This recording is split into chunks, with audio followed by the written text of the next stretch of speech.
Hello, hello. Welcome, everybody.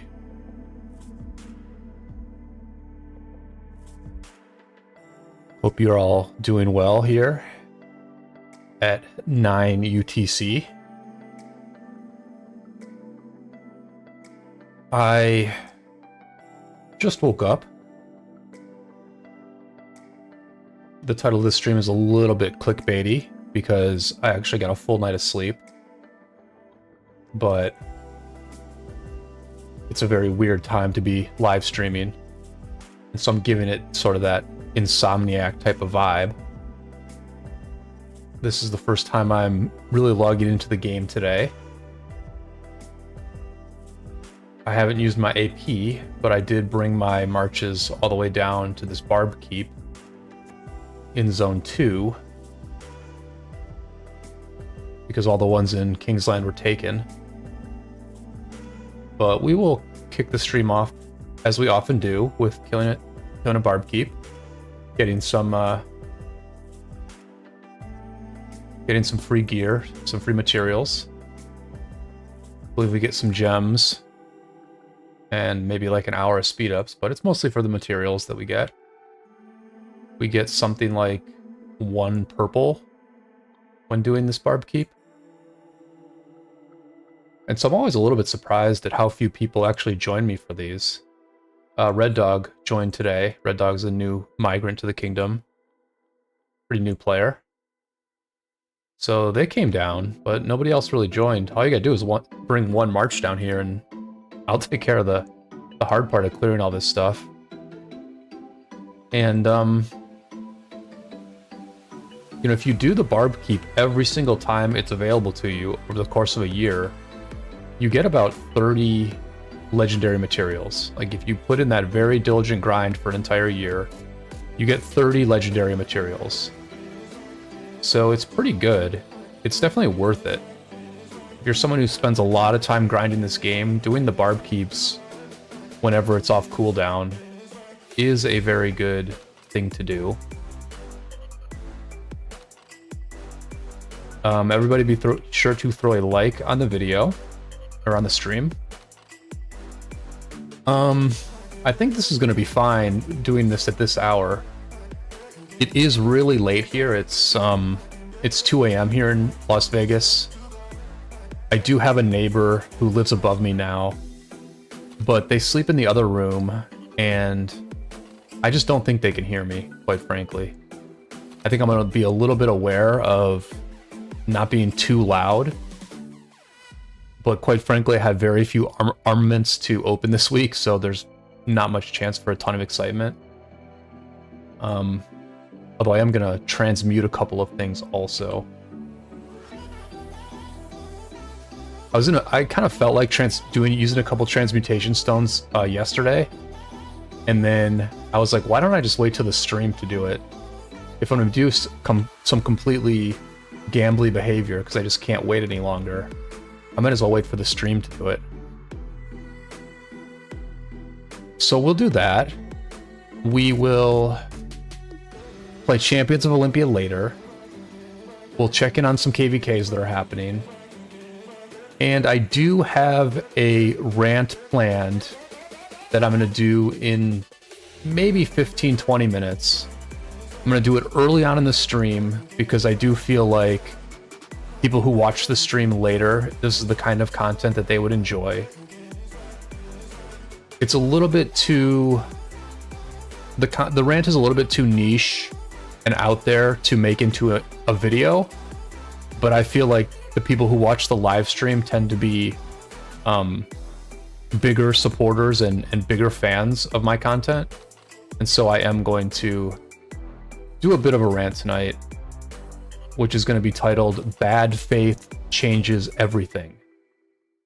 And I'm going to talk about a couple of KVK drama situations that have happened recently.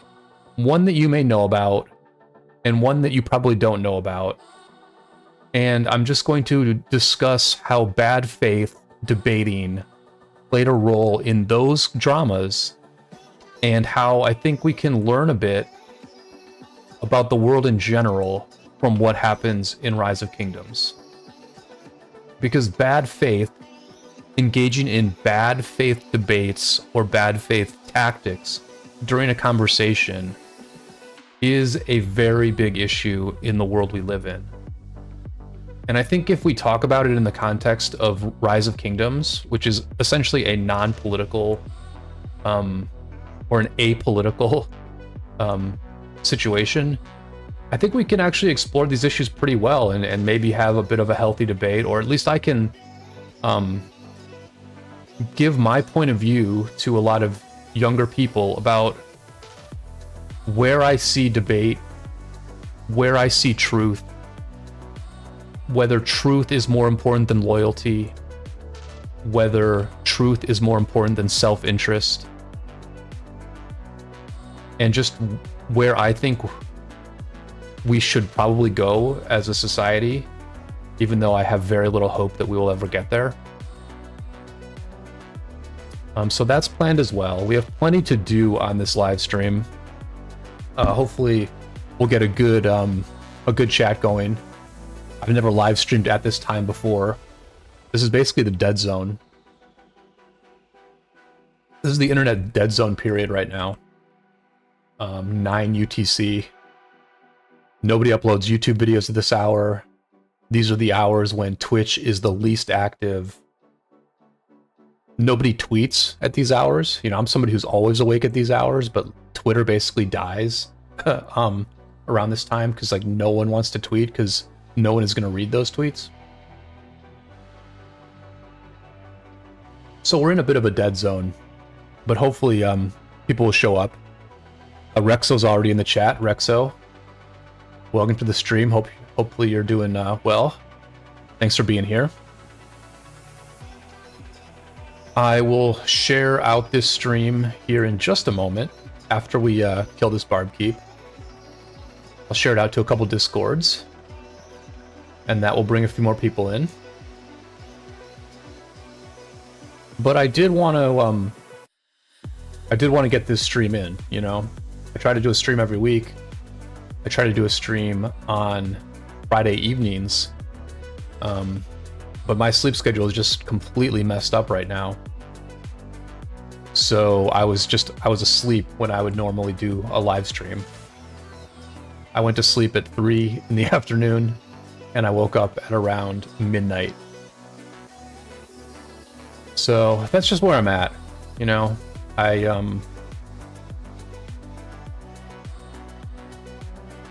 was actually thinking about it as I was getting set up for this stream because I basically woke up about 2 hours ago, and so I did take my sweet time getting this stream going. And the truth is, I have basically lived my entire adult life taking my sweet time waking up pretty much every morning.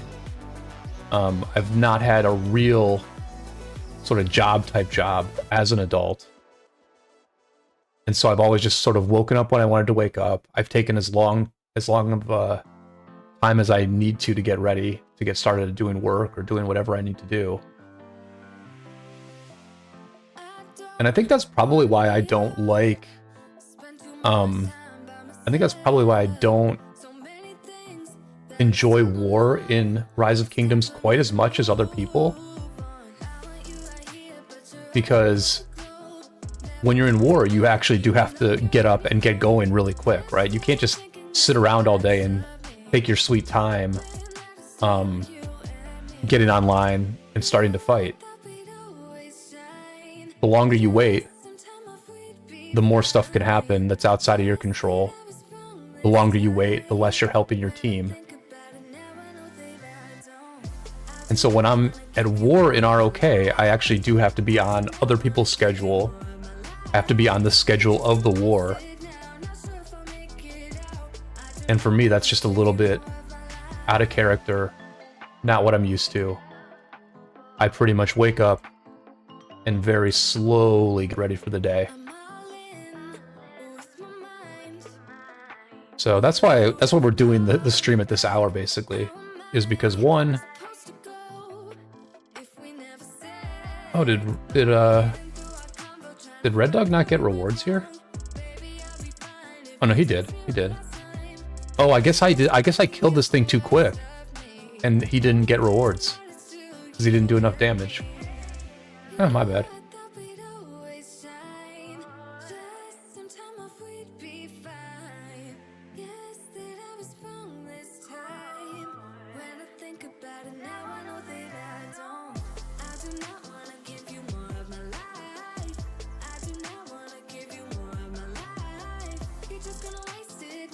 Alright, so while we're walking back home, I do have a bit of a long walk home.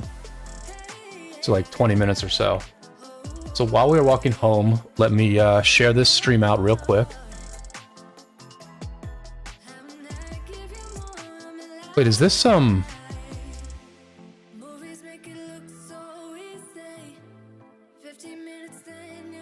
Okay. Why,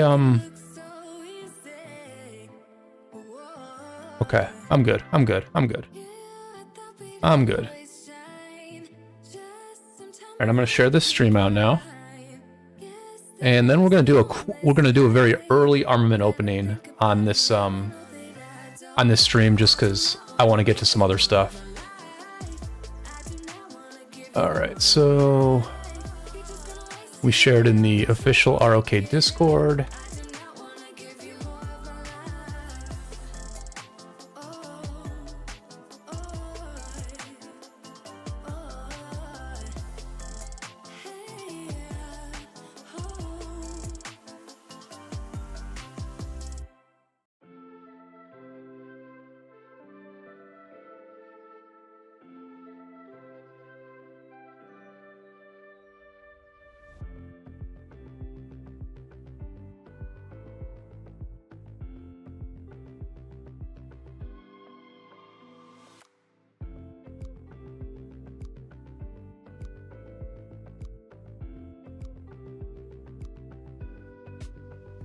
All right. So I have really not even clicked the buttons here today. I have not seen what events are even going on. I mean, I knew Esmeralda's was going on. I'm going to do Race Against Time later off stream with Proscliff. Oh, and we have to do Osiris League bets as well, right? So I think we'll do... I think what we're going to do... I'm going to just give everybody the schedule in case you're going to watch this later. We're going to open up armaments real quick. Then we will go into the rant, and then we will do Osiris League bets, and we'll just see where we're at that point. After that, it's just kind of watching KVKs and doing Champions of Olympia. All right, so what buttons do I need to click here? I need to do this merchant. I need to do this merchant.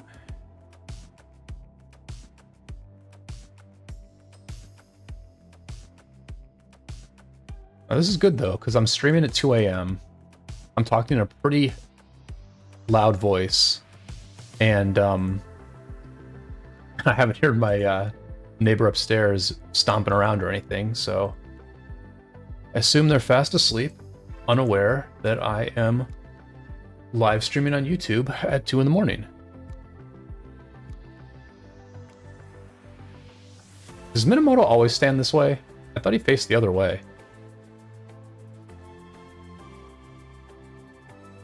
Right? Minamoto usually faces to the left, but here he is facing to the right. Interesting.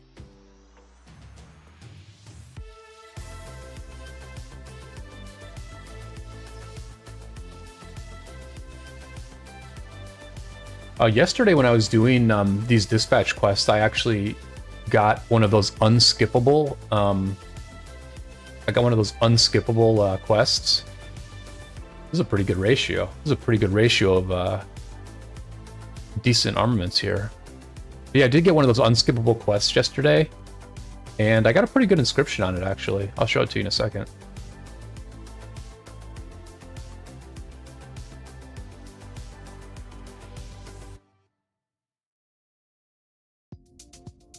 Rexo asks, is it worth farming a whole KVK and chaining the remainder of this whole KVK so that I'm stocked up for next KVK, because right now I'm fighting Chiz's KD and getting rubbish trades as everyone is meta 6 or 7 marching.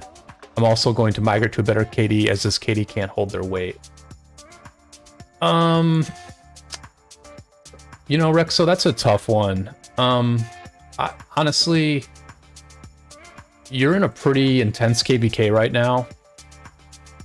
And while I do think your side, you know, since you're fighting 2605, I think your side is in pretty big trouble in that KVK. Like, I think it's going to be tough for 846's team to win. I think it's an important enough KVK and a close enough KVK that the only advice that I can really give you is to fight really hard. Like, do what you can to fight very hard in this KVK. Contribute a lot to your team. You know, you're not really expected to get good trades against huge whales in 2605. You know, I just fought a KVK against a bunch of whales also, where I did struggle to get good trades. The thing is, Rex, so you have to be around and online so that when your team does have a numerical advantage, you're part of that group that actually wins some of the open field fights against SW. Because you have to just wear them out as best you can. You have to try to wear them out. And, you know, it's a difficult situation, and probably for the health of your account, the long-term health of your account, what you're saying is correct. You should just not do much this KVK, farm, save your speed ups, not use your resource cards. And sure, that would always be the correct thing to do for your account. It would, you know, if you wanted to have the best possible account, you would never take a tough fight ever. You would only take easy fights. You would get a lot of KP while not using a lot of resources, and you would just continuously build up more troops, more speed ups, and more resources. And then you would have a very powerful account. You would have decent KP, but you would have never engaged in a hard fight in your life, because your whole goal was to progress your account, not to help your team when they need you the most. And for me, I just don't think that's how the game should be played. I think the game has to be a team first type of game where you just have to do what you can to help the team, like within your own power. You know, you have to be reasonable about it. You know, don't stay up all night if you're tired. Don't skip work if you have a job. But when you're online, when you're able to fight, I think you should fight. I don't think you should be farming. I think you should be fighting. That's just my opinion, right? And then once it becomes obvious that your team is going to lose the KVK, at that point, then you can kind of shift gears a little bit.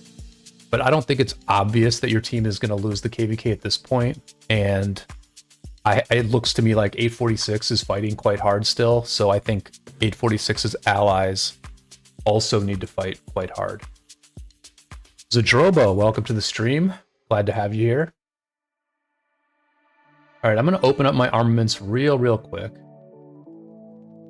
I'm going to keep doing arch formation because, quite frankly, I really need to get some better cavalry garrison armaments. Well, here, let me open up these random ones first. Okay, this looks like some good fodder here. Oh, look at this one. Look at this. 5.6% of archer stats. Interesting. See, I could really use this for cav. Like, this would be like a really good cav armament, but I don't know that I really need it for archers. But I will lock it. I mean, that is a triple roll.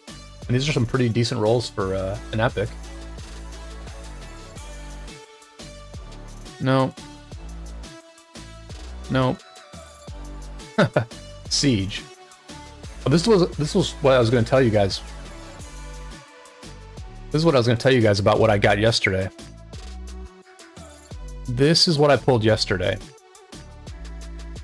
I pulled these two things in back-to-back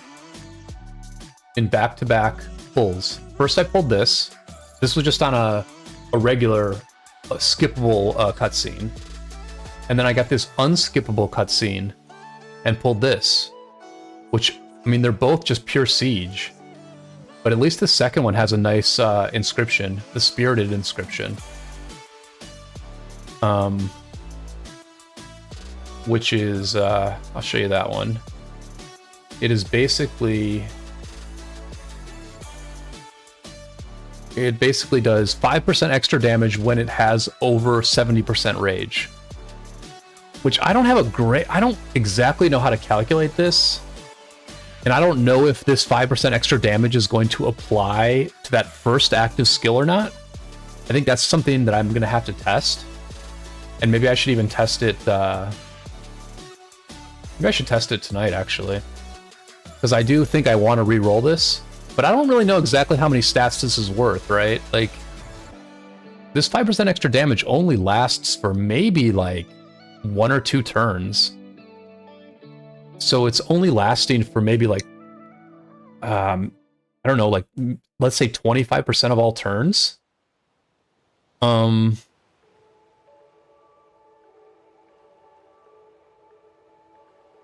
So it's like, instead of being 5% extra damage, it's only like 1.25% extra damage, which is basically 3% of stats.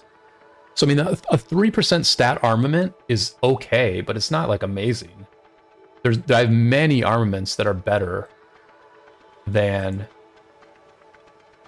3% of stats. Well-clad is 3.5% of stats. I've got a Valiant here somewhere that is 3.5% of health. It's probably on somebody, but anyway. You know, it's a good armament, but not great, I would say. Shocky, welcome to the stream. Yeah, Siege for the win. As with many people, I've got way too much Siege in these pulls. All right. Brawler, March Speed Cav. Yeah, so this is like 2% of stats. Maybe like 2.2% of stats. But I'm not gonna lock this. That's not lockable for me. No, we have the one legendary chest. Let's see what we get. Good health roll. That's a good health roll right there on Cav health.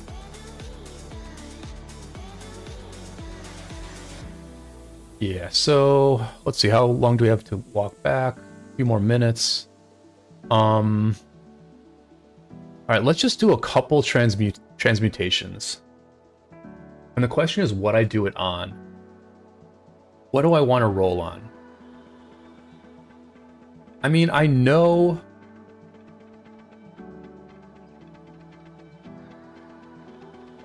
I'm going to roll on this. But I kind of want to focus on...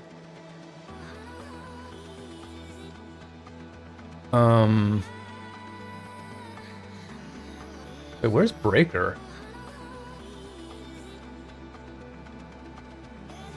I mean, I know I think I'm gonna roll on this, honestly. Because Breaker's really good. And I can use this on my Yan. Like, I really need to buff up my Yan's armaments, right? So I'm gonna transmute Breaker a couple times here, just because I know I'm gonna use transmutations on this.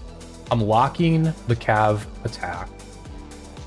Let's just go for this. Let's just go for it. Let's just get something good here.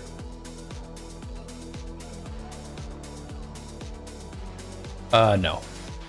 Oh, the other thing is I need to make sure I do this correctly. Alright, so I don't want to replace either of these. So I'm keeping that lock. I'm doing it again. Oh, yes! Hell yes! Hell yes! Look at that! Oh, that is amazing! Look at that transmute! That's just 3% of health on my best March right there. Boom! Alright, so we definitely want to replace. Awesome! Alright, mission accomplished. Mission accomplished. So this was already one of my absolute best armaments, and we just added 3% of cav health to it. That's fantastic. Yeah, so I'm gonna probably move this to my Yan. I hate that I have to do this, because Breaker I think is a little bit better in the open field than in a garrison. But like, it's just so much better. Wait, which slot is Breaker in? Oh, Breaker's in this slot though. It's in the destruction slot. So maybe I don't want to switch this one. Like, part of me doesn't want to really show you my Yan, like, doesn't want to show future enemies my Yan armaments, but I kind of like have to do it, I think. So, like, this one is very weak. This is very mediocre, right? This is a very mediocre one. And then this one is extremely mediocre. Like, this is my weak spot on Yan. So this is like 2.2. This is like a 4.7% stat armament. Like, this is so weak, right? So, like, what can I do to make that one better? Now I'm kind of in, like, a transmuting mood, so, like, I might do a couple more here if I can find the right... Alright, so here's the deal. Here's the deal. It's that flag spot, right? It's the flag spot.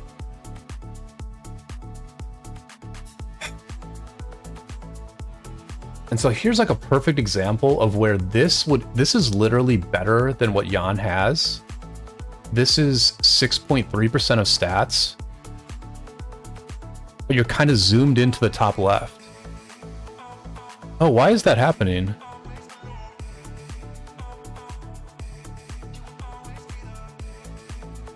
Oh, what is that?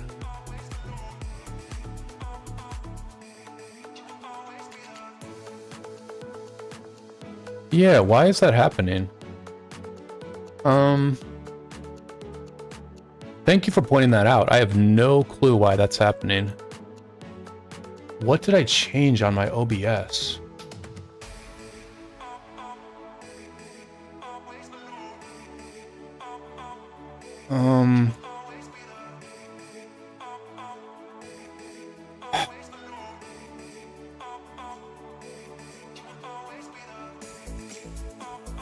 Why is that happening? Let me just pull a march out to see exactly what this looks like. So basically you just can't see the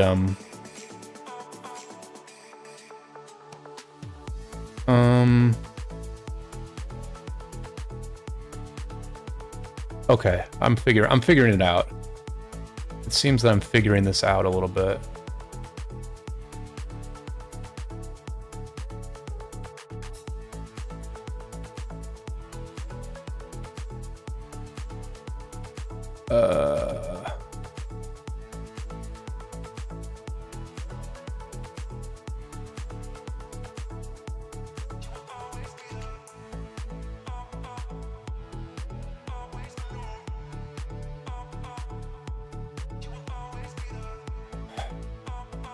Thank you for pointing that out. I'm gonna play around with this. I think I can get this fixed.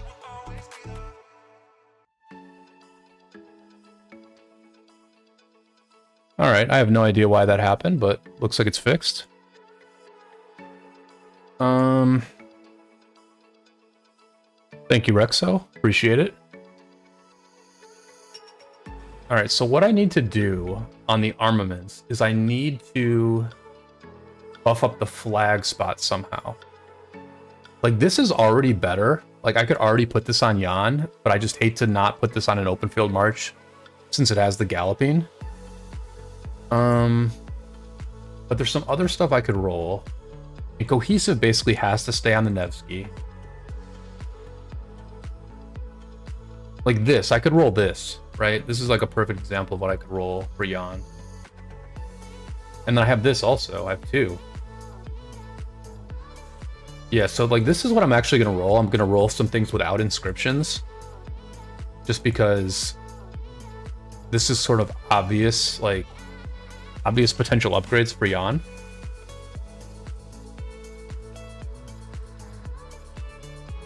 Why doesn't it let me transmute this? Oh, you can only transmute with an inscription? How did I not know that? You can only transmute if it has an inscription on it? So I would have to put an inscription. I would have to get an inscription, put it on one of these, and then roll it. Oh, well, that's a little scuffed, to be honest.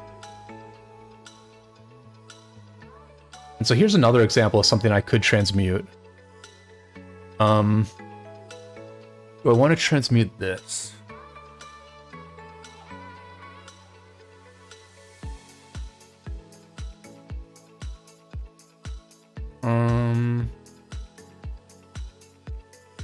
Oh, see, I was expecting to be able to transmute this also. So this is pretty disappointing, actually, because I had a bunch of stuff that I thought I could transmute that I'm not able to do so on. Why do I have this saved? Why do I have this locked? See ya. Alright, you know what? We're gonna say mission accomplished on the transmutations.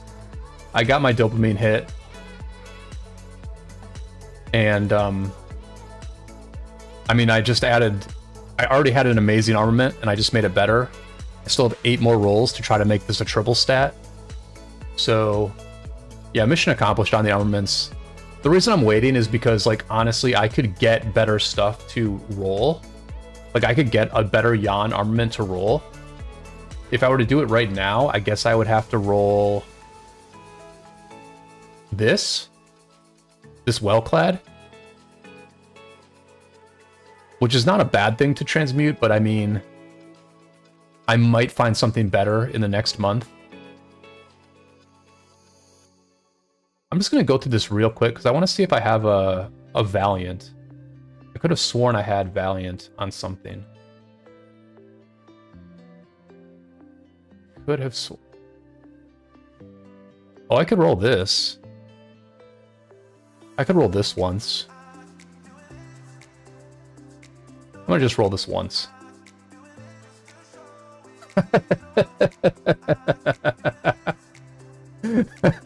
That's how you do it, guys. You just have to... You have to not care. I think most people care too much. They care too much when they roll this stuff. You have to just not care, and the game will giveth to you. It will giveth you the stuffeth. If you just don't care. Alright, so there's a triple statted infantry. First roll. I still have 9 rolls left. The stats are a little bit low, but I'm not a whale. I'm not a whale. I'll take the triple stats. This is what? This is 5.8% of stats. We're giving this 3% of stats. So this is an 8.8% armament right here. That's quite good. Now, will it be better?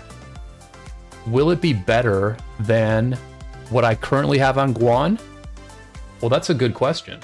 That's a good question, because Guan has my best armaments.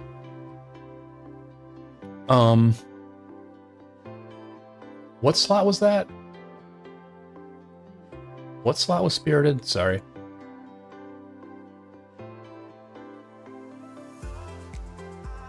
What slot was that? Oh, it's the horn. Okay, the horn. Yeah, this might be a problem. This might be a problem.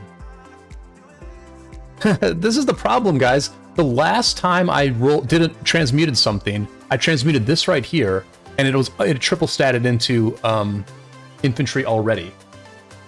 So this can't be better. There's no way this is better. I literally have a 9% armament that is straight up not an upgrade to what I had. Because this is 3.75, 5.75, 7.75, 8.4. But then these two inscriptions are better than what this is. All right. Anyway,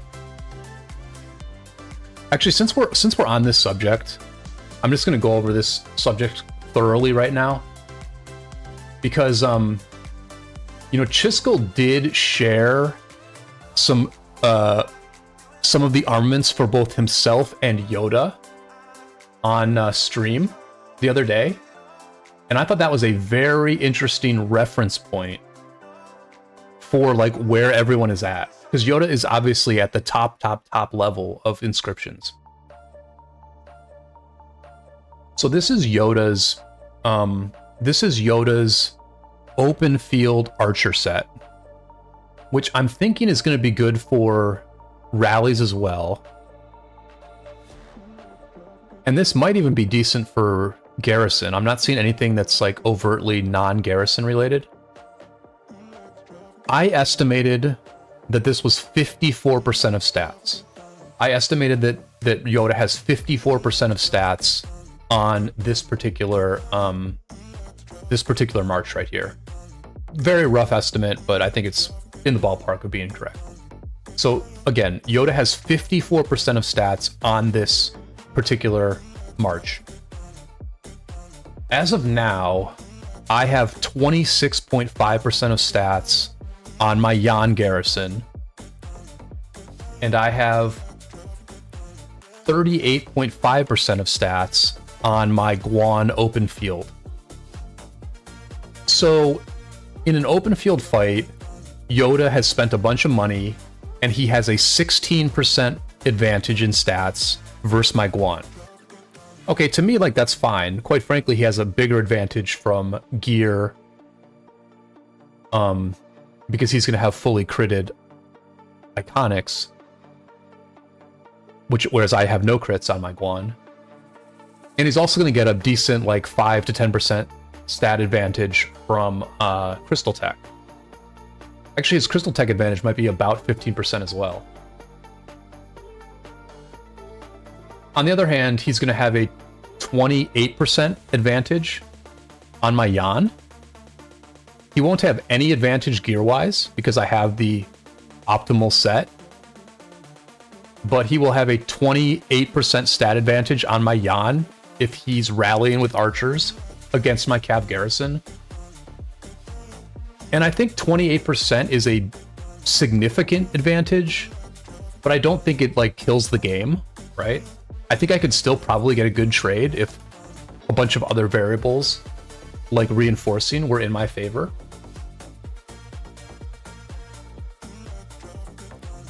And I think on Chisgul's, I forget exactly. I don't think Chisgul showed all his. Oh yeah, Chisgul showed his open field armaments on his Guan Sargon. And it was kind of interesting. I think I estimated that he had like 35% or so of stats on his Guan, whereas I have 38% of stats on mine. So I did think it was pretty interesting that, you know, Chisgul spent a pretty significant amount of money on armaments, whereas I've spent very little. Like, I've spent maybe like $150 on armaments. And so I did think it was interesting that at least some of my marches are just as good, if not slightly better than his.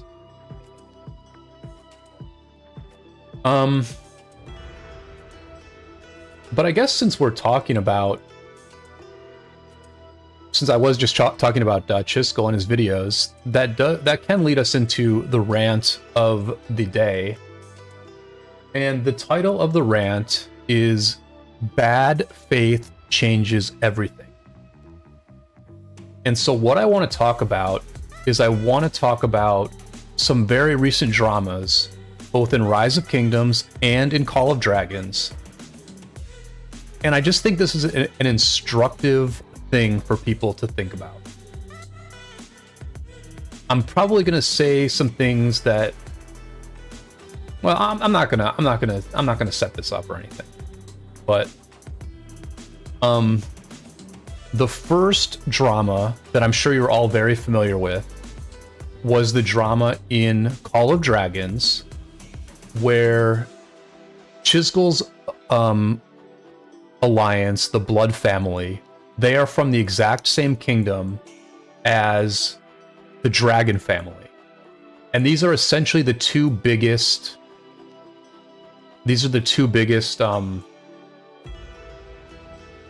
alliances in like the entire game, right? They have a ton of whales in both groups, but it just so happens that the two biggest alliances in the entire game are both from the exact same server. And so they went to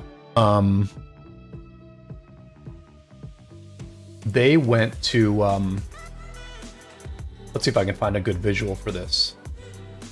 And we'll go over here. I'm gonna just cliff notes this like very, very quickly, right? Basically,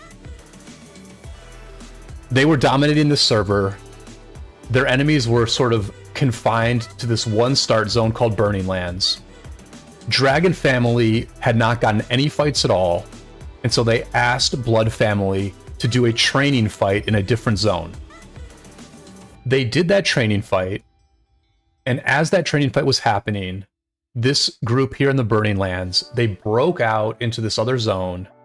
There were some former Dragon Family members that were part of this group. They all broke out into this zone and started sort of pushing Blood Family territory. At that point, Chiskel asked Dragon Family, can we stop our training fight? Can we stop our friendly war so we can deal with this breakout from the Burning Lands? Blood Family was basically non-responsive, or Dragon Family was basically non-responsive to that, and didn't stop the training war. Like, they kept doing the training war. I'm forgetting some of the details, but I feel like maybe there were some players that got zeroed. And basically a training war became a real war, particularly as this other group was breaking out from the Burning Lands. Chiskel went to the leadership of Dragon Family. He tried to talk to them, and essentially they just ghosted him over and over again. Like, you're seeing him here say, please let me know you've read these messages. Because he kept messaging this guy Max, and Max just like wouldn't respond or barely responded, right? Max is like, sorry, I was sick, I didn't see it in time. And it's just like, it just takes forever to get anywhere in this conversation, right? And I think ultimately what happened is that Dragon Family wanted to have a fight. They don't really want to work with Blood Family, and they saw a situation in which they could get the entire server to fight against Blood Family, which is probably going to be a decent fight, right? Because Blood Family is very strong, but it's giving Dragon Family an advantage that they would never have if they had not done all these underhanded maneuvers. And the approach that Max took in this diplomacy was he said very, very little. Chiskel was very verbose. You can see just on the screen here that Chiskel is saying, like, he's saying a lot of words. He's saying, like, please explain to us what we did wrong. And Max basically just says, I hope you will not deny that BD violated the agreement because it is very unreasonable. What BD did is visible to everyone, and denying this will make our conversation impossible. And Max is saying this after Chiskel has said multiple times, what did we do? What did we violate? And Max is unwilling to ever say what Chiskel did to violate an agreement. And it is very, very likely that Blood Family did not violate any agreement. What is very likely is that Dragon Family simply wanted to betray Blood Family. And so Max is saying all these things, or he's saying some things to sort of keep the conversation going or keep a veneer of reasonableness to what he's doing. But I think that anyone who actually watched this very long video and had an open mind about it would realize that Chiskel is making a good faith argument to someone who is engaging in bad faith diplomacy. Max is not trying to get to the truth of this situation. He is overtly avoiding the truth. Chiskel is saying, what did we do wrong? And Max is simply not answering. I mean, like, you see here again, Chiskel says, Max, you have not yet answered the question of how BD has violated the agreement. This is at 9:35. Max talked 17 minutes earlier. At that point, Max literally just ghosts him. He doesn't answer. You know what I mean? He just stops answering. And this is my point. My point is that bad faith changes everything. You cannot you cannot have a good conversation with someone who doesn't care about like what is right or what is true, coming to a common ground, coming to like the fairest resolution for everyone. You can never have a good conversation with those people if they are engaging in bad faith. And I want to give one other example of drama, and I think this is a drama that we can all sort of relate to, actually. I don't know if we can actually show this KVK. I hope we can. I hope we can show this KVK. We probably can't, can we? Maybe we can. Oh, we can. Okay. So this is a drama that you guys have maybe not heard about, but this is something that's happening in KVK 2 right now. This is happening in KVK 2. All right, so this is what Kingsland looks like right now.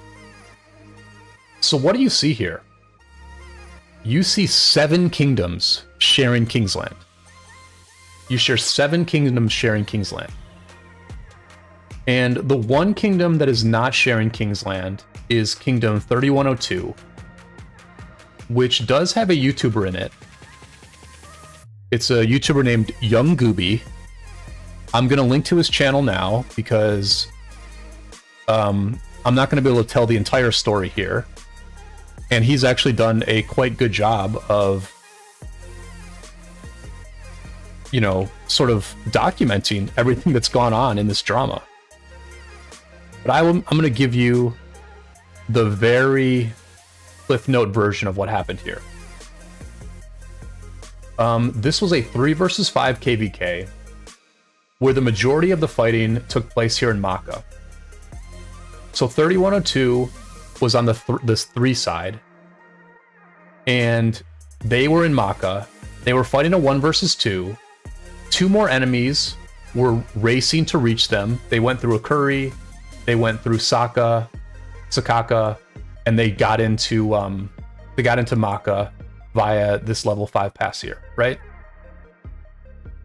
So 3102 was faced with a 1 versus 4 situation, while their 2 allies were racing through Kalka, going through Villa Villa, and trying to get into Maka through this level 5 pass. And there was a big fight. Like, there was a big fight, right? 3102 did the most KP of any kingdom, right? I'll show you the stats here. This is the KP and the DKP for this KVK. 3102 did the most DKP by a long shot. They did the most deads by a long shot. Their allies, 3100, did the second most deads, did the second most KP. Can you see where this is going? Have you heard this story before, right? All right, this is what happened. They had an agreement ahead of time, or they supposedly had an agreement ahead of time, that whatever kingdom did the most DKP would get the star. But when push came to shove, the war was over, 3102's team won, they had done the most KP, but Kingdom 3100, which is here in turquoise, I believe they're in turquoise. Maybe not. Maybe not. No. Kingdom 3100, they insisted on getting the star. They said, you know what? And here's the thing, right? This is where the bad faith occurred. And I actually listened to a voice chat that Gooby put on YouTube, where they were debating and trying to engage in diplomatic conversations around the star. And it's kind of interesting that the guy who was really annoying is not actually an R4 at this point. Well, it's fine, because I'm not gonna name the person who was like super bad faith, because again, I don't know every part of this situation. But I did hear a voice chat where they debated the star. And, you know, Gooby basically made a very clear point. He said, we had a deal that we were going to give the star to whatever kingdom did the most DKP. We did the most DKP, we deserve the star. And there was a leader from 3100 who, number one, simply did not address Gooby's argument, right? He just was like, he'd be like, all right, so is there anything else we need to talk about? What about the other rewards? Should we discuss the other rewards? Because, you know, we're getting the star, so do we need to discuss the other rewards, or is this conversation over? And then Gooby would reiterate, listen, we did the most DKP. We had a deal. We should get the star. And this guy said multiple times, he goes, you told me that you don't care about the star. So if the star is not important, then why are we negotiating over the star? This guy literally took a statement that one player made. Like, yes, he's the king of the kingdom, but one player said that for them personally, the star is not important. And this guy just repeated that over and over again as an argument for why they should steal the star. He said it over and over again. It was so absurd. He goes like, well, no, you told me that the star is not important. The star isn't important. Like, he basically made the argument that the star is not important in this game because one player said that it was not important to them. And he repeated this argument over and over again as his only justification for why 3100 should get the star. That is a bad faith debate. And one of the ways that you can most easily identify which side of an argument is engaging in a more good faith effort is that the side who more directly addresses their opponent's arguments is the one that's engaging in good faith. Because think about this. Just think about it. If you're arguing something, who is going to make the best rebuttals? Who is going to make the best counterpoints against your argument? It's going to be your opponent. Your opponent is going to make the best counter arguments to what you say. And so if you are engaging in good faith, then you will directly address the points that your opponent is making. They're making counter arguments. They're making potentially valid counter arguments to what you're saying. And so it is on you to respond to those counter arguments. On the other hand, what a bad faith debater does is they do not address the direct statements that their opponent is making. They ignore those statements, they deflect from those statements, or what they often do is they address it very, very briefly and then they move on to something else. You know, there are very sophisticated tactics that people use to engage in bad faith debates. And I just think people need to be aware of when that is happening. Like, be aware of when people are full of crap. And at the end of the day, this happens in ROK over and over again. People make arguments in which they are completely full of crap. Okay? And, you know, at the end of the day, this is just a video game. And so, to me, this is the kind of thing where, like, you should be more likely to just engage in good faith.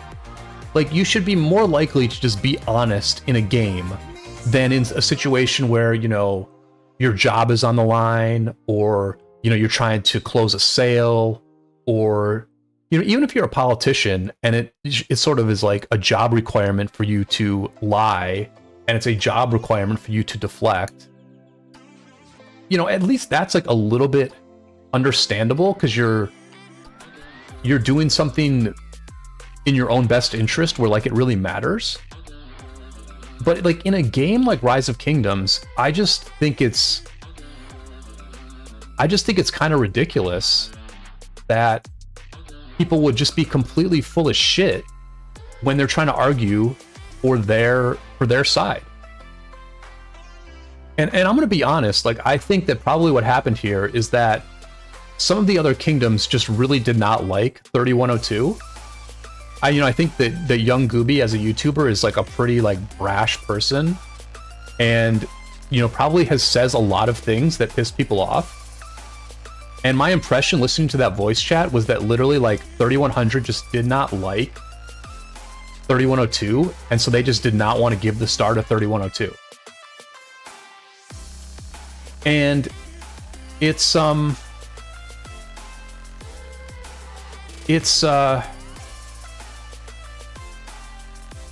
don't know. It's just like I guess I just don't find that an acceptable reason, right? Like,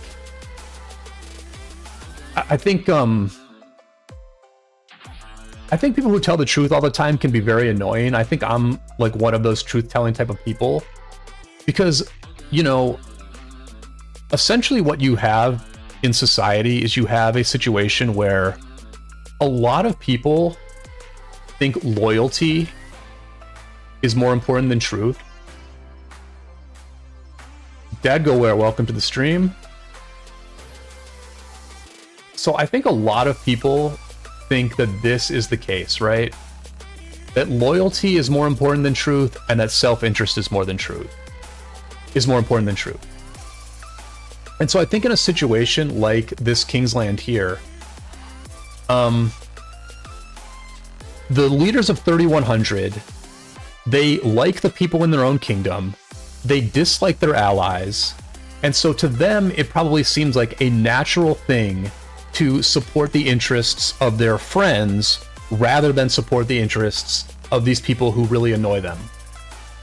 And at the same time, a kingdom like 3100 thinks to themselves, well, you know, we need this star. Like, if we get a star, that will help us recruit better, and, you know, maybe we can be a kingdom that lasts in the long term. And so that's their self-interest sort of overriding truth. And I'm just going to be honest, as a person, I don't truck with these equations here. Like, to me, you just have to go with the truth. Like, you have to go with the truth. If you're presented with if you're presented with some data, then you have to make conclusions that are consistent with that data. Even if you don't like the conclusions, you still have to do it. And I'm trying to articulate like why that's the case. Like, I'm trying to articulate like a good argument for why that's the case, because I do think a lot of people go the other way on this. I think a lot of people are more loyal than they are truthful. You know, I think that, you know, for example, if your whole family thinks a certain way and you love your family, then I think a lot of people feel that it would be wrong for you to disagree with your entire family on a given issue. Like, they all feel a certain way, they're passionate about that issue. I think it would feel like a betrayal to both your family, and a lot of people would agree that they are betraying the family if they like went a different direction. If they were like, you know what, y'all, I think you're actually wrong about this. I think, like, you know, for example, like the Earth is warming. I think the Earth actually is getting warmer. Like, I'm looking at what's happening on the news. I'm like reading some white papers, and like I actually think that climate change is real, probably, right? At some point, you know, 5-6 years ago, people were sort of faced with that sort of situation. And I think a lot of people were just like, you know what, I'm going to stay loyal to my family. Like, my family matters to me, my friends matter to me, my social group matters to me, the people I go to dinner parties with matters to me. I'm just going to like, I'm going to agree with them. I'm going to agree with them rather than take all the data that I have and make the most accurate, honest, truthful decision. So a lot of people are that way, but I mean, for me, like, my mind just can't work that way. Like, I just, like, how, like, in a game like ROK, for example, right? Like, if you're trying to argue about, whether you should, like, attack into Sakaka versus attacking into, you know, like, should we go north? Should we go north from the very beginning of a KVK, or should we go to the west? Like, we have enemies on both sides. Which direction should we go? Like, if you're going to base that decision on anything other than objective analysis of what's correct for your kingdom, then how the heck do you possibly expect to get to the right decision? If you're going to base this on like what like a certain person wants to do, or if you're going to base it on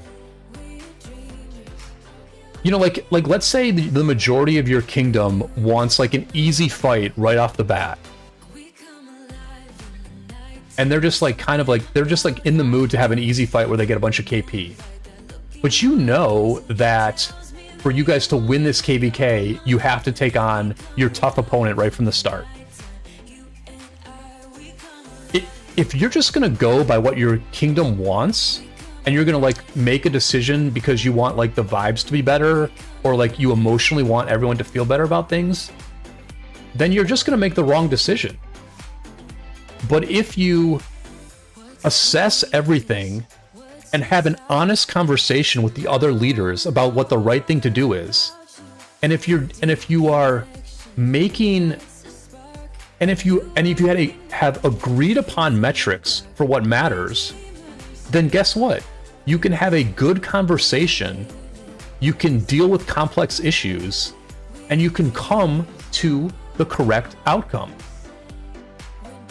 But if you're not on that train of thought, you know, if you're 3100 and you just got off a voice call where one of your main leaders was completely full of crap in the way they engaged in diplomacy, where you're one of your main leaders and your main diplomat literally made the argument that the star is not important and that therefore you should just get the star because it's not a big deal anyway. How do you as a group leave that call, leave that bad faith call, and then actually have a real conversation the next time a difficult situation comes up, and actually have like a good faith debate? How do you go from bad faith? How do you go from being a complete bullshit artist to then the next day trying to have conversations with people where you're like, no, take me seriously. I really mean this. I'm presenting you with this logic, and this logic is sort of what I arrived at as, you know, the best possible analysis of a situation. I just don't think that I don't think groups can operate that way, nor do I think that as an individual you can operate that way. I think once you go down the bullshit artist path, I think it is very hard to come back to being someone who is a rigorous, data-driven, logical truth teller. I think once you go down that bullshit artist path, once you start being someone who is very comfortable and skilled at making bad faith, suboptimal arguments, I don't think you can really come back. I don't think you can like change your mind back and forth all the time. I mean, this is just my experience as a person in my life. Like, I have just gone down a path where I just try to assess situations as rigorously as I can.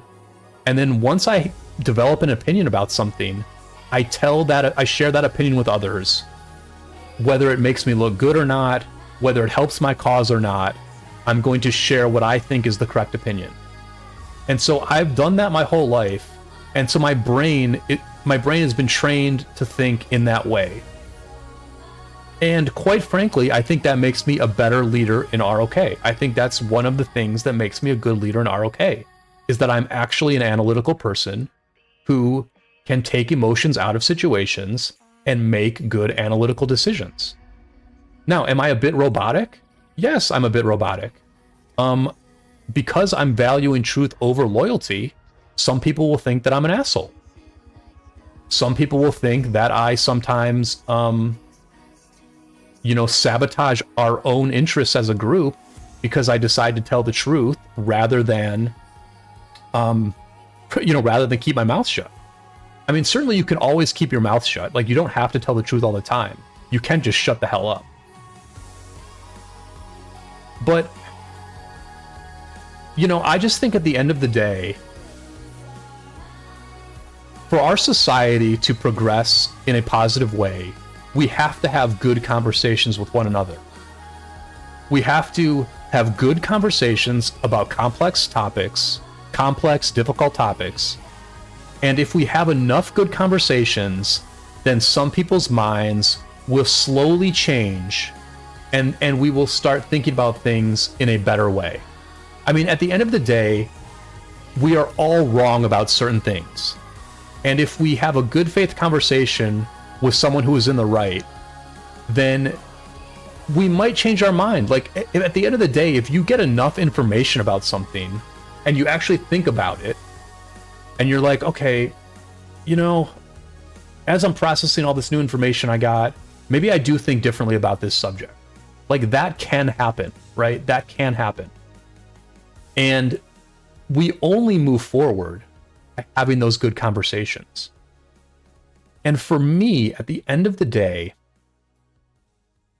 you know, who can I have a good conversation with, right? Who can I have a good conversation with? I cannot have a good conversation with someone who jumps on a voice call and tries to tell me that the star is not important because one person in my alliance said they don't care about the star. I cannot have a good conversation with that person. I cannot have a good conversation with a person who just makes that lame argument and basically says very little else, right? Because what most bad faith debaters are trying to do is say as little as possible, right? Now, who can I have a good argument? Who can I have a good conversation with, right? I can have a good conversation with Chisgul. I can have a good conversation with him. Will I agree with every single thing Chisgul says? No, I probably won't.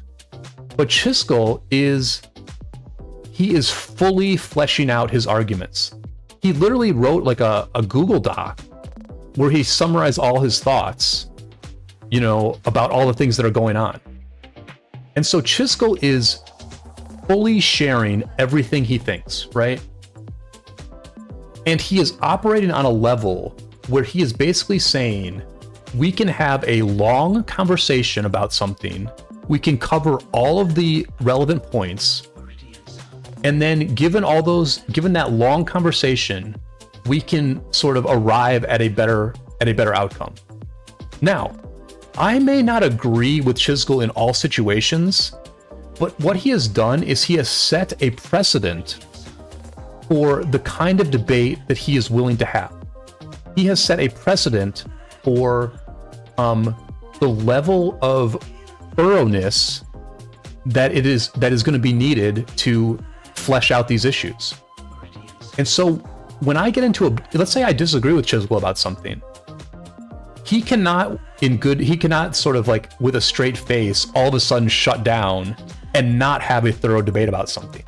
He has set the precedent that he wants to have these types of thorough debates that are based on like real like arguments that have like real like merit to them, right? So like I can always have these merit-based debates with Chisgul. Whereas with Max, he has not set that precedent in any way whatsoever. The precedent that Max has set is, I'm going to say as little as possible, I'm going to barely communicate, I'm not going to address your points, and then we'll see what happens from there. And so I cannot have a good conversation with Max. I'm not saying that I'm going to agree with Chisgul on everything. I'm not saying that I'm going to disagree with Max on everything. But I can at least have a conversation with someone like Chisgul, and we can potentially have a good conversation that when it's over leaves us both in a better place than we were when it started. Whereas I have no confidence whatsoever that I can have such a conversation with people who say very little, who make suboptimal points, who make points that don't make any sense, and who don't directly address the things that I'm saying. I simply cannot have good conversations with those people.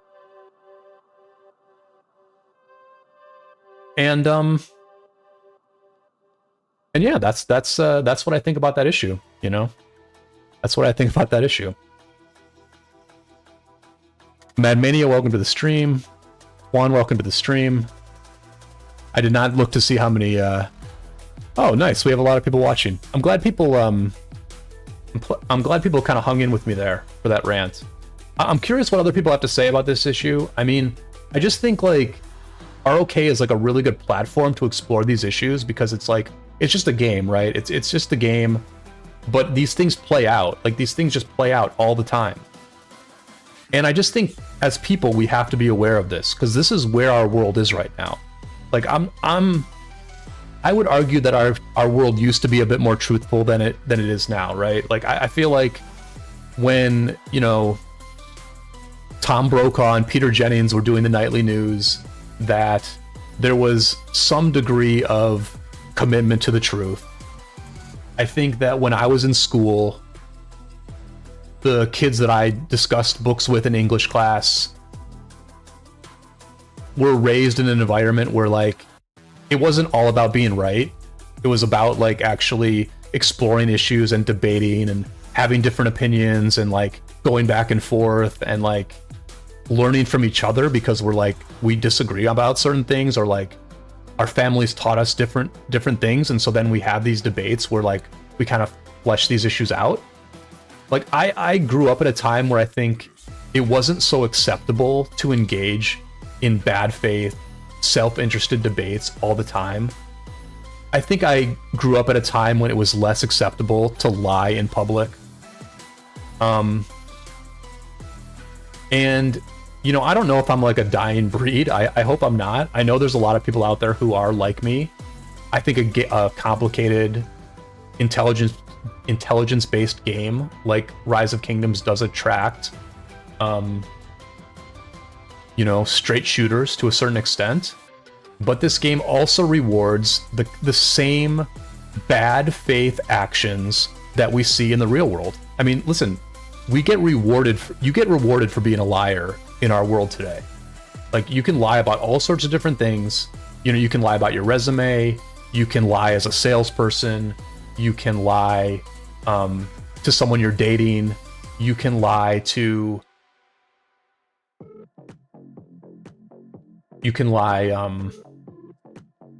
what's a big area where people lie in? You can lie as an accountant when you're preparing the financial documents for your company.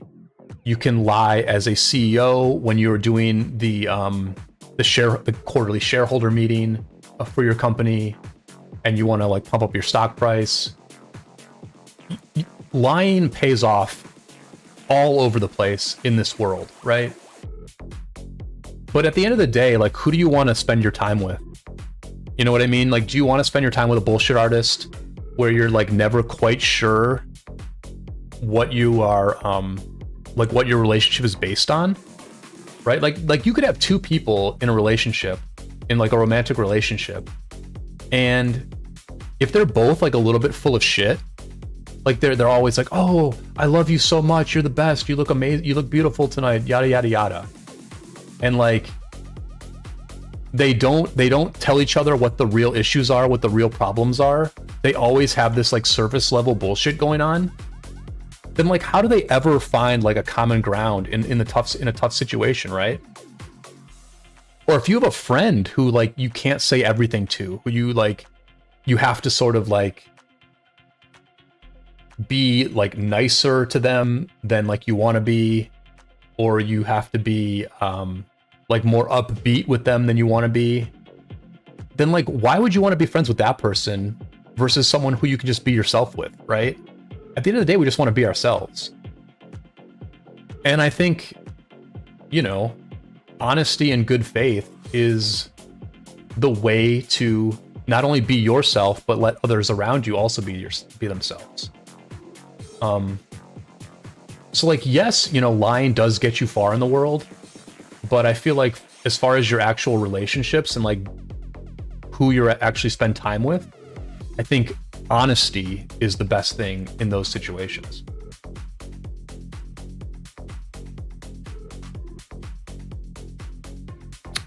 As far as bets, we're gonna do the bets right now. I have no idea how long that rant went on for, but you know, I can see from the chat that a lot of people are looking for the bets, so we will move on to that. Luna says, we are fighting the strongest kingdom. My kingdom is second, but our ally is teaming up with us. Well, best of luck to you, Luna. Give me just 1 second here, y'all. I'm like sweating like crazy, so I need to turn the air conditioning up, and I'm also gonna go to the bathroom. So just give me 1 second. And then we'll do Osiris League. Here, let me put it right on here so you know what's coming.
All right.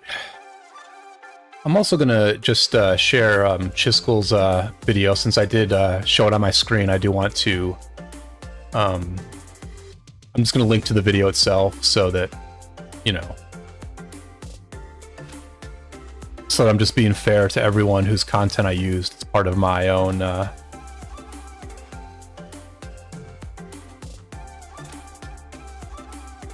As part of my own content. Khaled, thank you. Thank you. You know, I try to keep the vibes good. As I said, I'm not like the nicest person ever, but I do try to keep the vibes at least honest and chill. I think I'm chill. I'm not like super nice, but I am chill.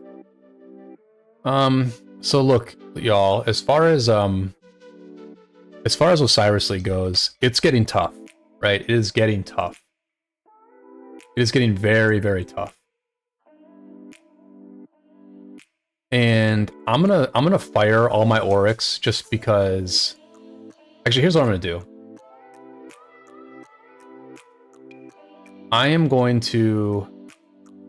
Well, I know like here's the thing, right? I know ultimately I'll be able to afford these AP bottles and these 5 commander heads.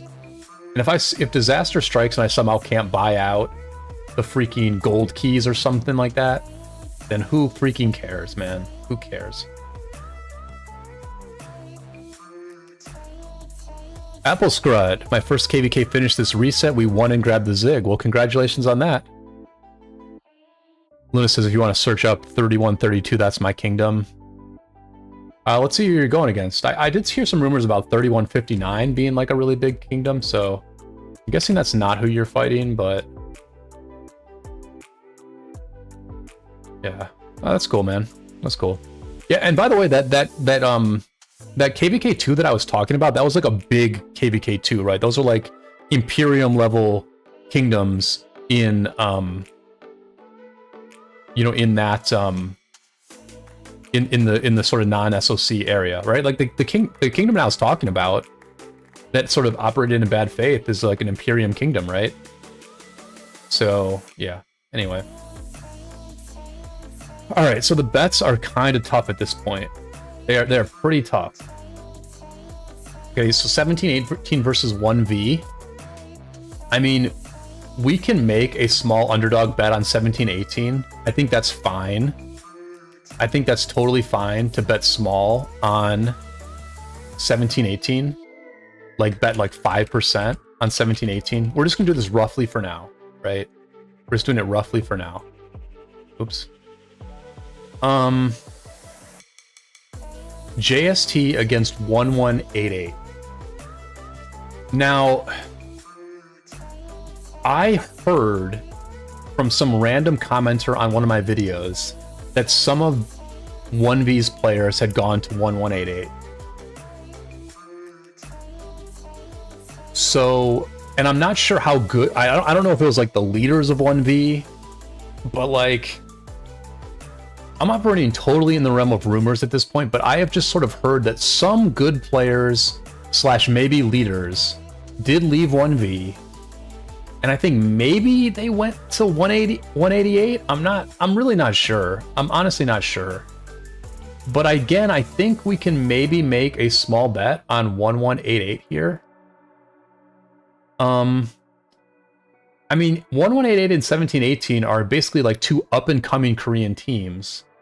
And so it is possible that they are as good as 1V and JST now. We don't know. We have no idea if they're as good as they are. But at these odds, we're not taking too much of a gamble by betting a little bit on them. So we can just bet on 1188 over JST, 118 over 1V. So we can, these two bets look actually decent. And then we get to 84 OF against Mimi, which a player in our alliance, Credo, said that 84 OF is as good as JST, which I don't know what he's basing that on.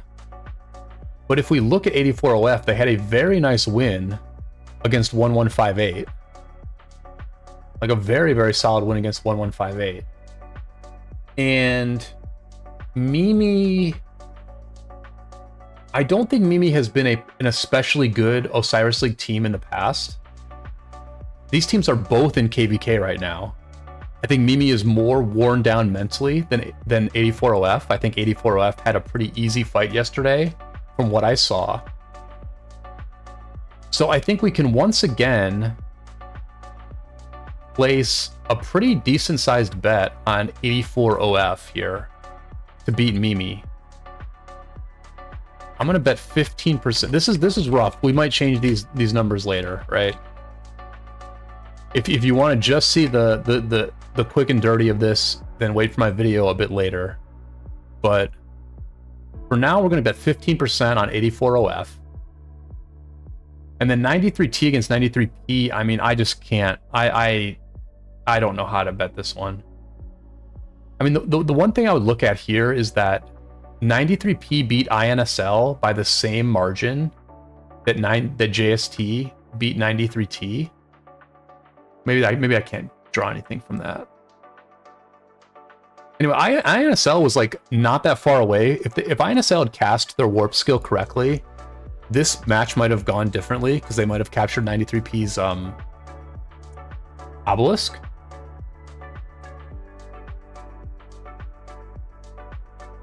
So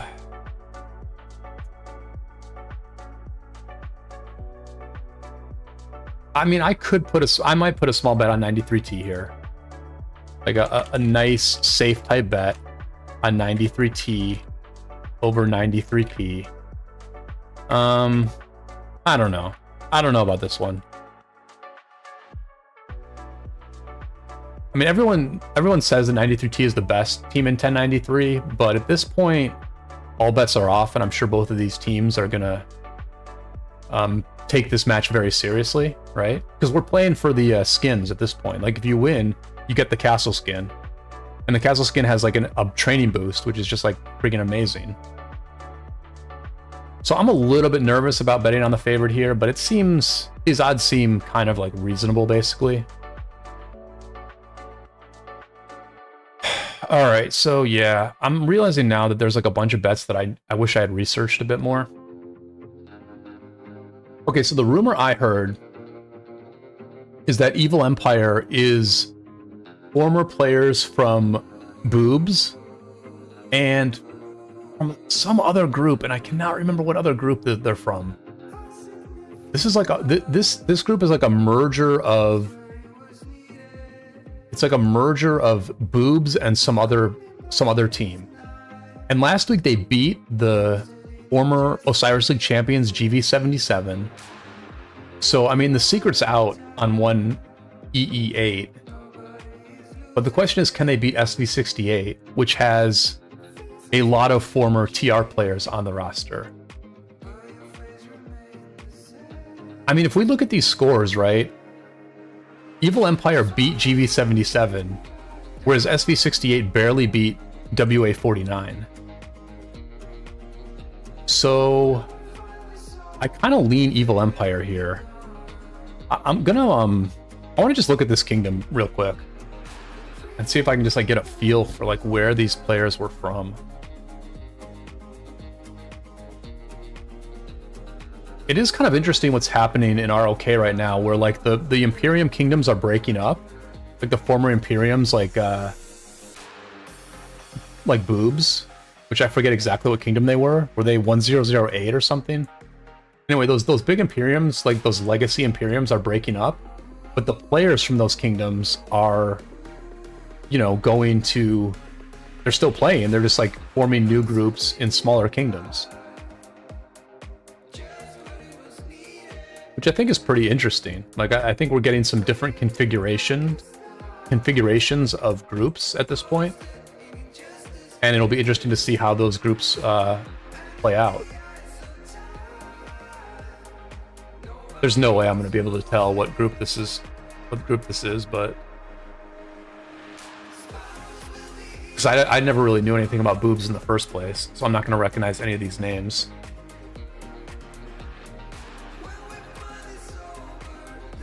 Anyway, I think when you look at the previous results and you look at the fact that Evil Empire beat GV77 last week, I think as an even money bet here, I think we bet on Evil Empire over SV68.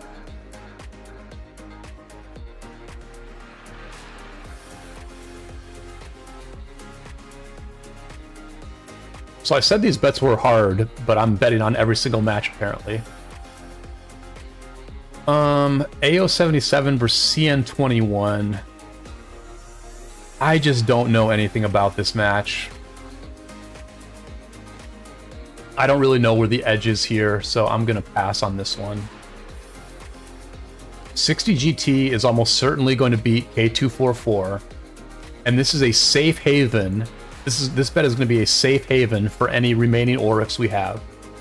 Because again, we have enough Oryx to buy out the shop. There's no reason to be gambling other than the fact that it's fun, and I want to give good advice to people who have less Oryx than I do. Wib versus SIN versus 7 inches long.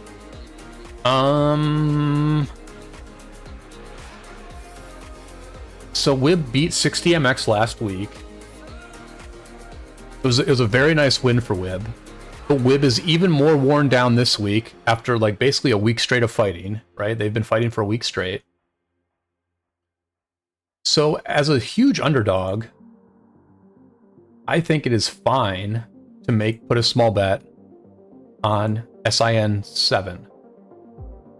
I mean, essentially what happened here this week is that this is normally a very difficult week in Osiris League to bet on, but we have a bunch of very, very big underdogs, and so that makes the betting a lot easier because we can just bet small on all these big underdogs and just feel kind of good about it, basically. Let's go through best stat here just to take a look. Interesting that FCK is still alive. Like we played this Heroic Anthem against the most stacked team ever. Like, we played against a Heroic Anthem against a camp where FCK was literally the third strongest of a three kingdom camp. And look how strong FCK is now. Like, it's just unbelievable how stacked our opponents were in that Heroic Anthem. But anyway, good for FCK. They're probably one of the most successful mid 2400 kingdoms that have sort of had to join SOC recently. And they just did it very well. They handled the transition to SOC very, very well. And not many kingdoms do that. 88 VH against 89 CG. Honestly,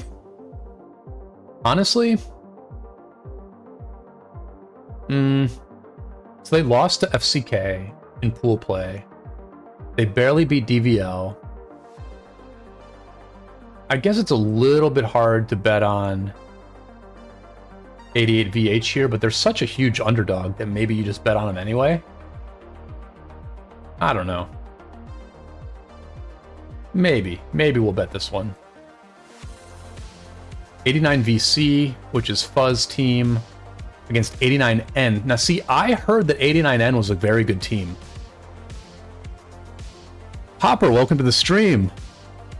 I'm glad to keep you awake, I guess.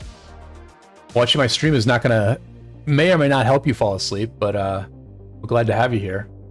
Right, so this looks like a very good bet, actually. This actually looks like a very good bet, because I heard that 89N is like very good.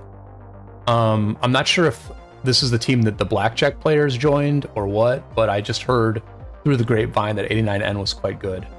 And so they're like a huge underdog against 89 VC here. And so I think we can definitely make a good bet on 89N. Like, yeah. Like, I almost want to just bet 10% on these guys because we could just get filthy rich if we win it. All right, and then SW against D91R. I mean,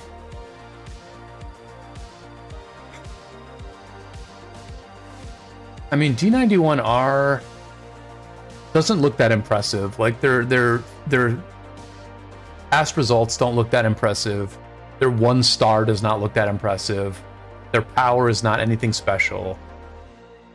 I think we're gonna pass on this one. I think we're going to pass on this one. We still don't know how organized and how good of like teamwork and player performance SW will have in Arc, but I think we're going to pass on this one, probably. I mean,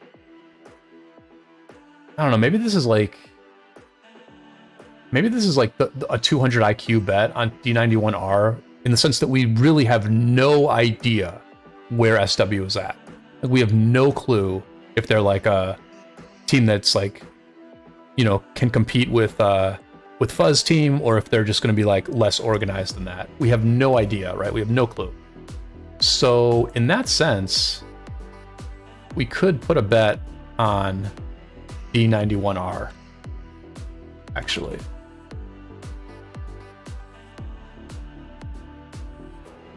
So I think people are going to hate these bets. Lambo, welcome to the stream. Good morning to you. I'm actually on Lambo's sleep schedule now. I think that makes me a productive member of society. All right, so... Okay, so the issue with these bets is that we are betting on a ton of huge underdogs. And if all of them lose, then we might lose like half our Oryx.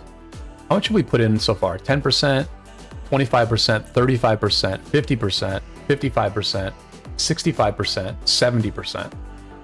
So we can still bet 30% on GT, on 60 GT. And then we're like sort of guaranteed to get that 30% back, which would be like 5,000 coins.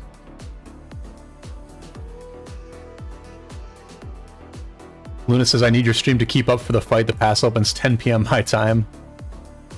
Yeah, Luna, you know, sounds like you have a big day ahead, so I'll try to keep you entertained for as long as I can.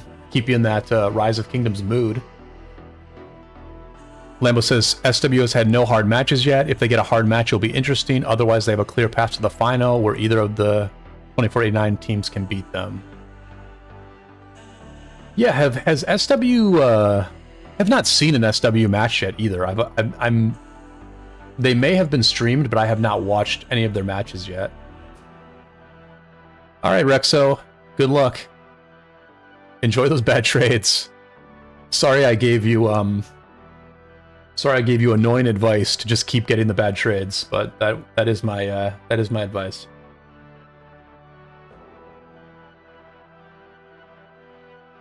All right, so we can just bet the other 30% on 60 GT. And so like I kind of like these bets. I don't love them because we're betting on a ton of underdogs here, a ton of underdogs.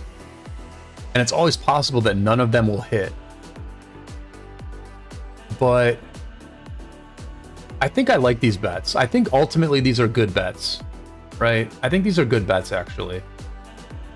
Because these are very live dogs. Like 17-18 over 1v as a huge underdog, that's a live dog. 188 is a live dog. 84 OF might literally be better than Mimi. So betting 15% here seems like a solid play. 93T is a favorite, so this is kind of just like a safe-ish type bet. Evil Empire over SV68, it's a risky bet, but I feel okay about it, right? I feel okay about that one. Huge dog here, huge dog here. These are all huge dogs, but I mean, there's a good argument for every single one of these dogs. Like, there's a good freaking argument for each one of these. So actually, I think these are pretty good bets, actually.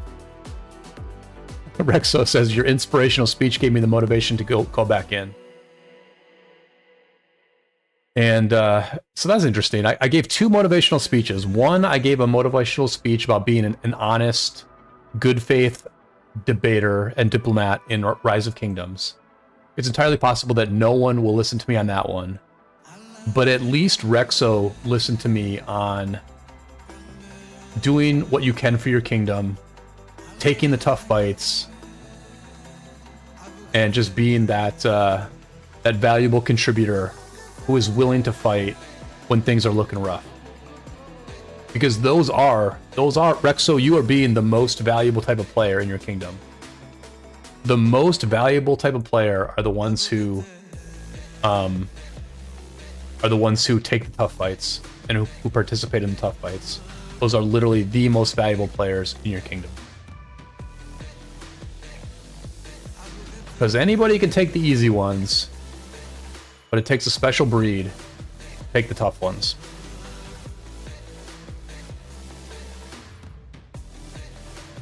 Alright, so this is going well. 20 likes in the stream. Please, everyone, if you're watching right now, go ahead and throw a like on the stream. The plan at this point is let's spectate a couple of KVKs, and then we will play Champions of Olympia. So that's going to be the that's the schedule from here. Which one do we want to check on first? I think we'll check on the 360 or the 2605 1846 KVK. So let's take a look at this one. I checked in on this one earlier, so I do kind of have a feel for what's happening. But let's give a little bit of an update to everybody. Alright, so here is the situation over at the Wib Mimi Pass. I guess sometime in the last 24 hours, Wib did get this pass. And Wib did burn these forts quite a bit. But now... Okay, so I was wondering about this, actually. I was wondering how teams deal with this fort here. Because this fort is, like, impossible to defend. This fort just absolutely is always going to die. And then I was like, how do teams slow down the progress once this fort goes down? So what they do is they build another fort here. They build a fort behind that still touches the pass, right? So, okay. So you can just build the 2 layers of forts. You have to build them close to each other, but you can build 2 layers of forts. And that slows things down quite a bit. Alright, so that's good to know. That's good to know that this is how it's done. And now it looks like 302 is here. I was looking earlier and 302 was not here. It was like 2096, right? 2026. So I think these are so I think this is who's paired with 302. But for those who are paying attention, PK26 made it very far in Osiris League, and they have 3 stars as well. So is it the case that 302 had a really good campmate? Is that what happened here? Yeah, so 302 had a really good campmate in this KVK. And like as time goes on, what I'm seeing here is that the deck is just really stacked against 846. The deck just feels very, very stacked against 846.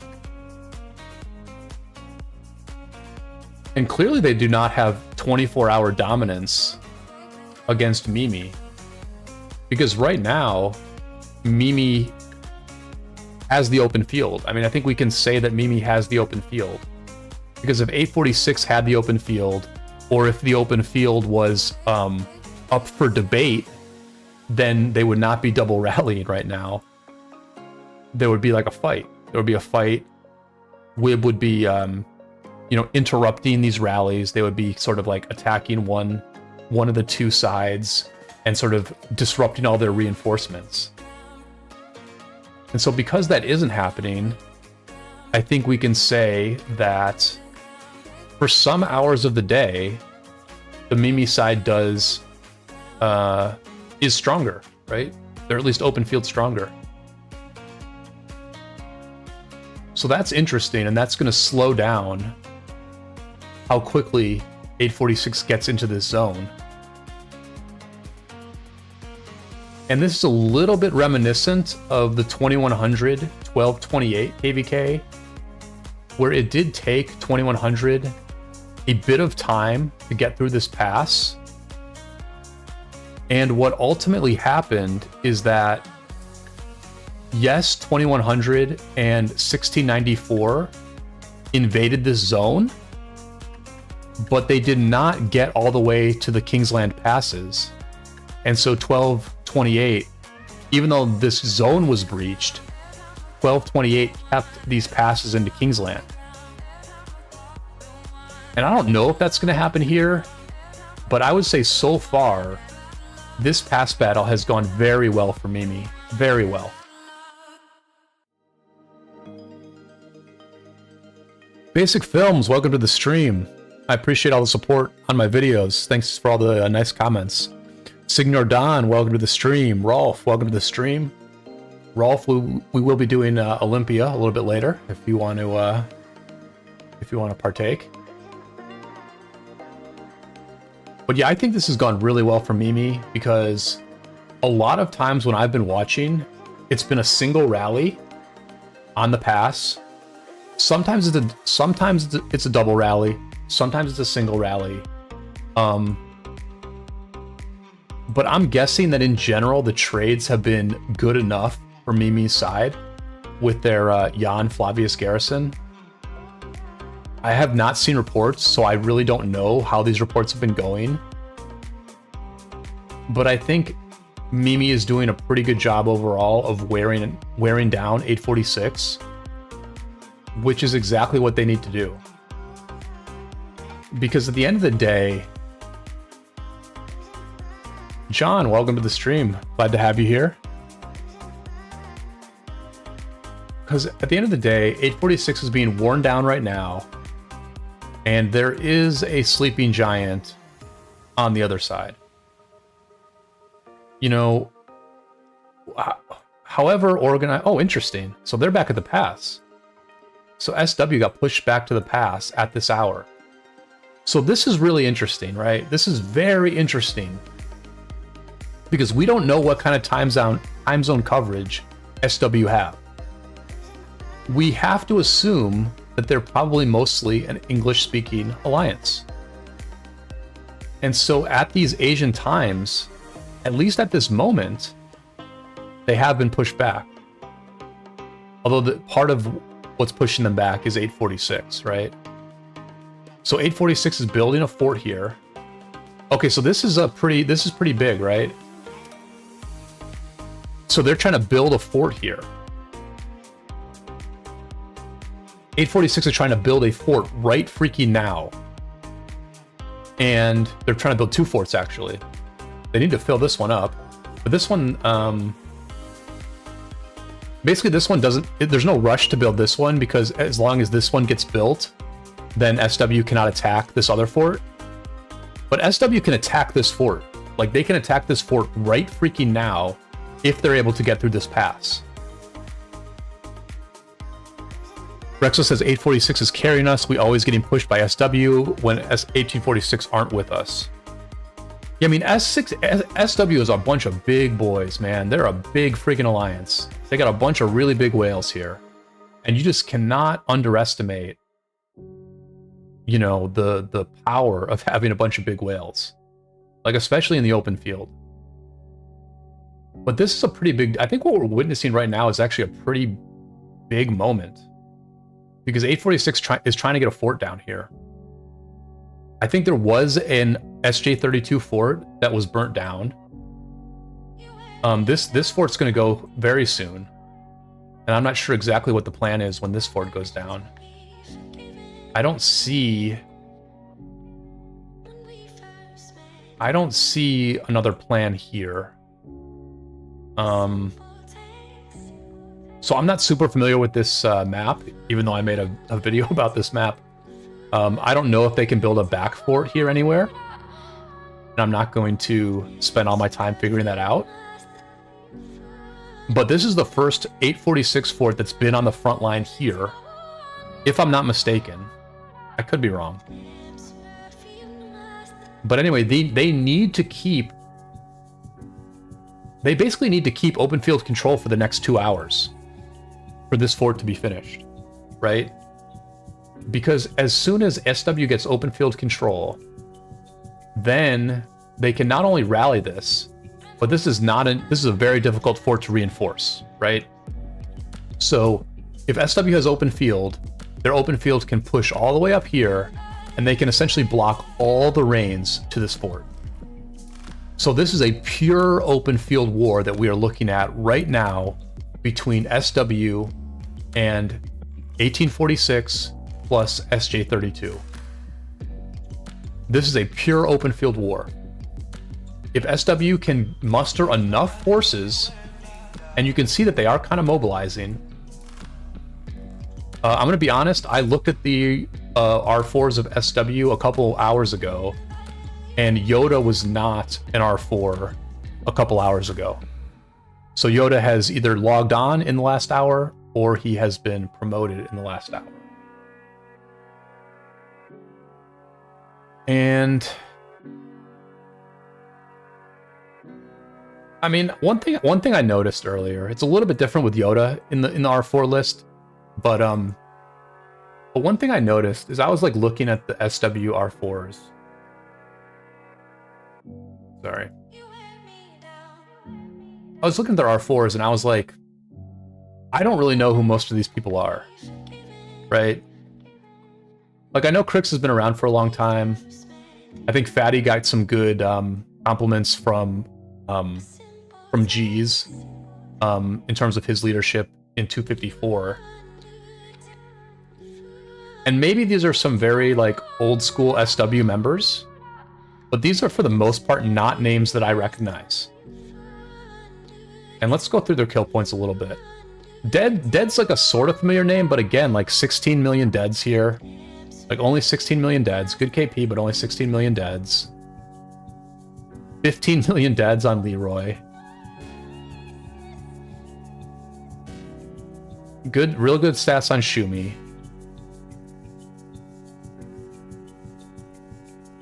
Real good stats on Chapo. I mean, my thing is like, have these people ever like led an alliance in war before? That's basically my question. Is I'm just looking at this and I'm like, how much experience does this leadership team actually have? Like, I understand that Cortex has experience, Chisel has experience, Fatty has experience, I think Crix probably has experience. But how much experience does this leadership group actually have?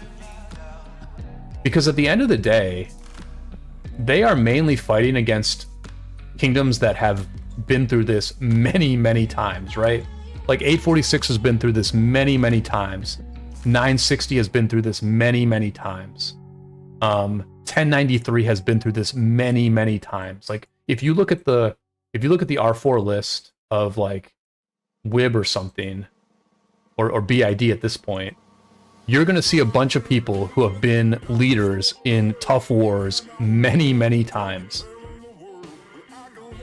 And I think that's the only advantage that 846 has here, is the experience of their leadership team. I think that 2605's side has all the other advantages. They clearly have the much larger army, and they have the map advantage.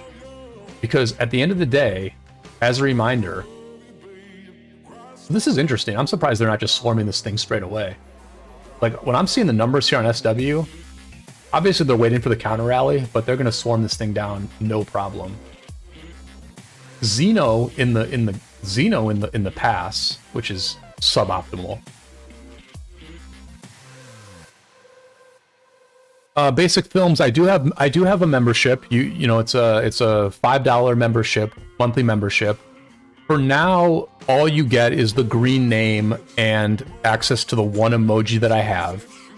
I need to expand the membership perks. I need to get a few more emojis, and I am going to open a Discord at some point that will have like a members only section of the Discord. So those are on the table, but they are not available yet. The membership is really just a way to support the channel, and it gives you the green name, and you can bust out the pretty nice Brian emoji. But obviously I do need to get more. I need to get more emojis for sure. I definitely need to get more emojis. Rexa says that's me in the corn node in front of the gate. You must have left it. Sorry. But anyway, just as a reminder of the situation in this KVK, the macro situation here, Chiskel's team does not need to invade this Zone 6. It would be nice if they could, but it is not required for them to win the KVK. Because they already have San Pedro, and they already have Norris Fort. So right now, Chiskel's team has 4 of the 6 entrances to Kingsland. Laguna's team has to invade Norris Fort and equalize or gain an advantage on Kingsland entrances, right? So Laguna's team has to be on the offense, even though they are probably the smaller army overall, due to the fact that 1254 shit the bed in this KVK.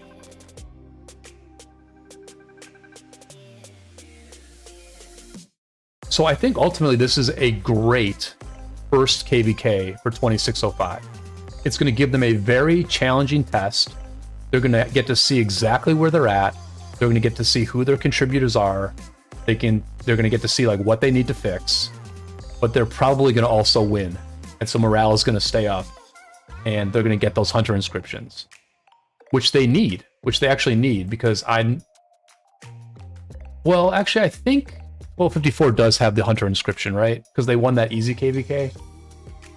So I think they already have one hunter inscription, but you know, with all the match not founds and stuff like that, they're definitely a little bit. The thing with 2605 is that they A, had match not found, and B, a lot of them left before the last KVK ended. So they're definitely a little bit short on KVK inscriptions. And if they can get a win here, that would be very good. Rolf says KVK looks good so far, except 1254 underperformed. Yeah, I think it's a good KVK. You know, I think it's a good KVK. So here comes the swarm. I think they will definitely swarm this down based on the numbers that I'm seeing. Here comes Genji. Two swarming. Is that the rally? Is the rally the Attila Nevsky? I'm not sure. Anyway, rally's down. I wonder if they'll like keep fighting here. I feel like they should keep fighting. Why? But I guess they're just backing off. I mean, what's kind of nice that I'm streaming at this hour, simply for the fact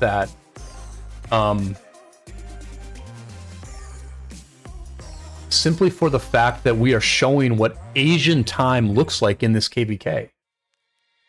Because this Asian time looks way different. This looks totally freaking different than what most people are live streaming during NA EU time zones, right?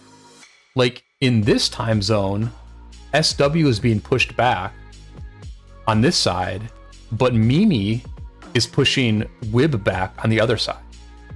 So both passes are a complete inversion of what they look like 12 hours from now.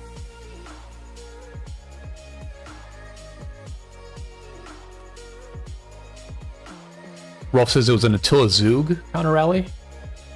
That does sound like a good. That is a good counter rally. Yeah, I hadn't thought about that one, but Attila Zug is a good counter rally. Yeah, definitely.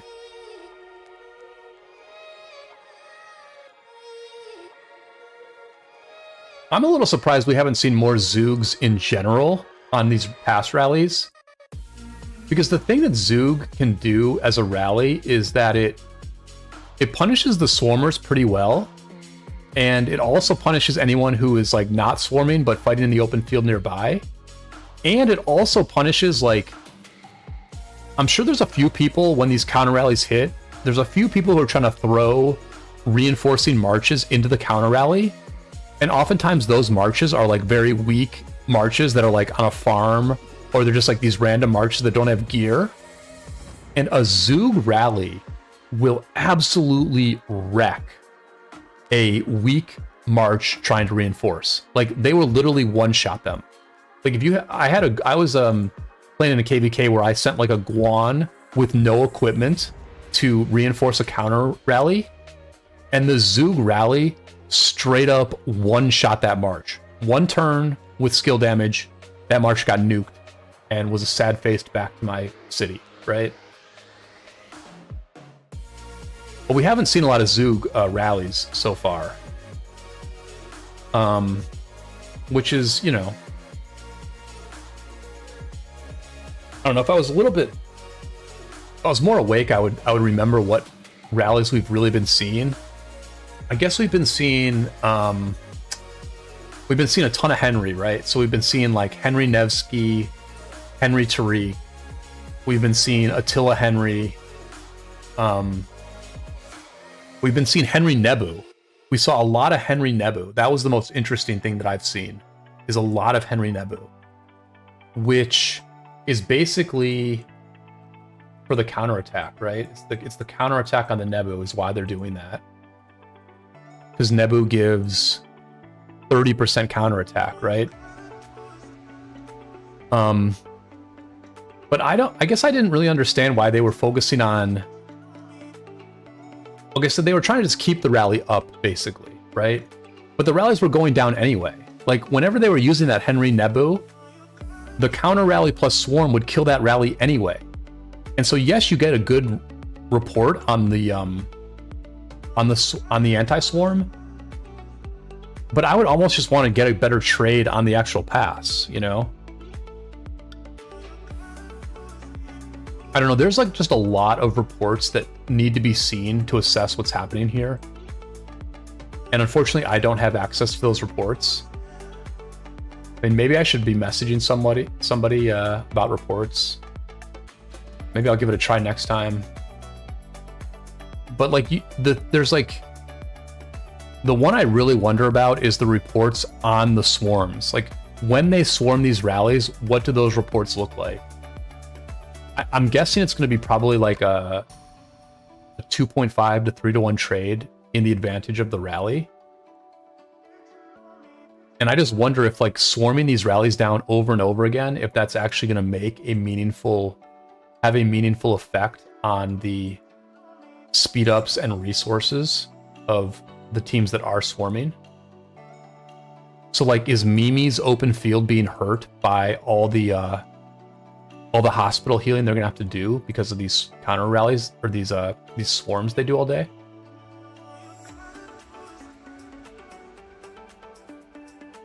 Rock Farm says, I got my first Hunter inscription. Which is the best march type to put it on, archers or infantry? I would just put it on the best armament that you have for whatever march. Like, obviously you have a few marches that you use all the time. You want to put it on a march you use all the time, or just put it on whatever is best, like whatever armament is best. Because at the end of the day, you're going to get more hunters in the future. And so, you know, you want to... how do I want to say this? You just need to put it on your best. You need to put it on your best armament, because in the future you're going to get better armaments, and then you're going to put your next hunter inscription on whatever best armament you have in the future, right? So there's no reason you don't want to put it on like a crappy armament now that like you might not use in the future if you didn't have a hunter on it. If that makes any sense, just literally just put it on your best armament that it fits on. All right, so Justinian Nevsky here.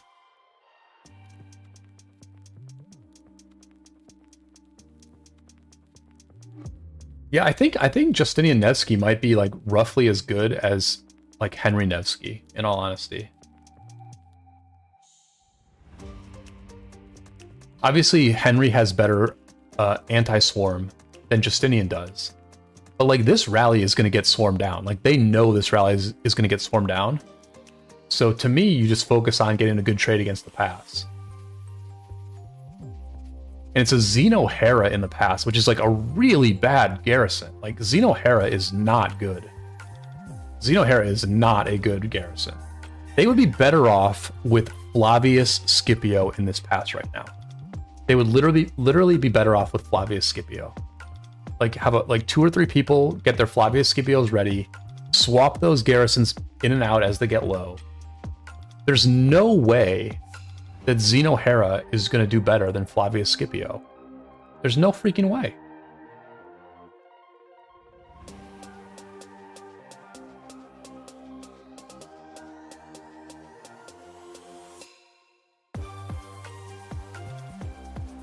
Let's look at these, So,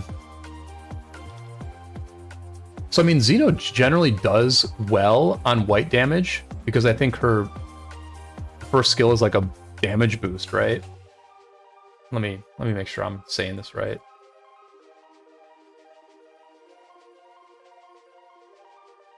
Yeah, 30% increased damage for the next 2 seconds. So she kind of just like buffs like these random turns throughout the fight. But what I'm seeing here is that the white damage is actually very, very even. And then obviously the Justinian Nevsky is doing way more skill damage. Way more skill damage. So let's call a spade here. SJ32 is getting a very good trade against SW right now.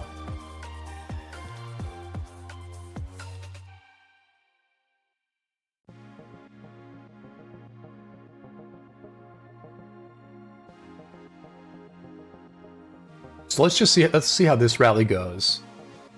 And then we'll probably check in on the other KBK.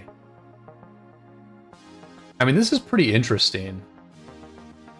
I mean, obviously, war is very long, and you cannot conclude anything from a small snapshot of time. But I guess I would describe SW at this moment as being a little limp dick. You know, they're not able to push the open field, even though these two groups are literally like yellow to each other, right? Like SJ32 and BID are yellow to each other. They're not in the same coalition. So they're not able to push the field at all. And they're using the ultimate limp dick garrison of Xeno Heraclius. Like, the problem with this garrison is that it doesn't do damage. It doesn't do any damage. Xeno heals, Heraclius shields.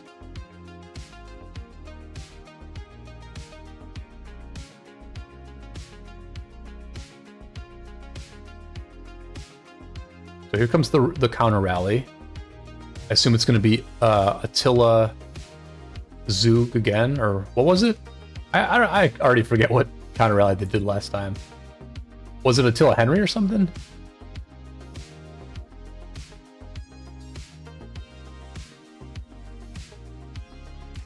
Oh, Attila Nevsky this time, okay.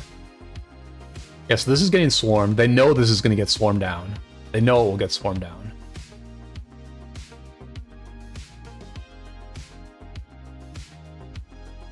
The counter rally is showing up in a bad place because BID can easily attack this counter rally, which I imagine is what is happening. They're keeping this rally up for a decent amount of time. The counter rally is oddly high health. I don't know, like, no one swarming this counter rally? They're doing a good job of keeping the rally up, though. Let's look at the sad faces here. The sad faces are mostly on SW's side. The counter rally stayed up way too long. You have to swarm that counter rally. I don't know why that counter rally is still up. I do not know why that counter rally is still up. But the sad faces are very much on SW's side. Why is the counter rally still up? Why are they dominating the open field, but the counter rally is somehow still up? That's completely mental. But they are keeping this rally up. It's worth noting they're keeping this rally up. And the sad faces are crazily on SW's side. We're like, look at what's happening here. SW is not even swarming the rally. A bunch of SW players pushed out and like didn't even swarm the rally. They were just like fighting. They were fighting over here. Right? Like, SW players are fighting. Like, what's this guy doing? Like, the rally was over here and he's over here fighting? Hello? Maybe the call was to push out? Maybe the call was to push out and swarm the rally? I don't know. But like the way you do it is you swarm the rally first, you stay close to the pass, and then you gradually push out. You don't YOLO into the 5th layer of the enemy defense.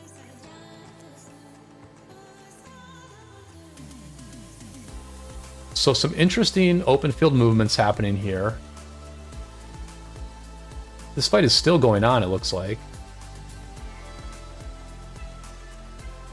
I think ultimately this was a pretty rough trade for SW in the open field. Was push out, the call was push out, don't swarm rally. Interesting. Interesting. Well, I mean, it was a good rally to avoid in the sense that the rally was not doing any AoE damage to the push out.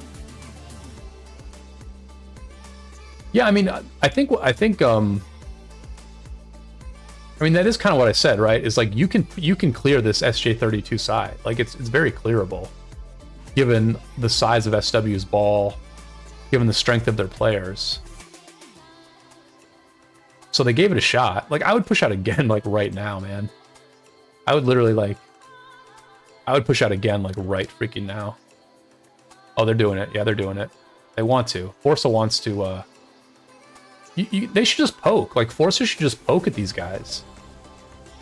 This is the thing that I don't think people do enough. Like I don't know, or not. This is not true. People do this, but like timed pushes are good, but like organic poke outs are also good, right? Like you can just organically poke out right now, and like if enough people respond, like if enough people follow Forza, like he overcommitted, but he should have just like poked a few times, just like poke a few times, and just see if more people join you. And you can just like clear this with an organic poke out as much as you can clear it out with a timed push. See, like they just need to keep this organic poke going and just see what happens. Because I mean, BID completely refreshed everything, which is interesting.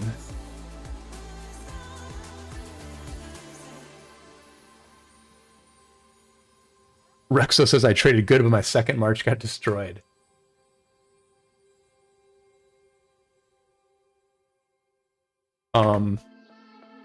Yeah, Rexo, if you have any reports, please share them with me.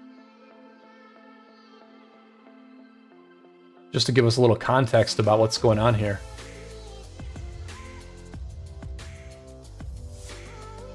Yeah, I mean, so like, yeah, SW is kind of focusing on the right thing here because like the pass doesn't really matter. Like obviously holding the pass is important, but they are almost certainly going to hold the pass.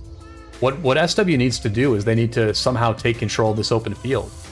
They have 2 hours to take control of this open field. So they're not in a rush, but they just need to get some positive momentum going. But it is going to be tough. I mean, it is going to be tough with 2 kingdoms here. SJ32 in their uptime. SW almost certainly in their downtime. God, I would love to know how many people are online in SW right now. And none, I guess. Yeah, I would love to know how many people are online in none plus SW right now.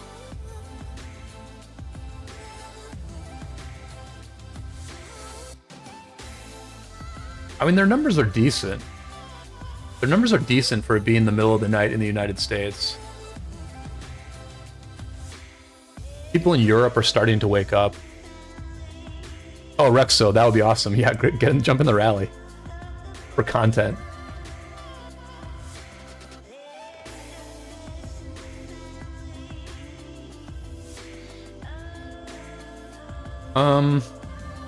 Let's stick here for one more rally. That one was pretty darn interesting, so let's stick here for one more rally.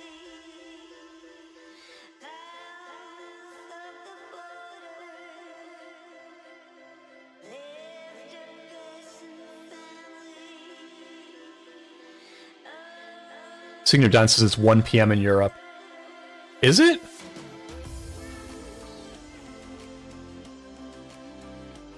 What time in Germany?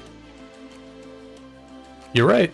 You're right. It's 1 p.m. in Germany, so It's 1 p.m. on a Saturday in Germany, so yeah, I mean it's definitely not downtime for Europe at this point. All right, so now we've got the Gilga Henry rally, definitely a more robust rally. And like, here's the thing about Xeno, right? Gilga Henry is going to straight up wreck Xeno Hera right here. They are going to wreck it.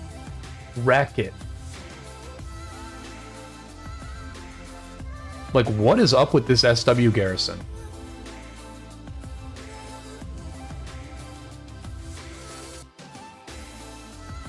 I mean, this is honestly like a weakness that some like really strong kingdoms could low-key have.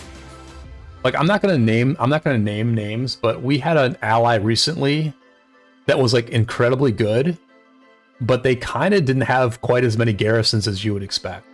Like, they were a little bit short on garrisons, which is just like pretty wild, man.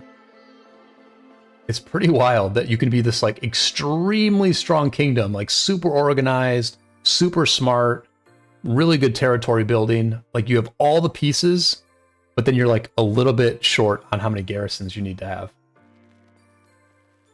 All right, so they are swarming without the rally here. They're swarming without the counter rally. They hate this rally. Yeah, that was a good swarm. That was a really good swarm. That was a really good swarm because they hate that rally. They hate that rally against the Xeno. So that was very good.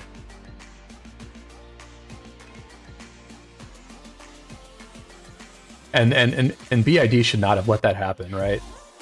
BID should not have let that happen.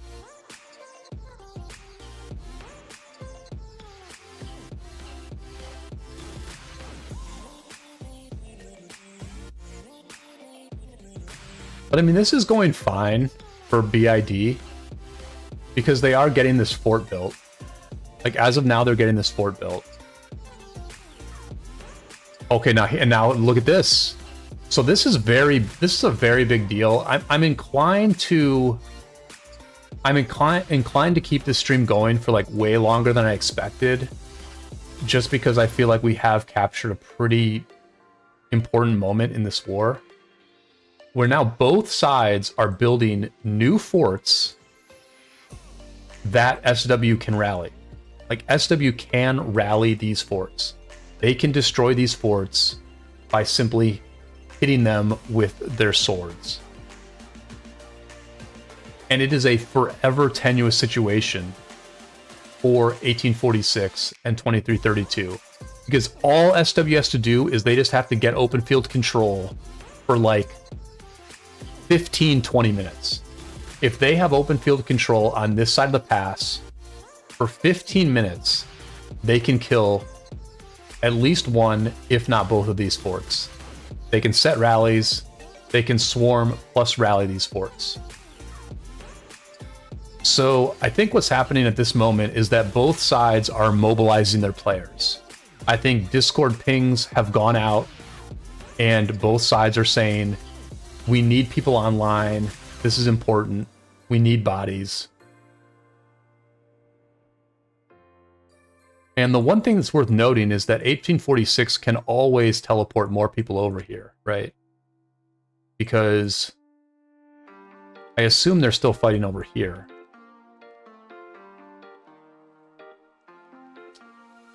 And really, I think that Mimi and 1302, they need to double rally. Like, they probably need to double rally this pass. They need to put like ultimate pressure on this pass, so that 1846 is forced to keep players over here, right? They can't let 1846 bring everyone over here right now. They need to put maximum pressure here. And this is a nice part about Warriors Unbound, right?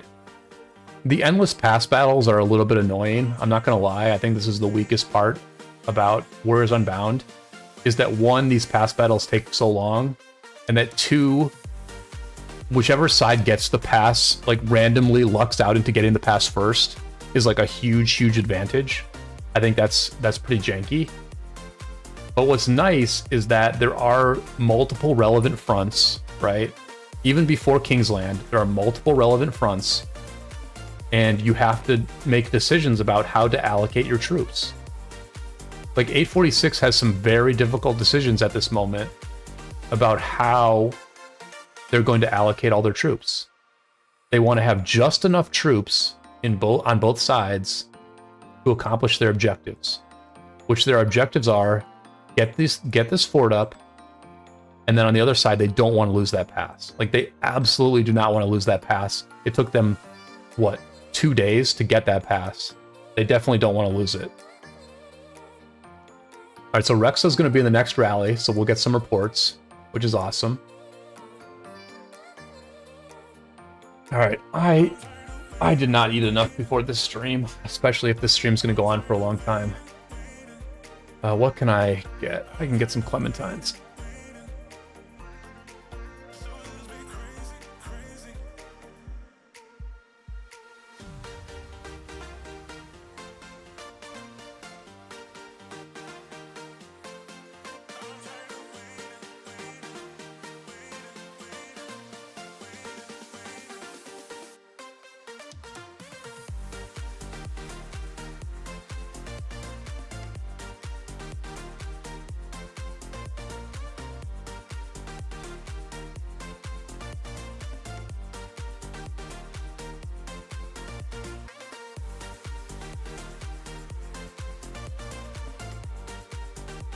I'm surprised SJ32 waited so long to build this fort. It definitely hurts them a little bit that they did not build it faster. Because like they probably could have started this right around the same time as 846 started their fort. But I mean, all in all, this is a pretty big block right here. This is gonna majorly, if they get these forts up, this is gonna majorly slow down SW. And it's honestly a bummer that this map is so past battle heavy. Like, it's great that you cannot place forts everywhere, but I mean, I'll be damned, but you can place 2 layers of forts at all these passes, huh?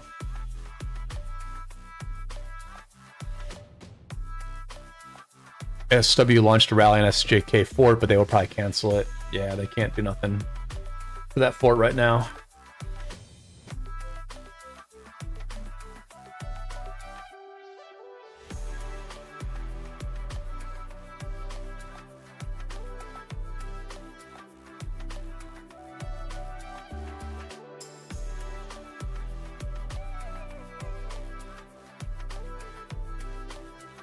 I think I need to change the title of this stream, actually.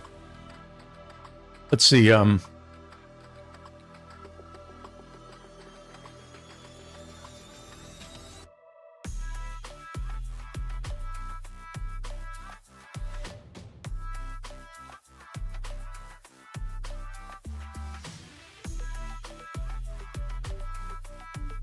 1846 plus 2332 dropping forts. Can SW stop them? Rise of Kingdoms. There we go.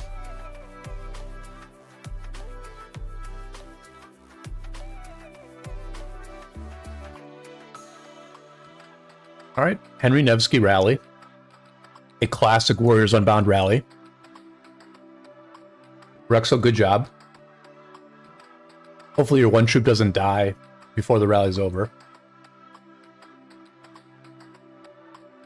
Maybe you get the report anyway, I'm not sure.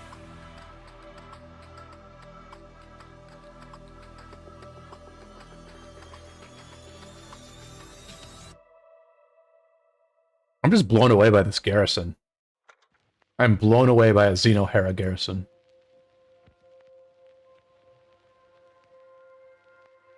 I don't think Yoda's on, honestly. I haven't seen Yoda in the field. And if Yoda was on, they could just use like a Dido Hera garrison or a Dido Zug garrison. A Dido Zug garrison in a past sounds pretty nasty, honestly.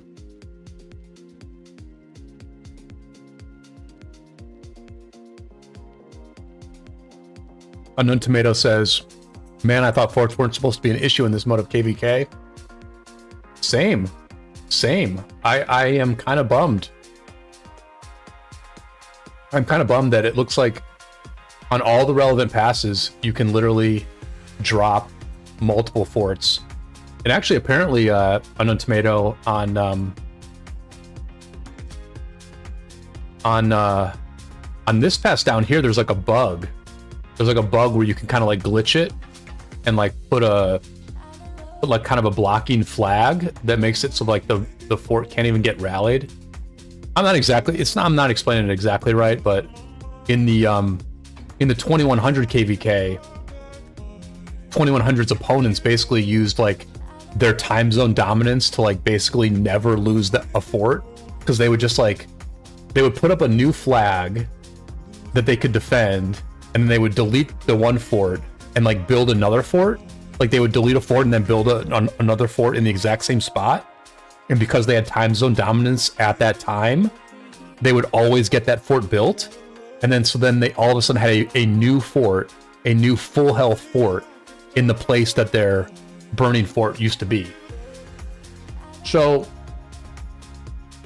yeah, I think honestly, for me, this map is not as cool as I thought it was. Because there's just too much pass battles. Way too much of these wars are getting decided as pass battles. I would take Orleans open field fighting any day of the week over this endless pass battle, endless fort rally and stuff. So it's a good map. I think there are some real flaws here that I don't really think they're going to fix, because I think the flaws are a bit nuanced. I think Warriors Unbound is what it is. It's a good map, but we spend way too much time fighting the passes on this map, and I'm just not into it.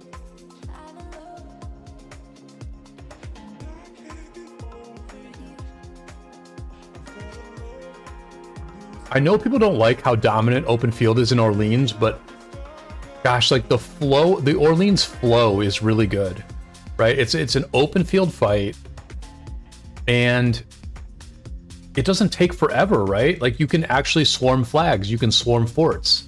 And so like if you're the stronger team for like a 6-hour stretch, you can actually make progress. Whereas at these pass battles, you can be the stronger team for an entire 12-hour stretch and you can make no progress at all. Which is what happened with 1846. They were the stronger team, but they were stuck at that pass for like 2 days. All right, so rally goes down.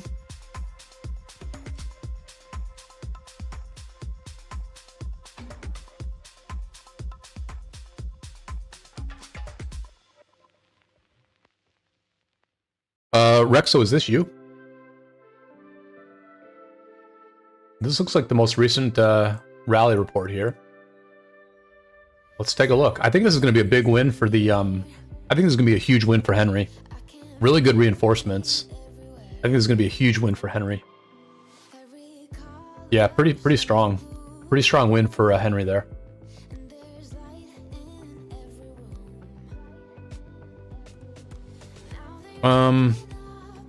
Fatty looks to be not fully critted. He's decently critted, but not fully critted.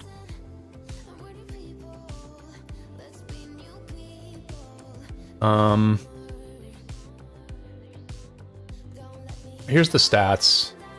I'm not great at assessing these stats, but this is what the stats look like.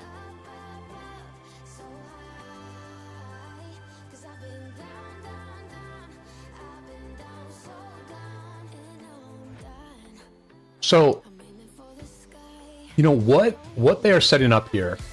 This is a really good move by 1846 and 2332, right?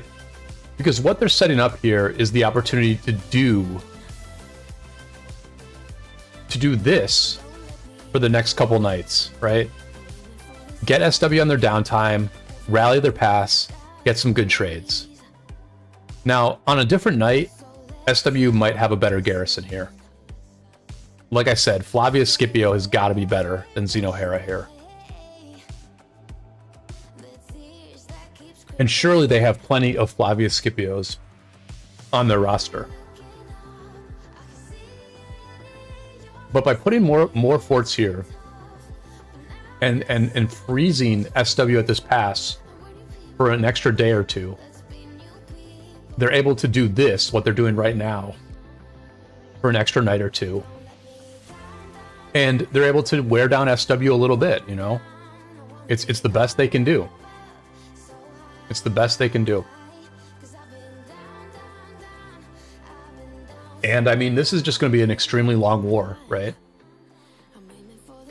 But I like that I'm able to document for whoever is watching this now and later. I'm glad I'm able to document these Asian hours. I'm able to document, and you know, maybe this is Wib's, maybe this is a prime time-ish point for Wib, in that they're heavily European, right? So we might be looking at like the real, this is like, these are the hours where like Wib's team has like the most advantage that they have for any 24-hour period. But I mean, like these balls are not that big, man. This 1846 ball is pretty small. This SJ32 ball is just like mid. So, you know what? I mean, if I'm betting on this,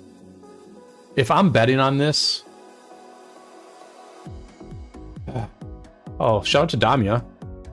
Shout out to Damia. He was always a very supportive person for me in the official ROK Discord. I don't think he's a staff member there anymore, but he was always supportive and clear about like what I needed to do to get higher status there. Okay, if I'm a bookmaker and I'm placing odds on these forts getting built, I am gonna say that it is, I would say this fort is like a 60% favorite to win, to get built, like a slight favorite. And I would say that this fort here is 50-50 to get built. I think it is 50-50 that in the next 2 hours, SW will not build up a big enough open field army to clear this field. I think it's at least 50% that SW will get a big enough army in the next 2 hours to clear this.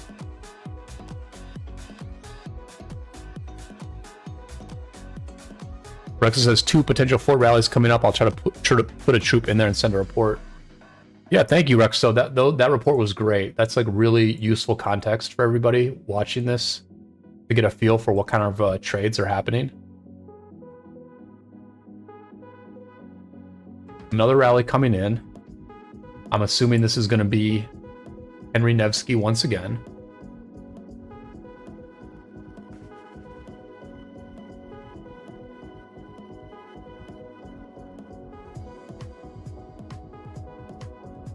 I'm just going to message this person right now and be like, hi, I'm live streaming.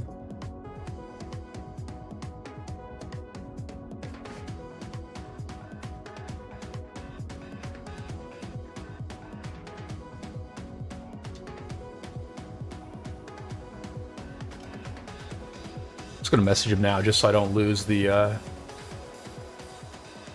so 846's ball is getting a bit bigger. I mean, so far so good, right? Like, so far, SW has not been able to push out at all. And they just need to mobilize. Like, this is like a really good test this is a very good test for SW right now. Like, how many people can they get online when they really, really need people online?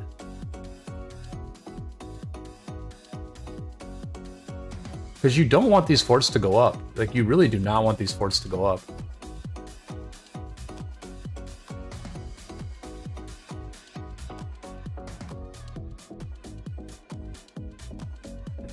Unknown Tomato says SW should have more activity already. They have good EU base.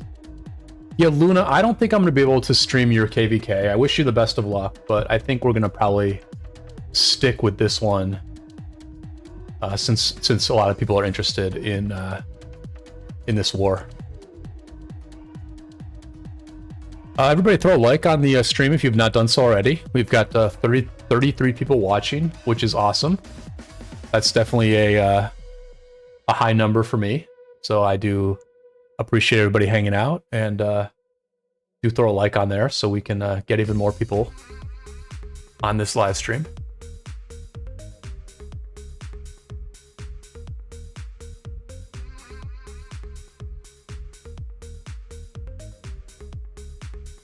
Yeah, Unknown Tomato observed earlier that with Fadi as the garrison lead, that would indicate that the whales are offline. Yeah, that's a big thing with downtime, right? Like, it's one thing to have a downtime, and it's nice when you have some people online during your downtime, but you need garrison captains during your downtime, right? Like, that's when you really need the garrison captains, because obviously your downtime is when you're going to be getting attacked. And so, like, having those downtime garrison leads is pretty freaking important. I say that as a downtime garrison lead myself, right? Yeah, I mean, there have been times where, like, literally, like, one person like myself can make a huge difference in how a downtime goes. Like, if my garrison is online, we can do certain things. If my garrisons are not online, we just get steamrolled, you know? So I think 2605 is kind of finding something out right here where it's like, we need, I mean, what they really need to do is they need to share some of their whale accounts with a few more people, so a pilot can be online at this hour and give them a better garrison in the pass. I mean, it sucks that that's what it is. It sucks that it's a pilot that would solve this issue, but that is where the game is right now. I will say that no one has access to my account. Like, literally, I have 0 pilots on my account. So for me, it's a very, like, human thing where I arrange my sleep schedule to be awake when other garrison captains are not online. And then, you know, then I'm available for those important times. But most people do not necessarily make these human real-life sacrifices. Most people just find a pilot, and the pilot takes care of that. I wish that were not the case, and I would not be against Lilith doing something about the pilots, but it is where we are. All right, so that rally gets swarmed down.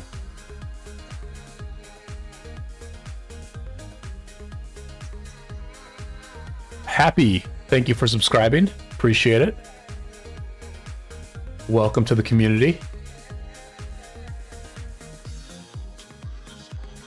All right, let's quickly take a look at the other pass.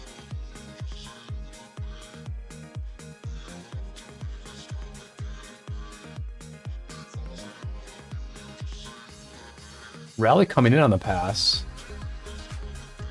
See, this looks like they're only single rallying for the most part. And then they're running what? They're running Attila Henry or what? Yeah, Attila Henry. I feel like this trade against a Jan Hera is like not going to be all that good. I think the trade's probably not very good here. They really need to double rally. There's no reason for them not to double rally right now. 846 is busy elsewhere. It's a good time for 302. Oh, does 302 not have a... I mean, we saw the double rally earlier, so... Is the deal that 302 is not connected to the pass, so they can't rally?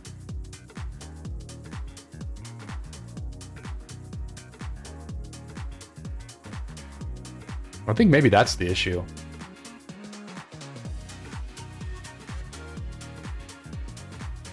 Yeah, I think it's just 2 1175 coalitions here, so it falls upon 1175 to do the entire double rally.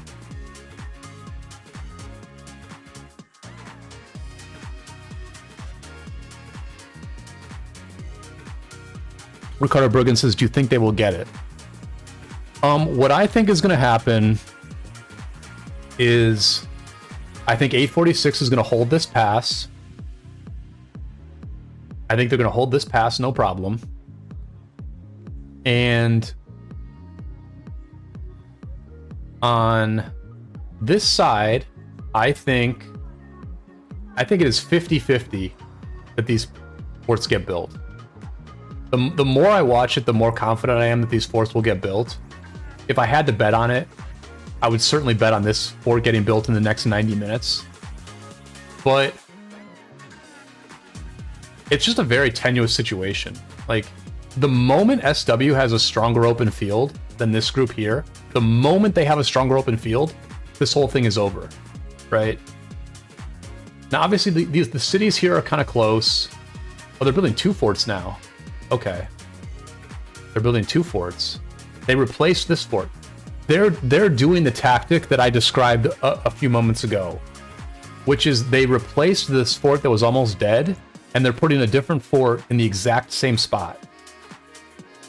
So, like, this moment is this is a huge opportunity for SW.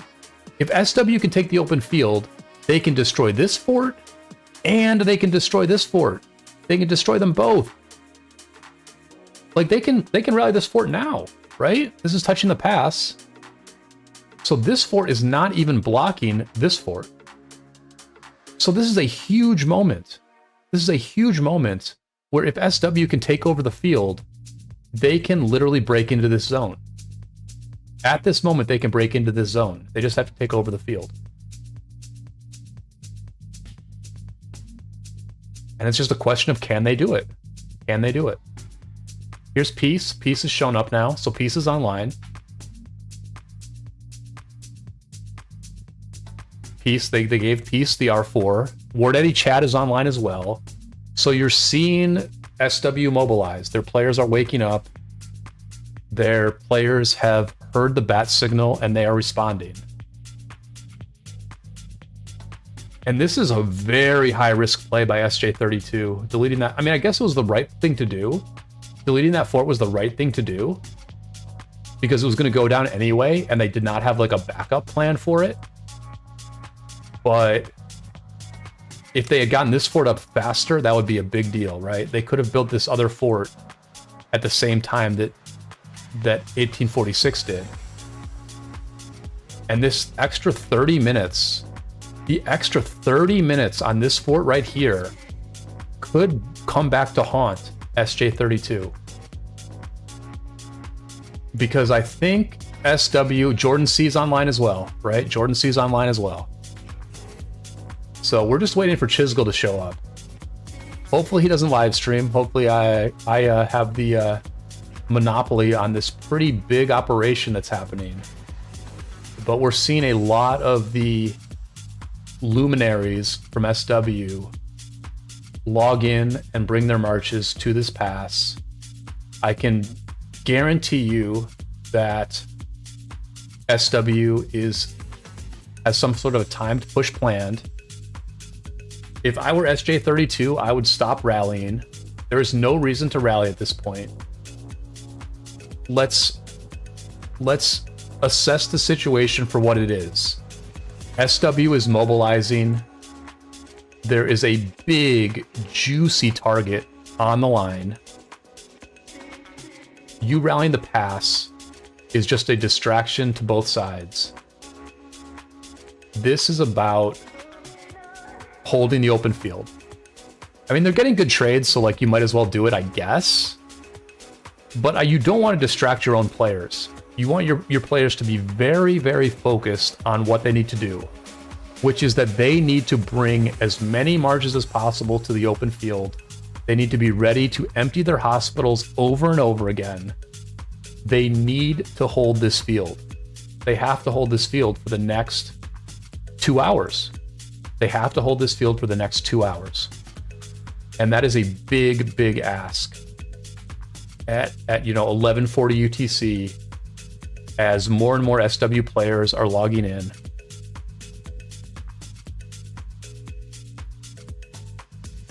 Dr. Sam looks to be a huge whale as well.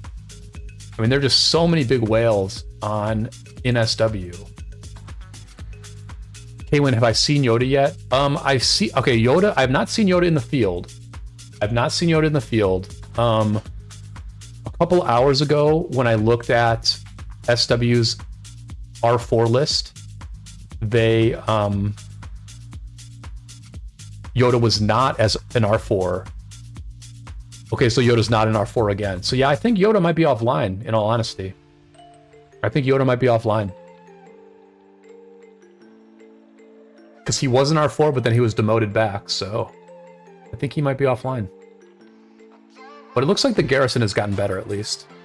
Flavius Hera now.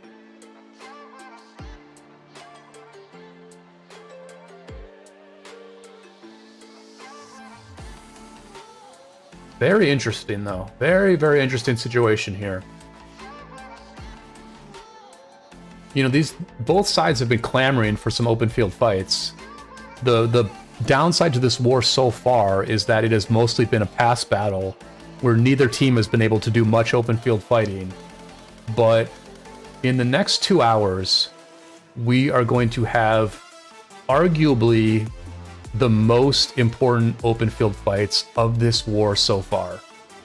Because SJ32 has to somehow defend this fort against the very intimidating SW open field. And we haven't seen it yet, but as someone who's been watching this for the last hour plus, I can assure you that the SW ball is a lot bigger now than it was an hour ago. Ricardo says, what will be the best garrison right now for pass? I think the best garrison is going to be Jan Flavius. I think Jan Flavius is just a very, very good pass garrison.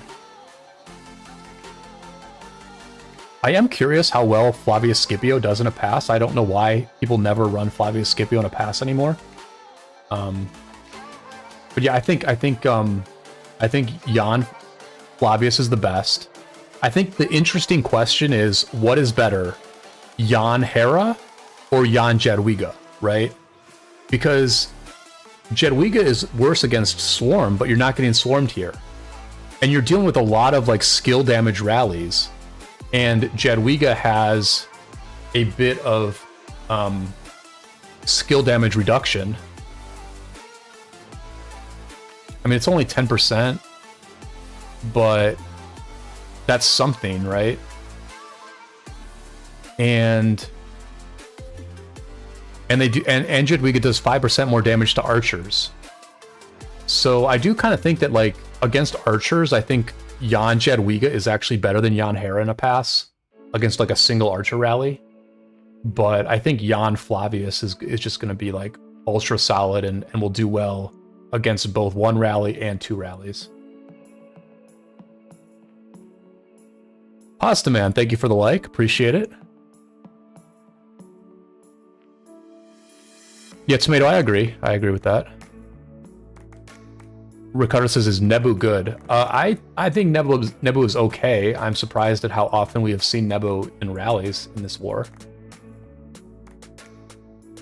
Crow Gaming says, every time I see someone with the Dynasty Warrior City skin, I get sad. Wish I hadn't lost my 10th place. Which one is the Dynasty Warrior skin? Oh, so here comes the counter rally. Let's see what happens here. This should be a big push. The push is a little bit slow to get going. There should be like a very good push here from SW. Let's see. Let's see how good the push is. Push seems okay, but there's not a ton of people moving in. It's better than they've done in the past, but it's not like amazing. The rally is down. Now, do they continue? Do they continue or do they back away?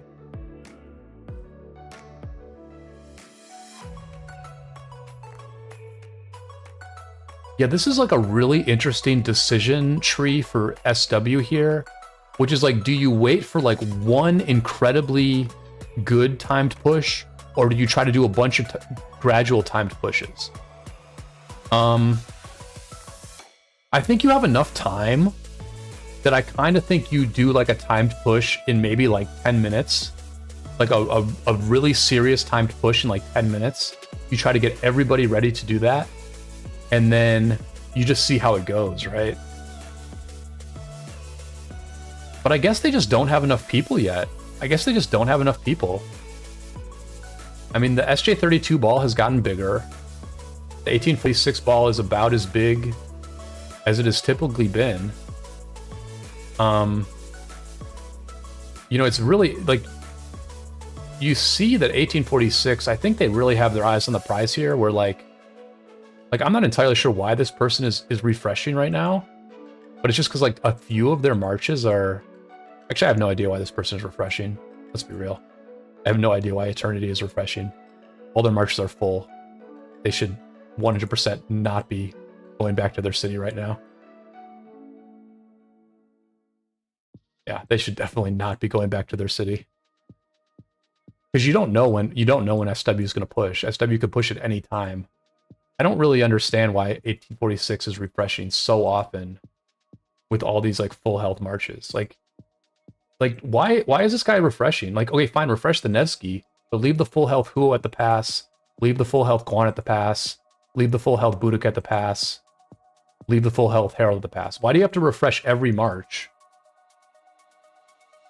Because you don't know when SW is going to push. You have no idea. They could push at any time. Like, you have to leave your marches at the pass. You can't... There's no reason to refresh full health marches. Freya says 1846 is splitting on 2 passes. Yep, definitely, Freya. Yep, they have some choices to make here. And what Mimi has to do is Mimi has to put as much pressure as possible on the other pass so that some of 846 has to stay there. But honestly, Mimi's not putting like a ton of pressure on it. They're not double rallying. Like, they should at least try to double rally. Sorry, this... I get lost here a little bit.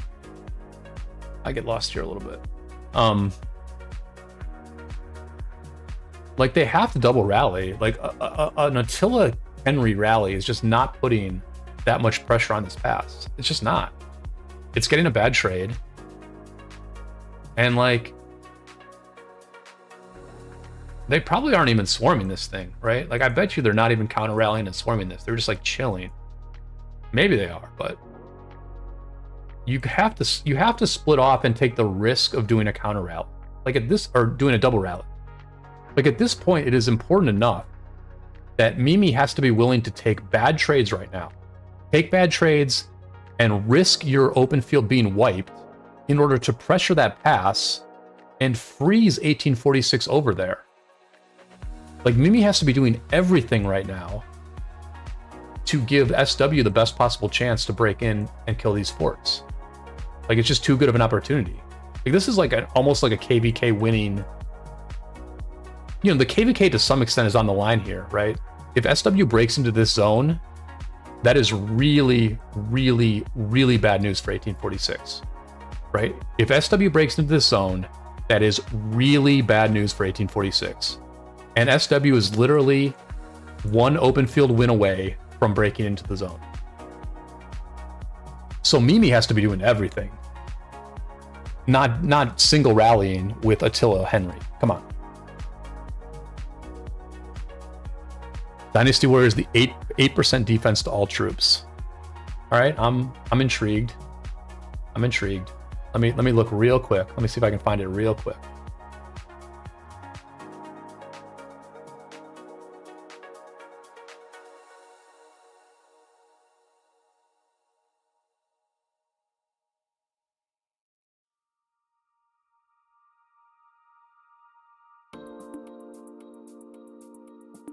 Oh, why am I looking at the ones that I have? I'm an idiot.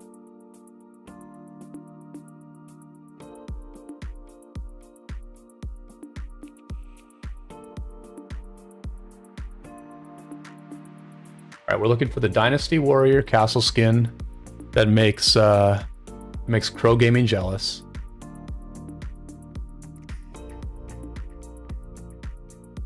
He said it's 8% troop defense.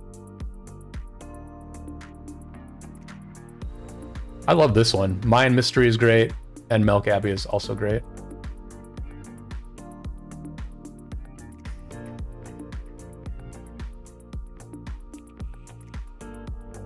No, not Frozen Fortress.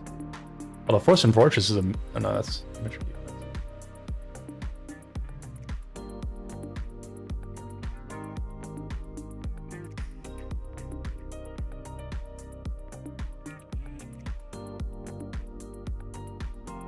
Oh, this one? Dynastic Conqueror?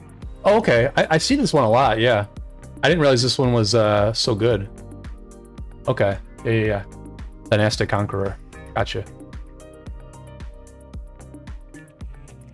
Yep, I've seen that one before. I did not realize it was that.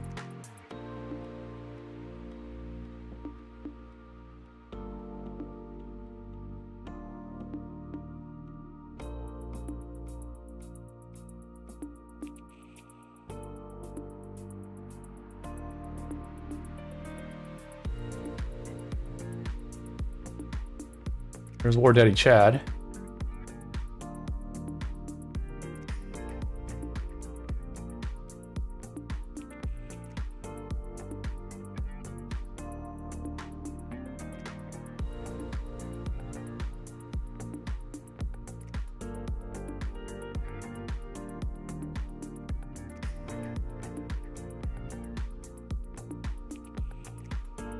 Okay, so we got some more reports from Rexo here. Thank you, Rexo. There was another one of those pass rallies. This is against Pieces Flavius Hera. I think this is like the more recent one, or this is a little while ago. But yeah, closer trade. Definitely a much closer trade here. And then here's the Swarm on... Here's the counter rally. And then the Swarm on that rally. You can see that they're getting quite good trades on the Swarm. Like, surprisingly good trades on the Swarm. Just, like, really, really good trades on the Swarm. Like, I mean, they're not winning trades, but, I mean, you don't need a winning trade. You just need, like, a serviceable trade. Yeah, you can see how clean this Swarm is here. And you can see why a lot of people are focusing on very, like, anti-swarmish type of rallies. Because this is just, like, way too easy to swarm. This is, like, crazy easy to swarm. I mean, this is just crazy, crazy easy to swarm.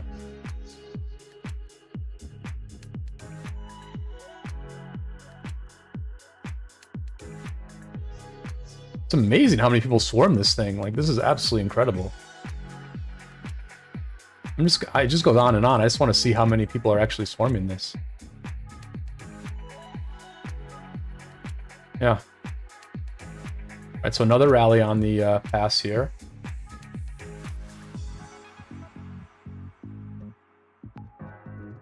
And this is the pass. This is the other pass. This is the Mimi pass. This is what Mimi's rallying. So the defense is getting very good trades. I don't know what this is, actually.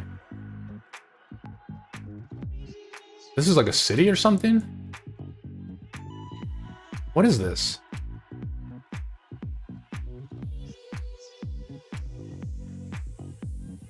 These are the counter rallies?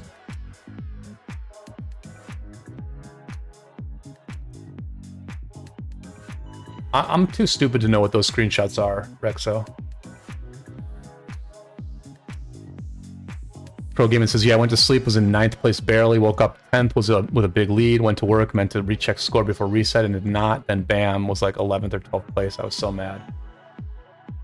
Yeah, I've never gone for a Zenith in my life. Probably never will. I just go for the 15 or 30 day Zeniths and use them when appropriate.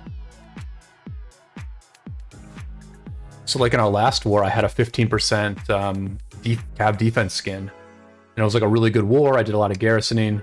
And so like it was very nice to have that 15% skin during that war. I got very good value from it. But now I'm back to a 10% skin. And I need to wait for another Zenith. And I need to actually do well in that Zenith to have my cav garrison be where it needs to be. The people who get top 10 in a Zenith, they're just like good to go. They're just like chilling for life at that point. Unless, of course, they did a Zenith back in the day and they got a 10% skin and now there are 15% skins, and so then they're no longer chilling. Kwin says, when is your video on bets this week? Kwin, I have not made a video yet. Let me show you the bets. Here are the bets. Maybe I can even put this in the corner of the screen from time to time. These are the bets. This is what we're doing. If anybody wants to see the bets, I can just throw them on the screen. I will probably do a video later, like in like a few hours, when the stream ends. But yeah, I haven't been able to make the video yet. But pretty good set of bets, honestly. I thought the week was going to be a lot tougher to find bets, but we have a lot of pretty good underdogs that we can bet on. So that's what we are doing. And the 30% on GT is just to protect some of our current Oryx, because we actually don't need to bet. We can buy out the shop right now if we wanted to. So I'm going to be honest, the sense of urgency that SW has is a little bit low. I guess this is the priority over here. They have an hour and 47 minutes to get this thing destroyed, but I don't know. I mean, can't they clear this 846 ball? Look at how small this 846 ball is right now. Can't SW like just go into the zone and like clear this thing out? Luna, best of luck. Best of luck to Kingdom 3132.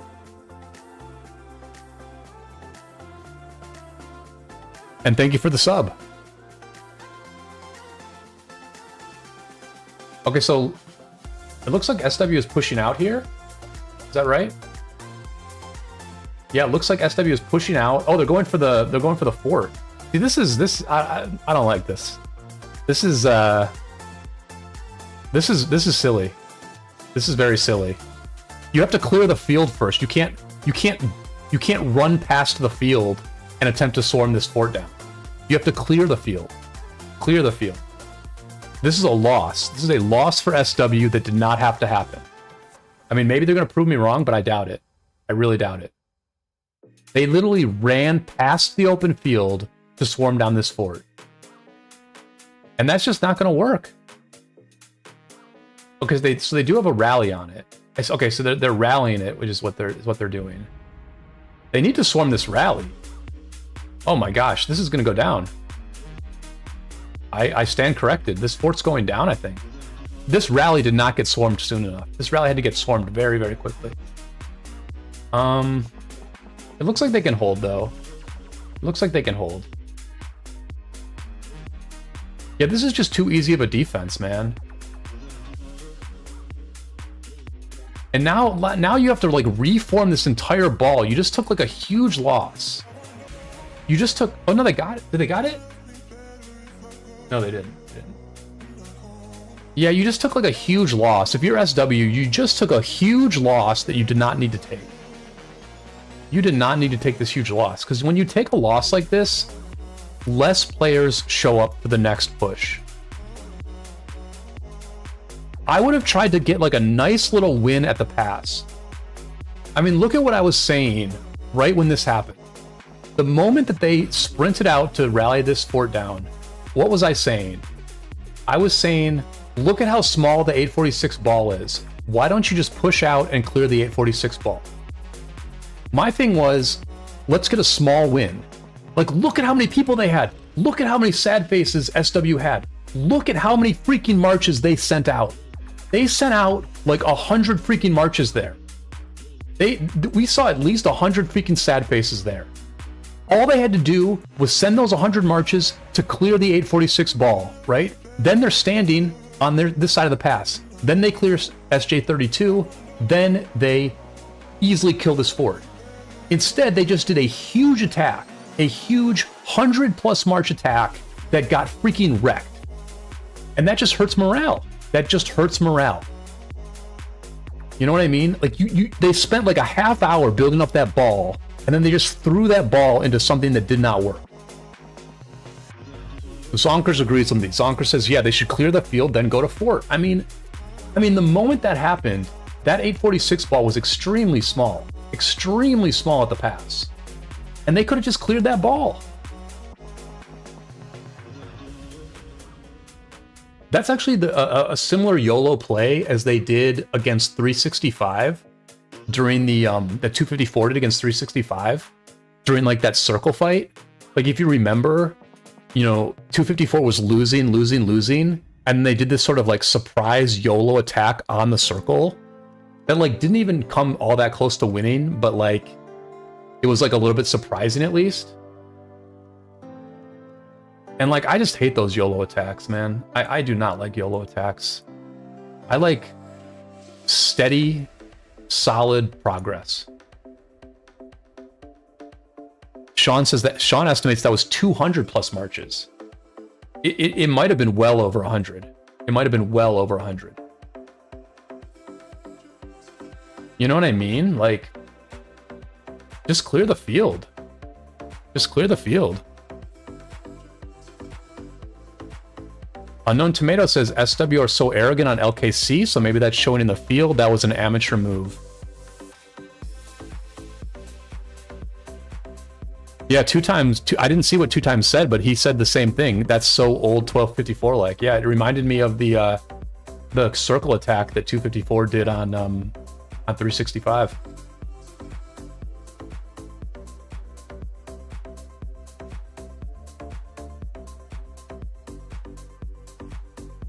All right, Crow, I will throw up the bets again.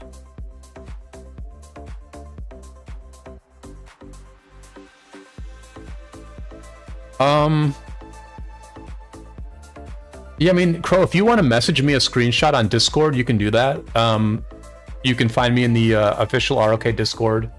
I'm a content creator, so my name is in green, and I'm online. So you can find me in you can find me in the ROK Discord, right? And you can send me a screenshot if you want. Or I guess you can message me in the game. Let's look at this report. Here's the pass rally that happened as that YOLO attack took place. A good trade for SJK. Good trade.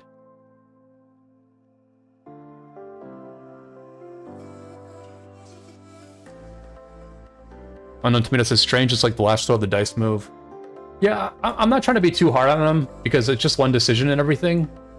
But it was like, we saw it live, right? We saw it live, and I just think it's like very instructive.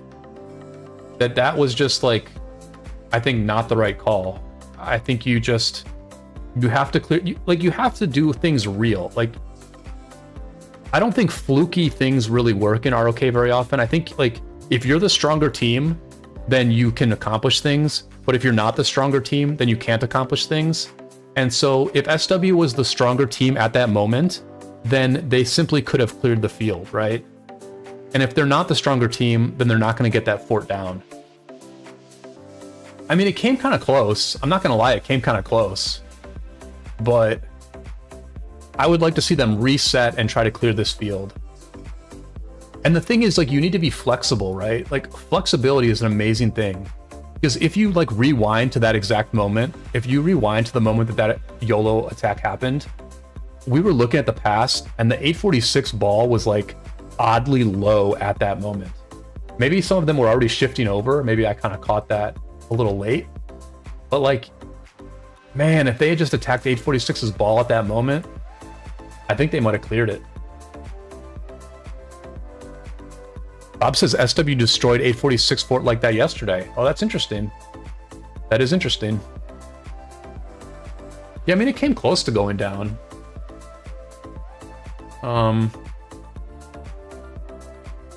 It came close to going down, but I just think they could have cleared the field, Bob. My thing is, I just think they could have cleared the field with all those marches they had. You know?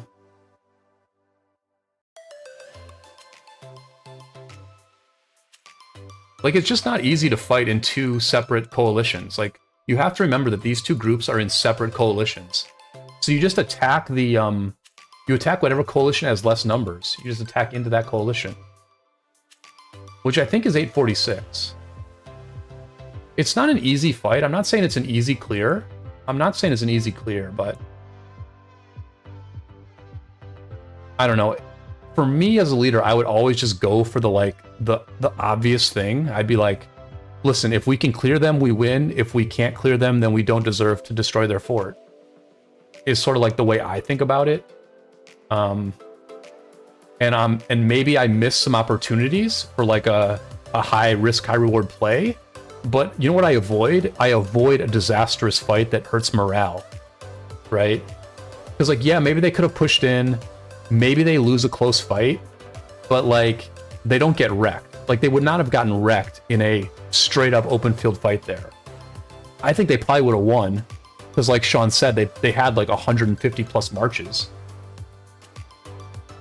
But it's interesting. But it's definitely interesting.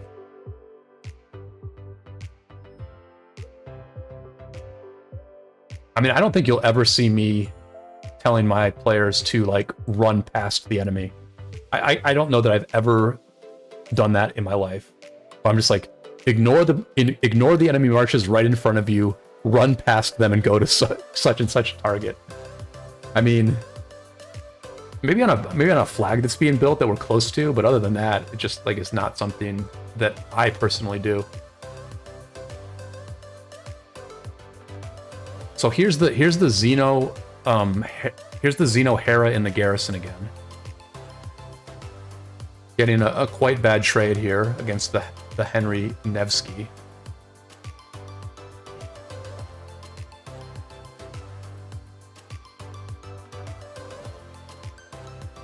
Everybody be sure to throw a like on the stream.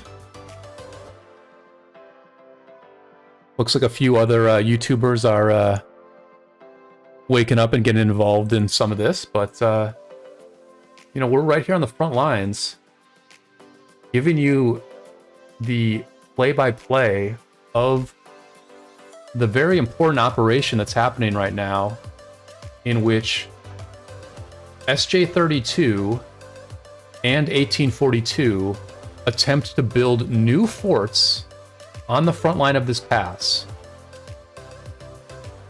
And what makes this even more intense is that SJ-32 has rebuilt the fort that they had right here. This fort was burning down, they destroyed the fort, and they are rebuilding it. And so if SW can break through and clear this field and kill this fort here, then they can potentially break into the entire zone. Here's the other thing about that YOLO play, right? Here's the other thing about that YOLO play. What's the strategic importance of killing this fort? This fort is not blocking anything. The only strategic value this fort has over this fort is that it's going to get completed sooner. But at this point, it's only a 5-minute difference, right? So if they had killed that fort, if their YOLO play had been successful, all they would have done is they would have increased the time they have to complete this mission by 5 minutes. Because the target is still this fort. Like, it doesn't change the target. The target is still this fort, not this fort. So like, even if it had worked, it would have accomplished them very, very little, unless I'm missing something.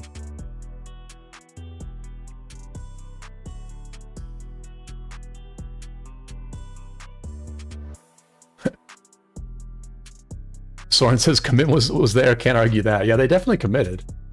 They definitely committed.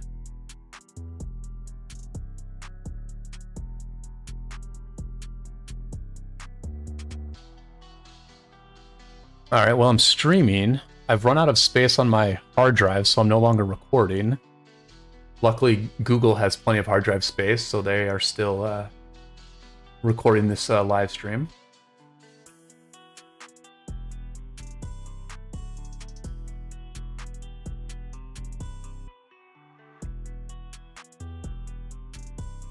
So this is quite interesting, though.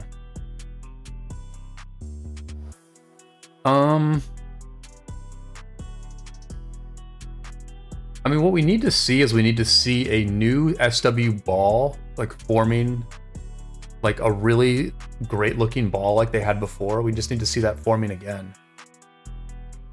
And I don't hate these organic little pokeouts. I do not hate these organic pokeouts. they need to be a little bit organized, like get like 30 marches to do it together, but an organic poke out can work here, I think.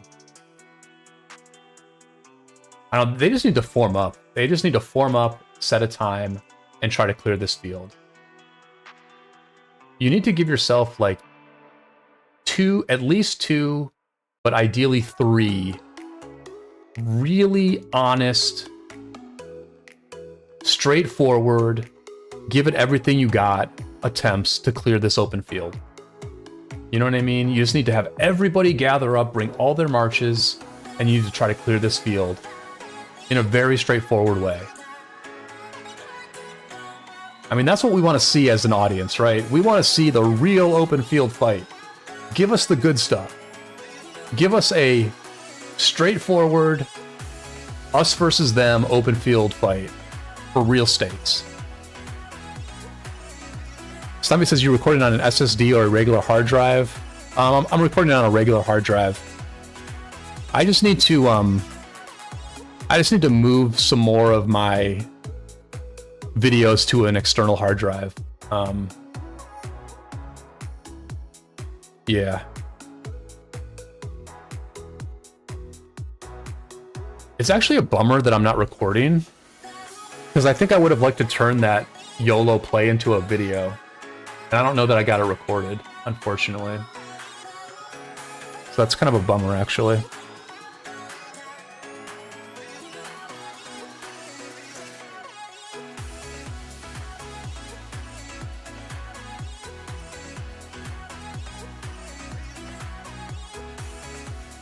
I'll report in messages, okay? Thank you, Rexo.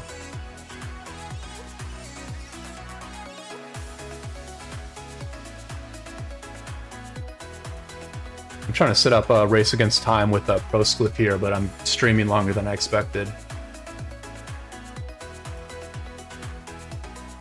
I think we looked at this one. Yep, we looked at that one. A shout out to Rexo sharing all these reports. Great contributor to the stream today, for sure. And so here's another rally on the pass. Yeah, I mean, they're just getting like good trades on the pass. The swarms are... So, yeah, interesting that this swarm looks better for the rally. But still, I mean, it's like... It just blows my mind that, like, XY William at 400k can, like, trade pretty evenly with, like, a 2.6 million rally. It's pretty wild.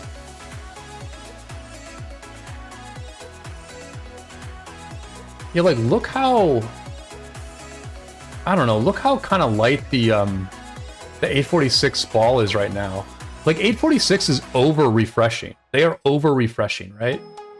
So I think what SW needs to do is they just need to, like, have a slightly flexible time, and they need to attack in between these rallies. Like, they need to just, like, wait till a rally's over, wait till 846 over-refreshes, and they just, like, attack into what's left of their ball.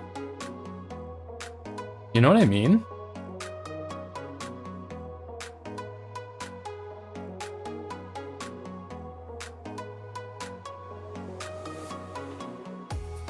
Because they still haven't really done, like, a real open field push. Like, they did one during a rally. Like, there was a while ago, like an hour ago, they had that one call where they said, don't swarm the rally, just attack the field. But, like, they've never attacked in between rallies. Like, not a single time have they attacked in between rallies. And we've been here for like an hour and 15 minutes. At least. And they still haven't done just, like, a normal open field push.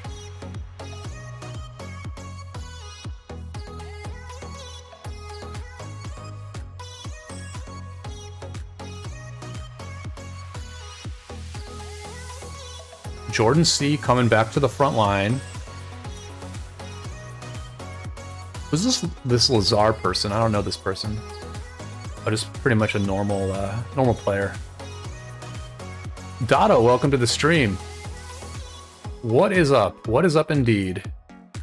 We're just watching a pretty key moment in this war where SJ32 is trying to refresh and rebuild their sort of key fort that's right here at the pass. They're taking this SW downtime as an opportunity to refresh this fort, and 846 is also putting up a new fort right here. And so they're just trying to hold the open field and prevent SW from destroying these forts that are under construction.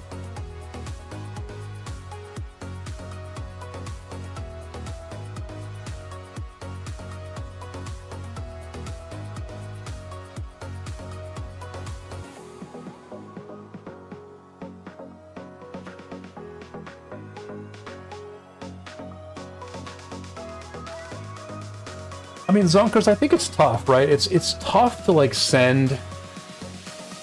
It's tough to send an army into what is roughly 100 to 150 enemy marches. It's tough to send your army into this, but like, you just have to do it. You just have to do it.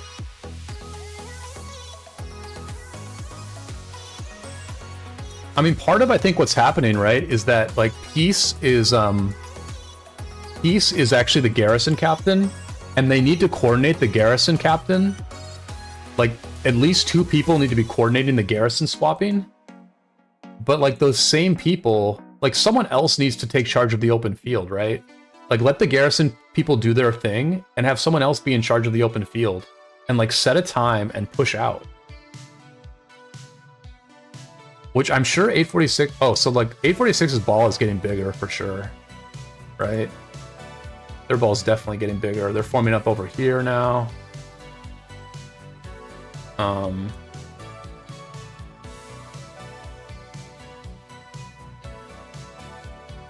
It is tough because like the timing, the time to attack is like after the rally, but the reason you end the rally is because you already pushed out to swarm the rally. So it's like a little bit awkward for SW, but they got to do it. They got to do it.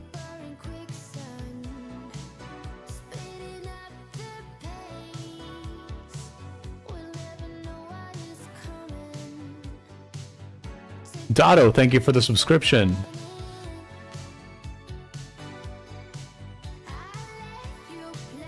Do you think they got strategic advantage? I'm not sure who you mean by you, but I'm not sure what you mean by they. I think the strategic advantage in this particular situation, I think their strategic advantage is on 846's side. Like they just have enough open field, and they clearly caught SW at a bit of a downtime moment. So I think in this exact moment, 846 has the strategic advantage. But I think generally in this KVK, that it is the 2605 side that has the strategic advantage. But you know, strategy. If you have the better open field army, then lots of things in this game become a lot easier. And I think right now, SW needs to find out if they have the best open field army at this location at this time. I think they've just sat back for too long. I think they made a bad decision on their first push. I think they should have made a very honest to goodness push on this open field and tried to clear it out. But here comes the rally, so let's see what happens as this counter rally develops.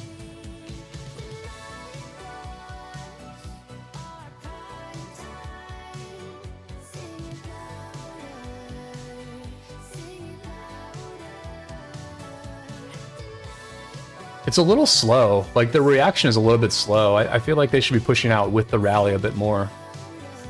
I mean, is this rally even being pressured right now? I think they're open field pushing right now. I don't think they're attacking the rally. I think they're attacking the open field. Yeah, they're attacking 1846 right now. So the counter rally is a decoy. The real objective here is to clear the 846 open field. So they're doing what I wanted them to do.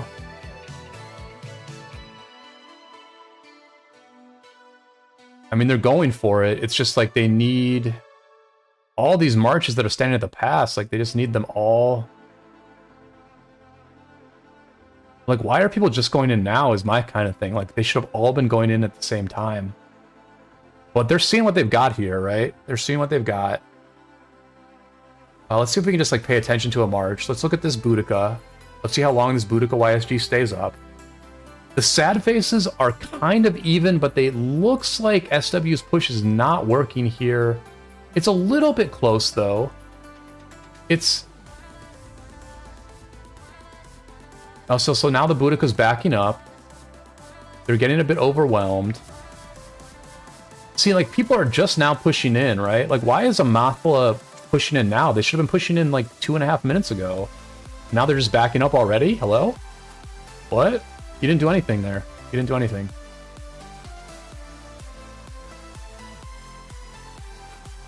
Yeah, I mean, this is, like, really an interesting test to see what SW has.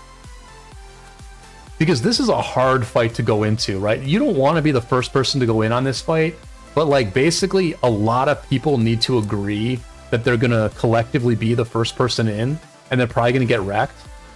And you just need that mentality. You need the mentality of going in, taking bad trades, and hoping your teammates clean up the mess. But, like, when we saw that Amathla player, like, they walked in like 2 minutes late, and then they retreated like immediately, right? You can't have too many players like that, or you're just going to lose this fight. You need people who, like, really just, like, sacrifice here and are, like, very, very objective focused. But I mean, this is promising, right? Like, this is fairly promising from SW. I don't think they're winning. I think they're losing this fight. But they did stay out here for a fair bit of time. And part of this comes down to who is going to empty their hospitals faster and get out to the front line again for the next push. But I mean, this is definitely a win for 846. No doubt about it.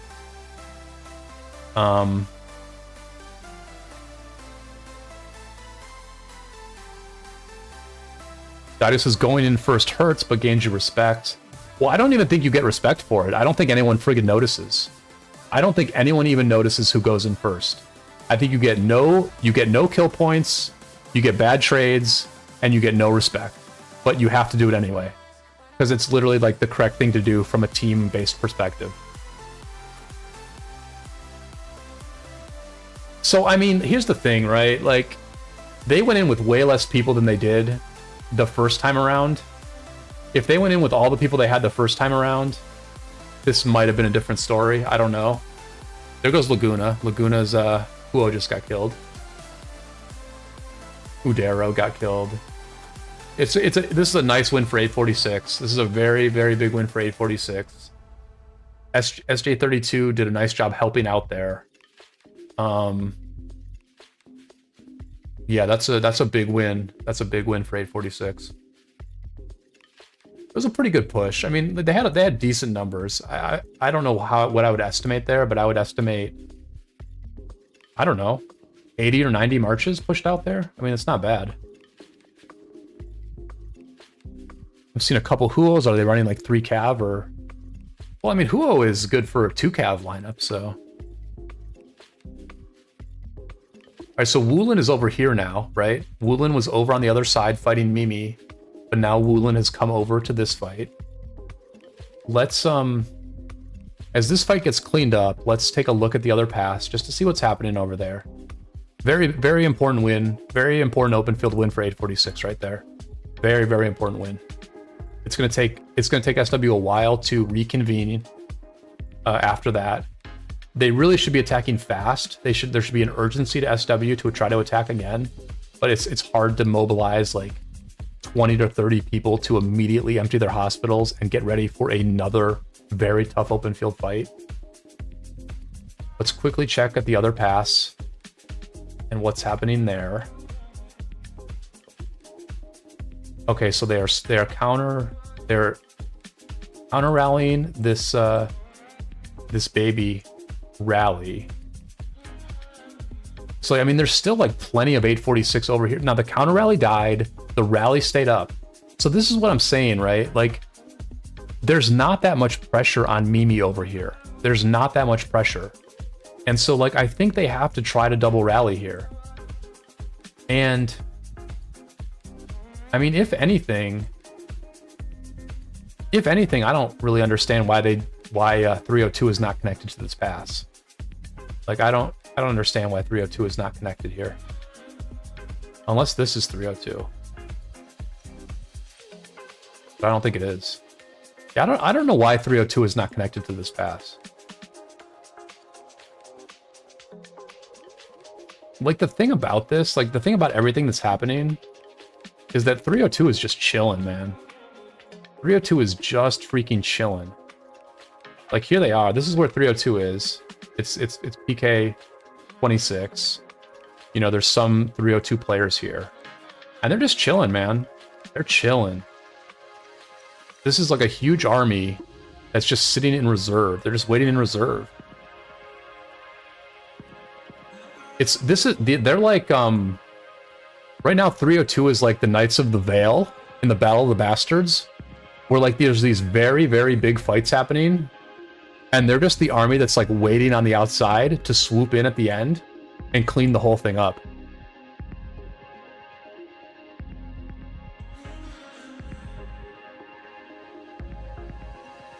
But I mean, at the same time, right? Like, there are wars within a war, and there are wars that take place in a bigger picture sense than a single lost kingdom.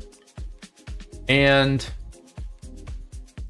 you know, not to overstate things, but I think a little bit of what we've witnessed this morning is 846 beating 2605 in a big picture sense.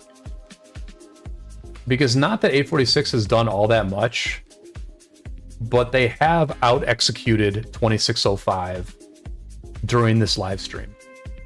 They won the open field fight they needed to win. They put up these forts, which was very smart. These forts were very smart. I really like that they took this risk, and it feels like it's going to work out. And they're just kind of like catching 2605 on the back foot. You know, like this Xeno Hera garrison is just not it. It's not it. And so this is the kind of thing that whether 846 wins this war or not, they can take these small scale victories forward and feel good about their kingdom for the wars to come in the future. But they can also use this small victory as momentum for later on in this KVK. You know, like, this thing is going to go on and on and on. This war's going to go on and on. And what they're setting up now is they're setting up several more days of fighting at this pass. And so, you know, it's an important objective that 846 and SJ32 are accomplishing right now, because they cannot let SW break into this zone. They cannot let it happen. And I think personally, I just don't think 846 is going to break into Norrisford. I just don't think they're going to be able to do it. Like, they're still so stuck at this pass. You know, they still have 2 layers of forts to kill. The first layer of which is healing as we speak. And they're not even dealing with 302 yet. Like, even once they break in, then they have to deal with 302 as well. So I think it's going to be very hard for 846 to break into Norrisford. But if they can keep SW locked in, then at least they still have a chance to win this KVK. Dotto says Dotto doesn't think SW can do it. I don't know. I think eventually SW will break into the zone. I think this is their downtime right now. But during the SW uptime, they are chilling on this side of the pass. They are free burning these forts. And like, at the end of the day, they probably have another like 8 or 9 days to break into this zone. And I think that's just enough time for them to get in. The only way that 846 and SJ32 will hold this zone is if they do this same thing multiple times, right? They rebuild this fort multiple times at like the same time period, night after night.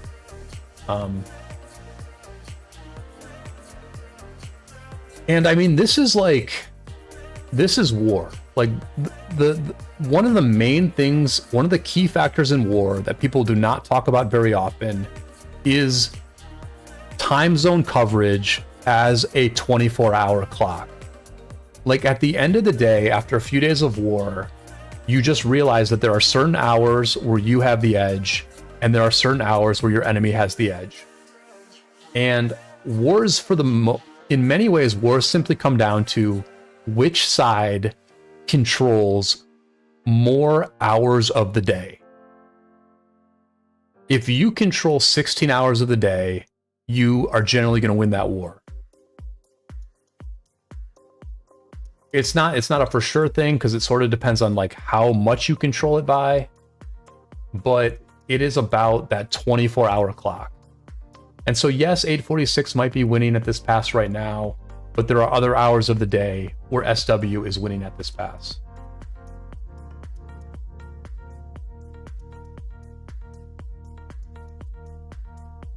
And the thing is, like, right, like SW's team has 24-hour coverage. Maybe SW doesn't have 24-hour coverage, but guess who covers their bases? Mimi and 1302. Mimi and 1302 are strong right now. And so they are able to cover SW's downtime to a certain extent. And I think that's going to be very, very useful in this war. Because I think clearly SW does have a downtime. Like I think we're seeing like a pretty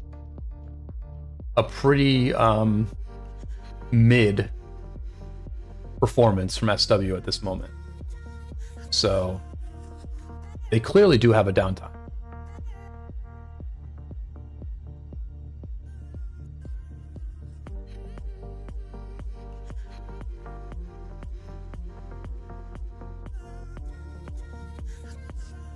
But I mean, if Yoda's account is on a lot, then like that mitigates the downtime. Like this, we might have just like caught the like one time that Yoda's not online, basically.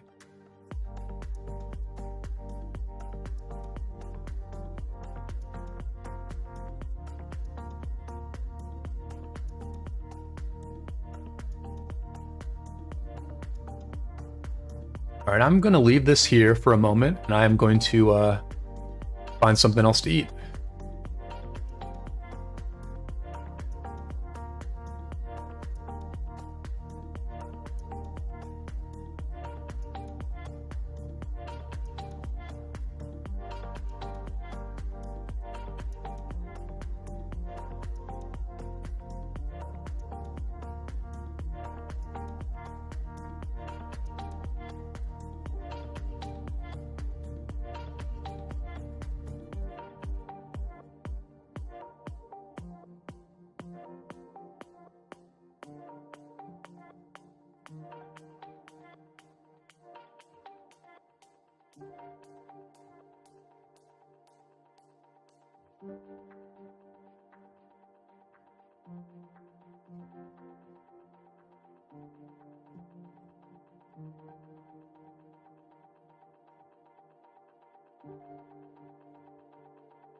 Alrighty, I am back. What did I miss? Looks like didn't miss much. But we definitely are seeing SW form up a bit now. There's like an amazing number of SW players that are just like offline standing at the pass.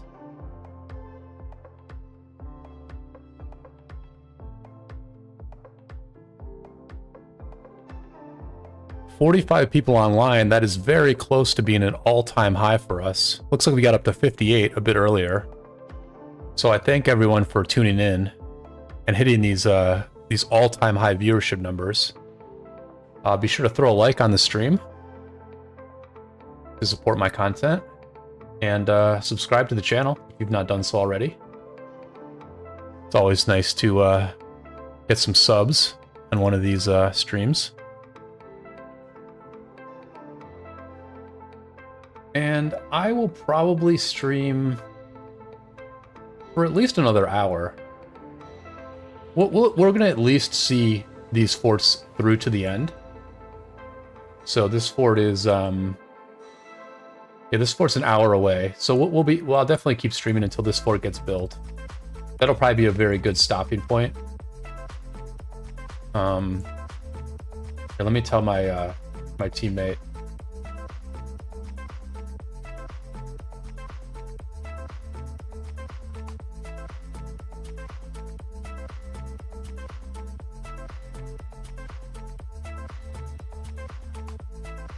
All right, Dankerson from SW with a report. So this is the...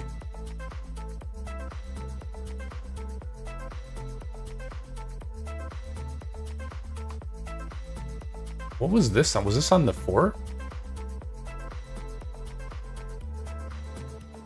I guess this was on the fort. That's interesting.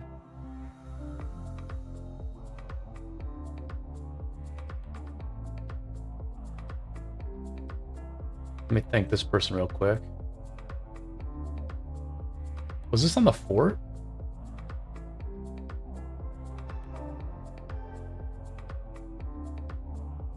I'm trying to find where the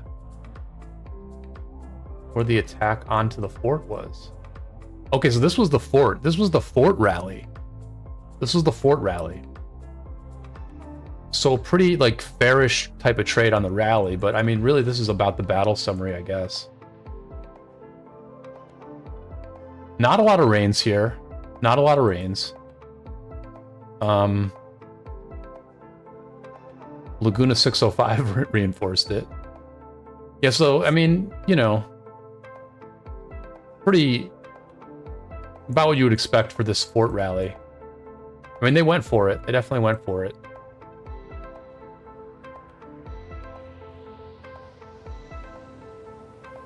And it got swarmed down ultimately. And then let's look at what what Rexo has for me. Rexo just keeps getting in these pass rallies, which is cool. Because they're all good trades for SJ32. Henry Nevsky putting in work.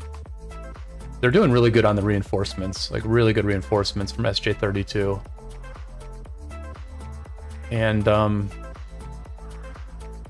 And just putting good pressure on this pass, basically.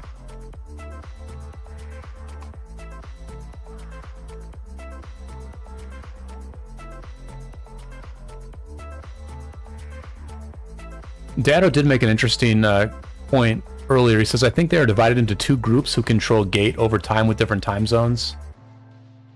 Yeah, I mean, the pass management that a lot of kingdoms have done in this KVK is very impressive. Like, it's a really, I think it's probably very grueling mentally and organizationally to keep these passes garrisoned correctly for, you know, a day straight. I think it's very difficult. I think you do have to plan shifts. I literally think you have to set up shifts and be like, okay, can you be in charge of this for 4 hours? Okay, I'll be in charge of it for 4 hours, and then let that person rest and have someone else be in charge of it. And you really need a couple people, right? You need like at least 2 garrison captains to handle that. but you really you only need like one leader. You can have one leader and one just like regular garrison player. But you have to schedule it out. You have to have different people doing it, because it's not like difficult work, but it's work that has to get done, and it takes a lot of time. So you can't force the same like 2 or 3 people to cover the entire 24-hour schedule.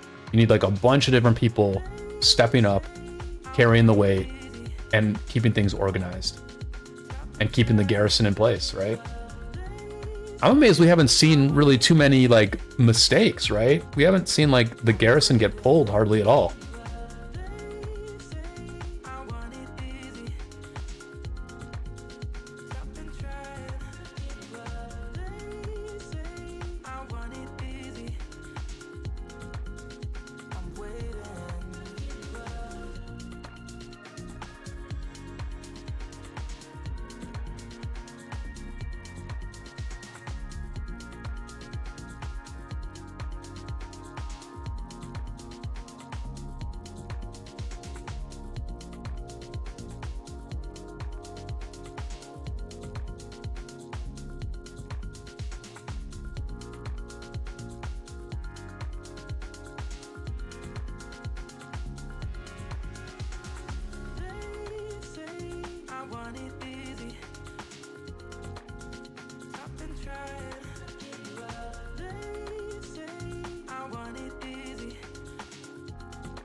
All right, so we've got another push here. Are they pushing through? Here's the rally. It looks like they are doing another YOLO play. Can't say I'm a fan of this, but I will eat my soup here. Hopefully you guys won't hear me, and we will watch this this attack on the fort. Again, what is the point of this? Oh, it's this fort. This fort is the key. The further fort is the key. So this one is kind of like a distraction, but this one gets wrecked. And so like I just don't see the point of this fort. Like, yeah, I think this is a mistake. I think this is a mistake.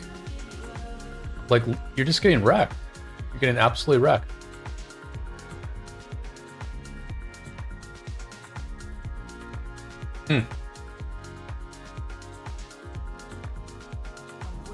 I don't know. I don't know about that one.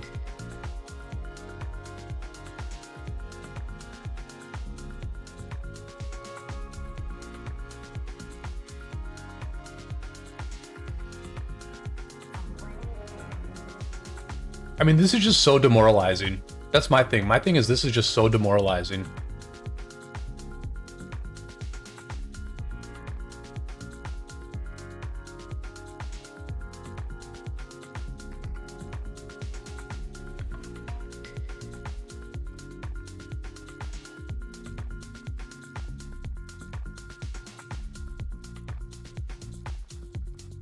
See, I like what they did more when they pushed 1846 in the open field.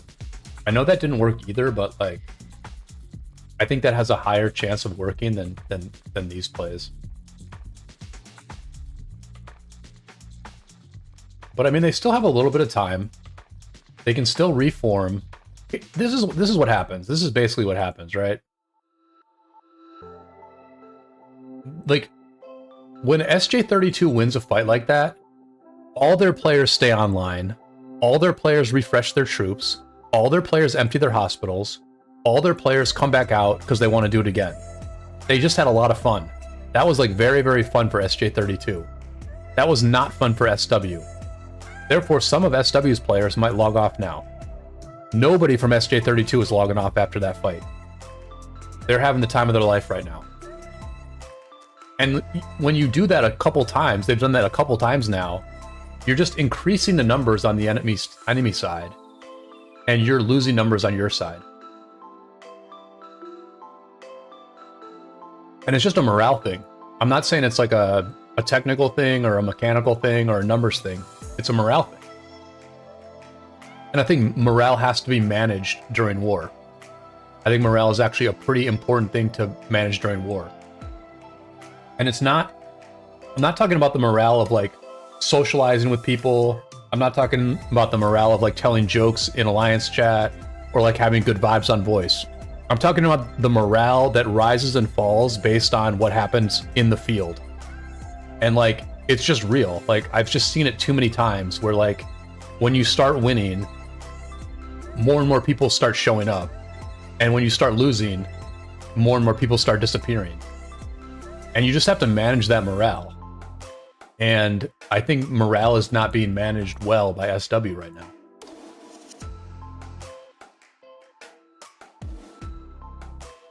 But what do I know? I'm just some idiot eating Cajun gumbo on a live stream at 5 in the morning. Hopefully you can't hear me slurping.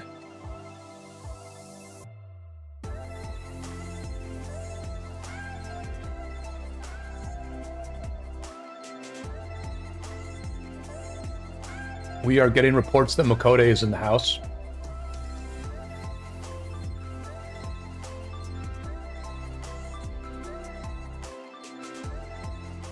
There's Miss Corana. I believe that's one of the leaders of 846. Miss Corana is definitely a name that I've seen for a long time. Natsu, welcome to the stream. Rexo, yeah, keep sending the past rallies. I think they're all interesting. You know? I think they're all interesting.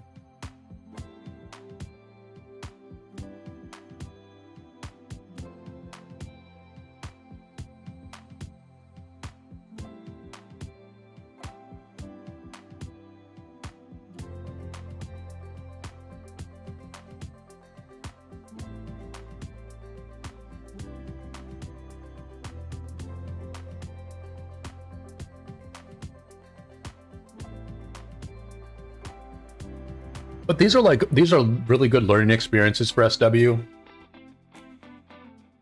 That's why I sort of said earlier, this is like a really good KVK for SW on their first time out, because it's like a real test and they get to see where they're at. And they're probably going to win at the end. In the end, I think they're probably going to win anyway, but they get to see where they're at. And,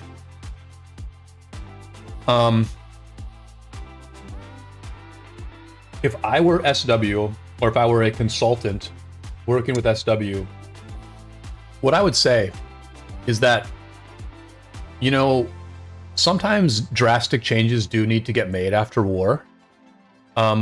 We saw that with our opponents in 1818. 1818 is a top A kingdom. They're very, very strong, right? But they fought a losing war against us a month ago. And we saw some very significant leadership changes to that group. Like one of their like R5s, their co-leader was this guy Daddy, and Daddy is now like no longer a part of their leadership at all. And I don't know what happened with that, but like the thing is, you just like in war you find out where you're at. You know, you find out where you're at, you find out like what people are capable of, you find out what leaders are capable of. You find out like how dedicated leaders are. Like sometimes leaders can like be dedicated to peacetime stuff, but then when the higher demands of war come about, they're not able to like step up. And I think, you know, and so 1818 was a long running alliance. They had been around for a very long time with what I imagine was very stable leadership. But the moment they had like a really tough fight, okay, one says, Daddy? You think Daddy sold his account? Interesting. So like 818 had very stable leadership, but as soon as they had like a very tough fight, like very big changes happened to their leadership structure, right? And whereas SW, this is literally their first war. Like this is their first freaking war, right? So I mean, it only stands to reason that if they have a very tough war where some mistakes get made, where they don't where at times they don't perform like they would hope to, it stands to reason that some personnel changes might get made after an event like that. That only makes sense, and that's only like the smart thing to do. if changes make sense, right?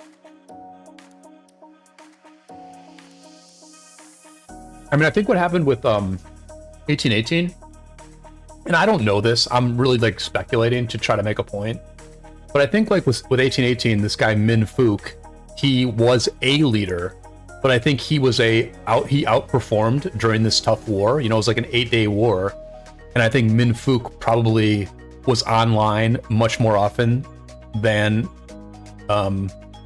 expected. Min Fook probably made some better decisions than expected. He probably showed better leadership than expected. And then Min Fook was promoted to co-leader of 1818 as a result of the war. And so I think what SW really needs to be doing is they need to find those players that are capable of taking on more responsibility, and then they need to put those players in positions of responsibility.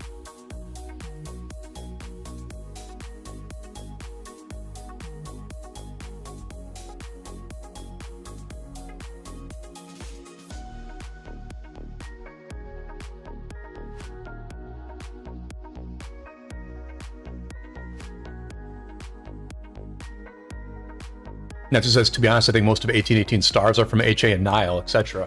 Right. They have a bunch of stars from Nile and HA. They had not faced the kind of competition that they faced in Orleans before. But Natsu, they are a great alliance. Like, they are definitely a great A Kingdom alliance. So it's not like their strength is fake or anything. It's just that like they got tested, like they hadn't gotten tested before. And that's how you learn. Like, I don't know how many people are still on from my rant, like way earlier in the stream. At the beginning of the stream, I went on a rant about bad faith diplomacy and how people will lie to get ahead in both ROK and in life in general.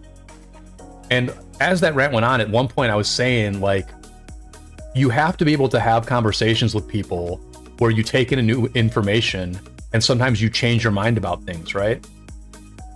And what I sort of didn't say was that the way you get better in anything in life is you make mistakes and you learn from those mistakes.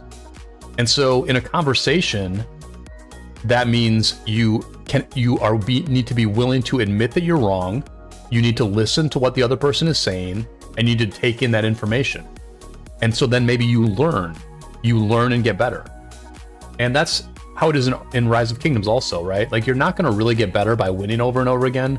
The way you really get better is by taking a tough loss, and then you learn from it. You're sort of like forced to learn from it.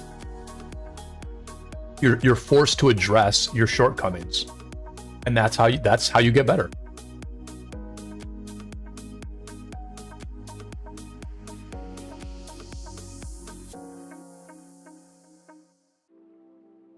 Yeah, Kaywin, that's really interesting information about Daddy. I didn't realize that. I just noticed that Daddy, like, he was very prominent at the beginning of that war, and then as the war went on, we saw Daddy way, way less.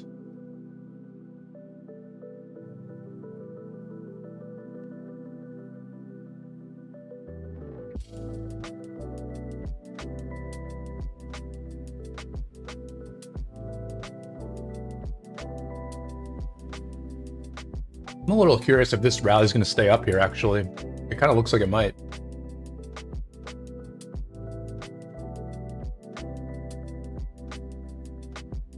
Yeah, I think this rally is going to stay up. So this is the next layer of this skirmish here. I did see Makode there. But so, like, it may be the case that SW is going to fail to stop these forts from being built. It kind of looks like that's going to happen. I don't think they're going to get these forts destroyed. But now, when the morale of SJ32 is very high and the morale of SW is lower, now the threat becomes a little bit different. Now the threat becomes, can you eliminate these rallies, or does this rally keep going and they start throwing some really tough trades on this Xeno Hera garrison? Because we see from Rexo that these rallies are getting some very good trades. You know, these rallies are getting very, very good trades. It's not exactly 2-to-1, but it's sort of close to 2-to-1, right? So there goes the counter rally. Now this rally is going to go for another 5 minutes. It's going to wreck this Xeno Hera garrison. Hopefully that Flavius Hera gets back in soon. And then when 846 gets this fort built, they have the potential to double rally. And then it starts to get real interesting, right? Then it starts to get real interesting.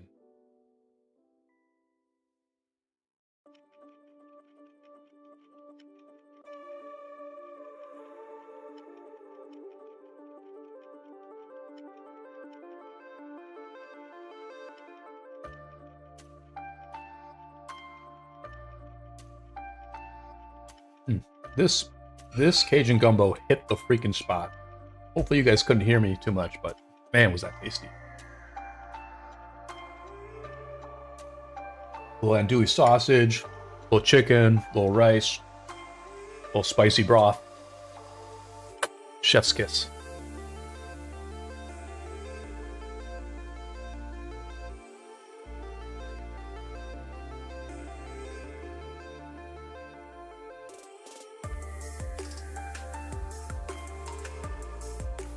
Monty says 846 can't rally that pass. Oh, is that right? Oh, because the other fort is already built. Why can't they? I mean, I guess they should have. I would have thought that they could rally it right now. Aren't they touching it? Aren't they touching it with the BID fort? Oh, this one's being built also. Why can't they rally it?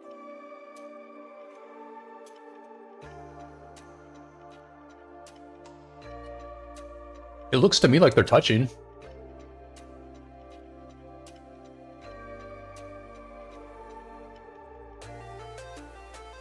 Wu-Tang, welcome to the stream. Moni, welcome to the stream.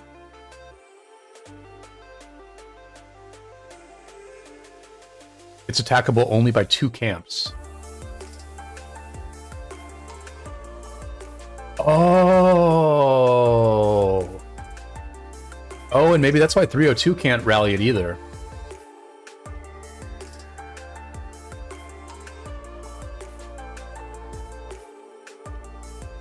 Oh, okay. Interesting.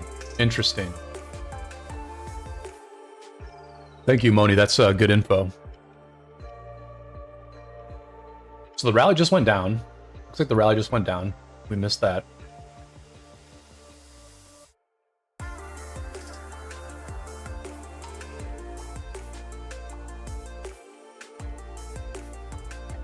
So, as we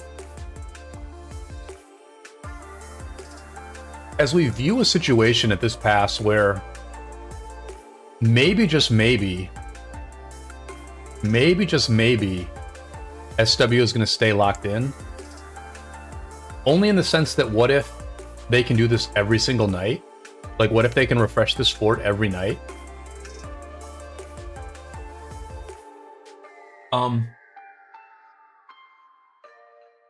I mean, we don't need to go to this point. I don't know that I need to, I don't know that I need to, like, fast forward to, like, several days into the future. But in this moment of downtime, I guess I will. A question becomes, what happens if SW does not invade Foxton, but also that 1846 doesn't really invade Norrisford? Like, maybe 1846 gets in, but they don't reach the passes. Is there any way that 1846 and allies can win Kingsland if they only have 2 out of the 4 passes? Or maybe, like, they disrupt one of the passes and it's like 3 passes to 2. Like, is there any way that 1846 can win that Kingsland if that's the case? It's an interesting question. I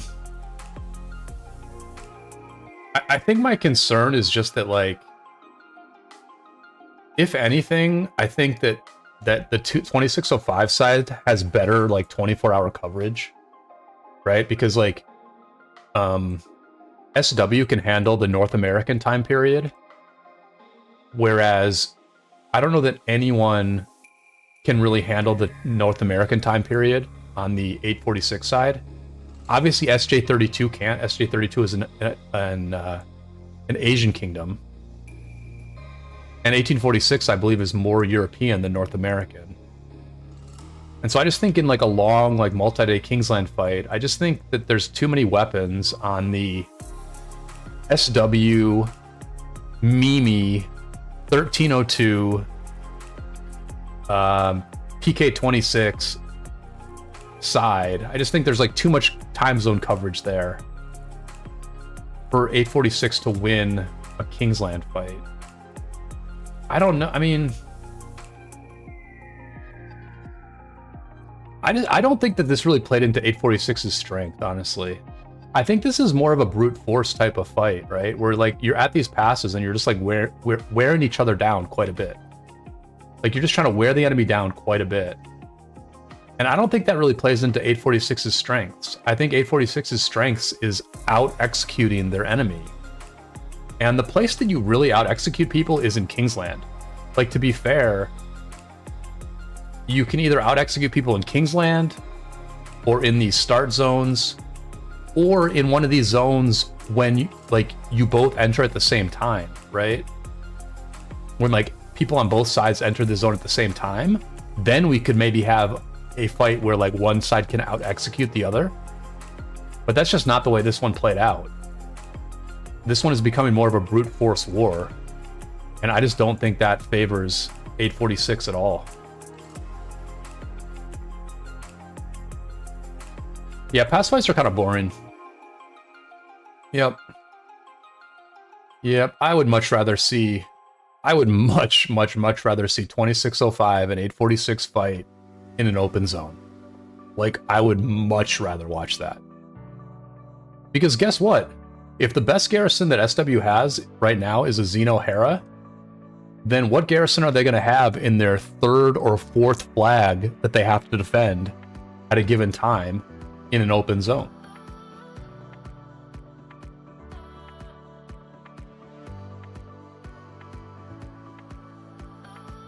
So I don't know. The more I watch, the more I see of this map, I just think people need to... I think people need to rethink the hierarchy of KVK maps. I know that like the R5 of our alliance, Adinavo, I know he says he doesn't like Orleans, and he would probably pick Warriors Unbound over Orleans any day of the week. But I just don't agree. I just don't agree. I think that Siege of Orleans is the better map because it's open. You fight over a zone, you don't fight over passes. Like, these are just pass fights. These are days and days of pass fights. Like, yeah, there can be interesting stuff afterwards. Like, once 1846 breaks in, there could be some interesting fights, or once SW breaks in, there might be some interesting fights. But I mean, in Orleans, man, it's like the pass is open and you have a big zone that you fight over immediately. And then depending on how you do in those zones, that then affects the Kingsland fight, where then you have another open zone to fight over, right? So like, we had these really good fights in Zone 6 of Orleans. Our side had the advantage.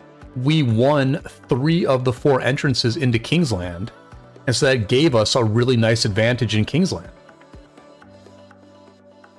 And I just think that flow is quite good. Like, that's a really good flow. Like, have one compelling fight that leads into an... And actually, even in Zone 5, even the Zone 5s in Orleans have significant strategical importance. So the flow of Orleans is fight in an open zone that matters.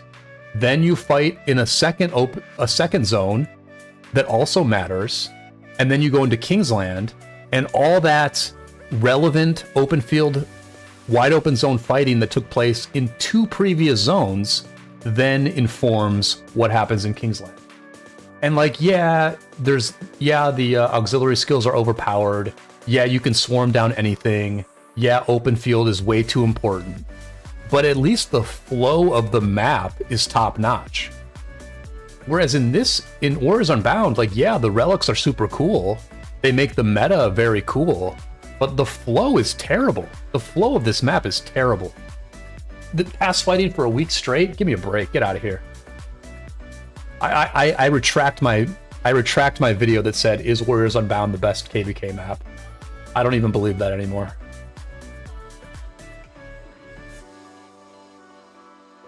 Ricardo says, "You know Peppa, the new ROK whale?" Yeah, Ricardo, I'm aware of Peppa. I was watching his stream yesterday, actually.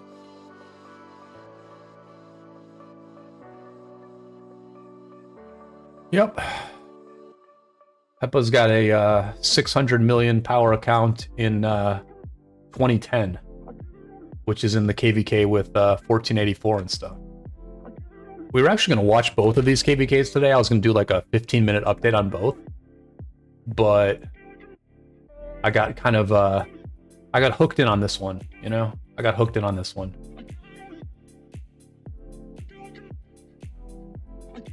Sean says, Laguna also thinks this KVK needs adjustments. He said it in his YouTube channel.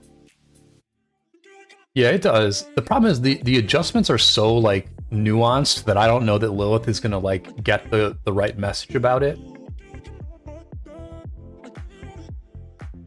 I mean, it's too much pass fighting, for sure. Like, if you eliminate the pass fighting, or if you change the way the pass fighting happens, then you have to change the whole map, right? Like, you have to change the entire map.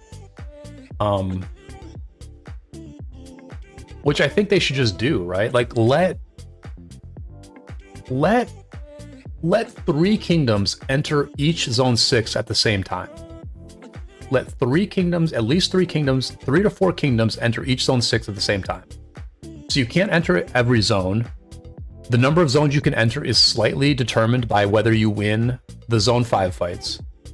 But just let everyone enter at the same time so that one side cannot just get set up at the passes, right? I think that's like kind of an easy fix. Ricardo says, who do you think will win in Kingsland? I think the 2605 Mimi side is going to win.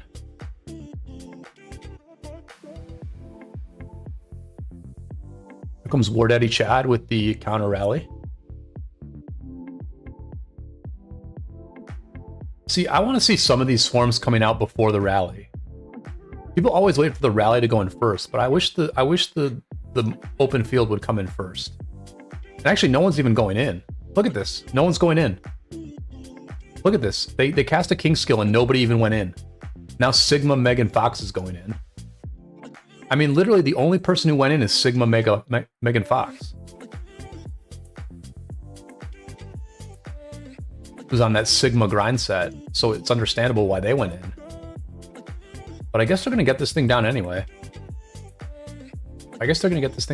Probably. They're like not swarming the rally. Like, people are afraid to swarm the rally. But did you see how soft that push by SW was? What is that, like 10 marches? Like 10 marches went in? I mean, a few more because they're dying now, but that was like a really soft push by SW. Yeah, I think this rally is going to stay up.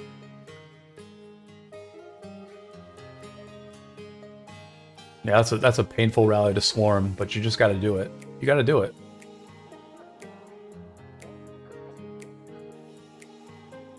I kind of like where the graphics are at this point, where like literally the only 2 marches I can see are the rally and the counter rally.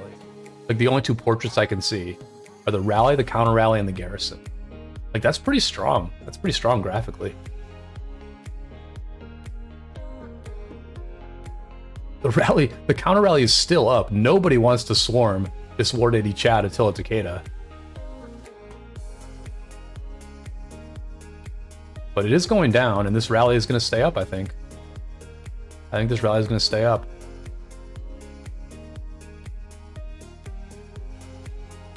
And I think based on the mediocrity of the SW push there, I think this is going to become more de rigueur for the next 30 plus minutes, where I think SJ is going to manage to keep this Henry rally up quite a bit, and it is going to do an absolute number on this Zeno Heraclius garrison. Again, I think Flavius Scipio would be better. I have to imagine there are people in SW online right now who have Flavius Scipio, and I literally think Flavius Scipio would be better than Zeno Hera.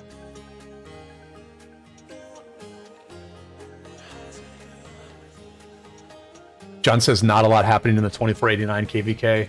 Yeah, I figured that, John. I thought it was going to be... I didn't realize what zone it was, honestly. I thought zone 6s were opening. I didn't realize it was zone 5 that was opening. So, yeah, it was kind of a lackluster first day of that war, from what I saw. I mean, this is the war. This is the freaking war. This is the best war we've had in a while. The 254-365 war, in my opinion, was a great war. I mean, I know it was like a little bit of a letdown in Kingsland, but I think ultimately that war was like super compelling for many, many reasons. And I think this is like at least as interesting, as that war.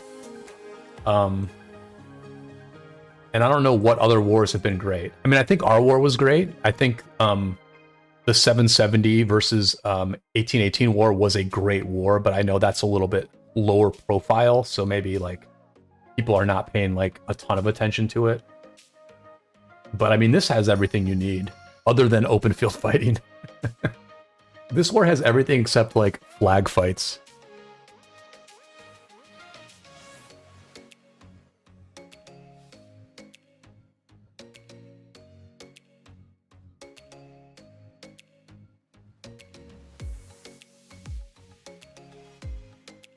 All right, here's a very recent report. This is from about 15 minutes ago. Again, Henry Nevsky against the Fadi Zeno Heraclius. A good solid trade. You know, just a good solid trade.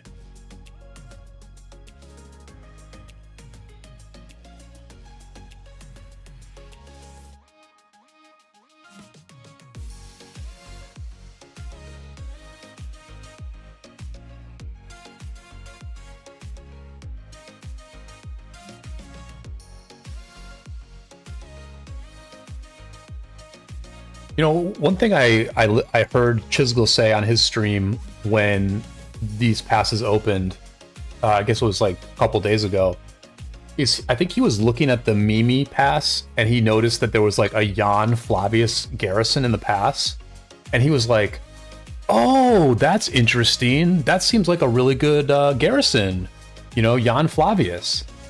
And what surprised me was that he had not been made aware of the Jan Flavius garrison before that moment. You know, like, it made me think, like, are they not having discussions in their officer chat about, like, what garrisons are best and, like, where they're at garrison-wise, who, like, their main garrison leaders are going to be? Because, I mean, like, Jan Flavius is, like, the best garrison in this KVK, in my opinion. And it's certainly an extremely good pass garrison. Like, it's got to be the best pass garrison, Jan Flavius. So I was like, how did Chisgel not see any, like, conversations about, like, other officers in SW talking about, like, okay, who do we have that has Jan Flavius? Like, who are we going to use in pass garrisons? Like, I just assumed that would be something they would have talked about, like, beforehand. And I don't know. I mean, it kind of feels like they're maybe, like, a little bit unprepared on the garrison side. Because, like, you know, Zeno Hera is just, like, not meta.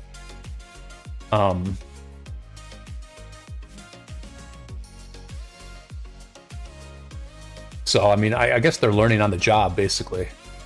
You know, they're learning what they're getting educated on what the meta is during the war. Because, yeah, I mean, you roll into Warriors Unbound and you... like, one of the first things you do is you say, okay, who in our alliance has Jan Flavius? Are they going to buy tech? Are they going to buy the Mountain Warfare bundle? What's their gear? You know, like, you know those things.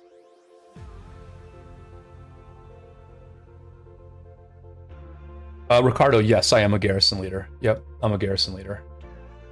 Yep.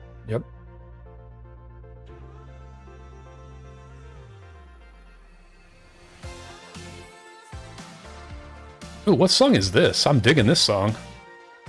I wish I knew the name of it. This is a very cool song.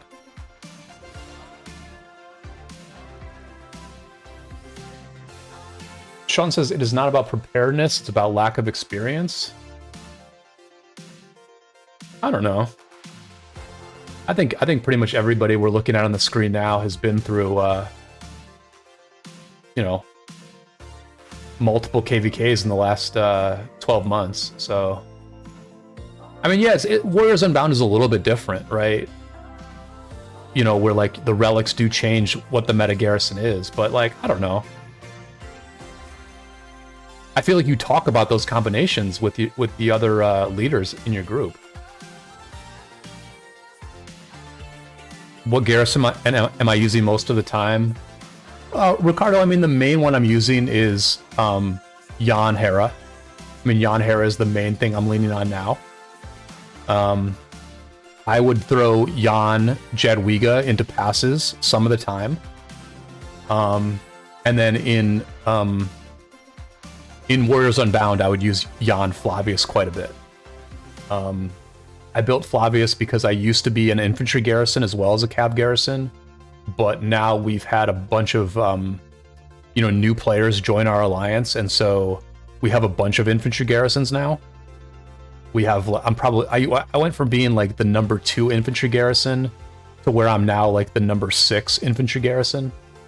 So I mean, I run Flavius Hera from time to time in a pinch, but not very much. It's mostly Jan Hera these days. That's the main thing I'm running. And I have I've got best in slot cav gear for every piece of gear. So I'm not behind whales at all from a equipment perspective. I'm slightly behind whales in terms of armaments. I'm 5% behind whales in terms of city skin.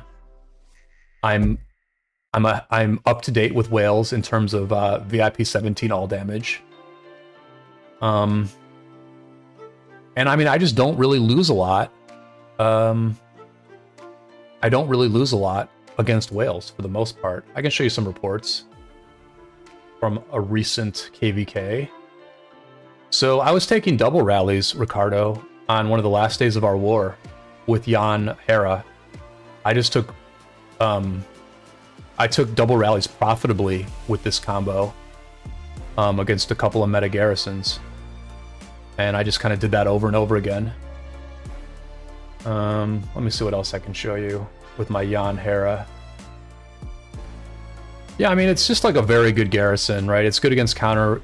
It's good against swarm. It's good against the actual rally. You know, it gets swarmed sometimes, and sometimes the trade is not so good.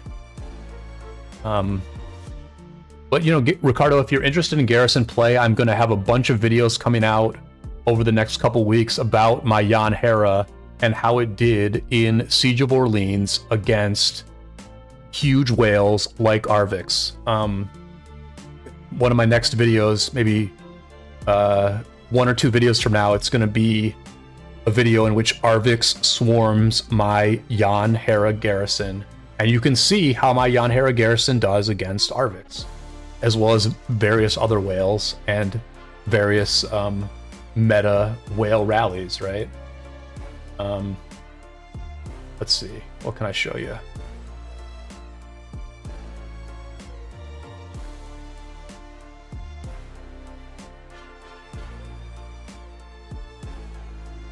Yeah, I mean, here's a rally I took against a Sultan Baybars, who's an 818 officer, just like a super good 3-to-1 trade.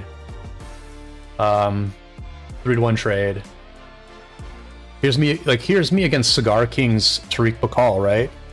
So like Tariq Bakal does very well against cavalry. Cigar King's a huge player, but I mean, I traded quite well against it. You know, I traded quite well against it.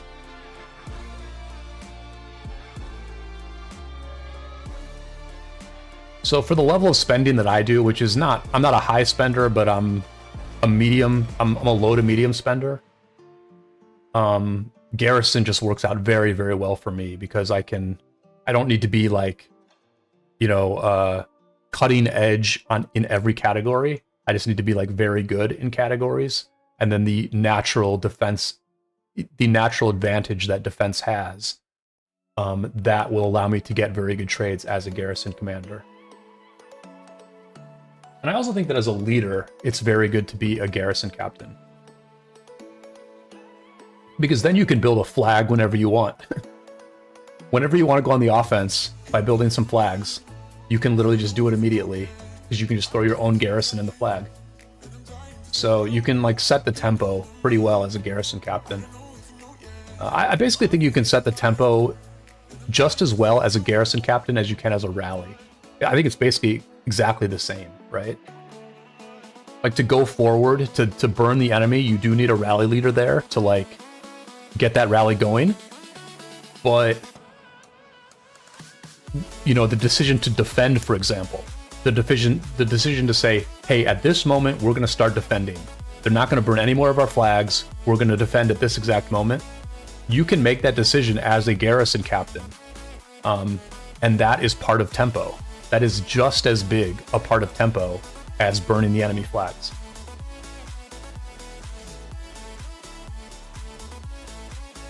Song is called Getting Lost by Lupus Nocti. Thank you, John. So, okay, I might need to learn how Shazam works. But yeah, I mean, I downloaded the song. Like, it's a song that I have on my hard drive, but like the problem is that Getting Lost. Yep, Getting Lost, Lupus Nocti. Yep, I got it. Nice. Yeah, the problem is like on OBS, like I just built like a playlist in OBS, and there's like nowhere that it displays. There's nowhere that it displays what the name of the song is. I mean, I know this song is called "You Blow My Mind" by Hallman, but that's because I've heard it like 30 times. But yeah, that last song was a banger. Getting Lost by Lupus Nocti. It was like an 80s vibe.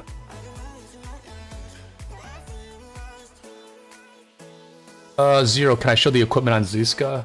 Yeah, I mean, the equipment is on Nevsky right now, but this is the Zizka equipment. This is my Zizka equipment. And then Ricardo asks, what about Zizka and Jadwiga? I mean, listen, Zizka Jadwiga is a good, it's a good garrison. The problem is that it can be swarmed, right? So I would rather use Jan Hera, where I can be quite good against rallies and also quite good against swarm, rather than use Jan Jadwiga, where I'm excellent against rallies but very mediocre against swarms, right?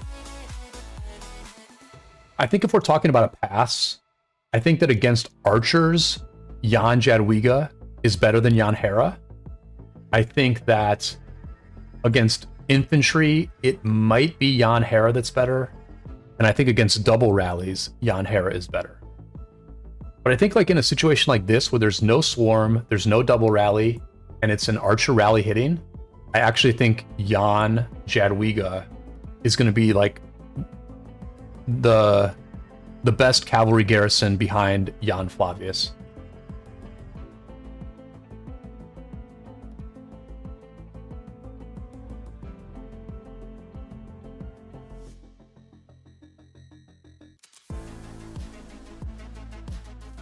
All right, so where are these forts now? These forts have got to be done soon.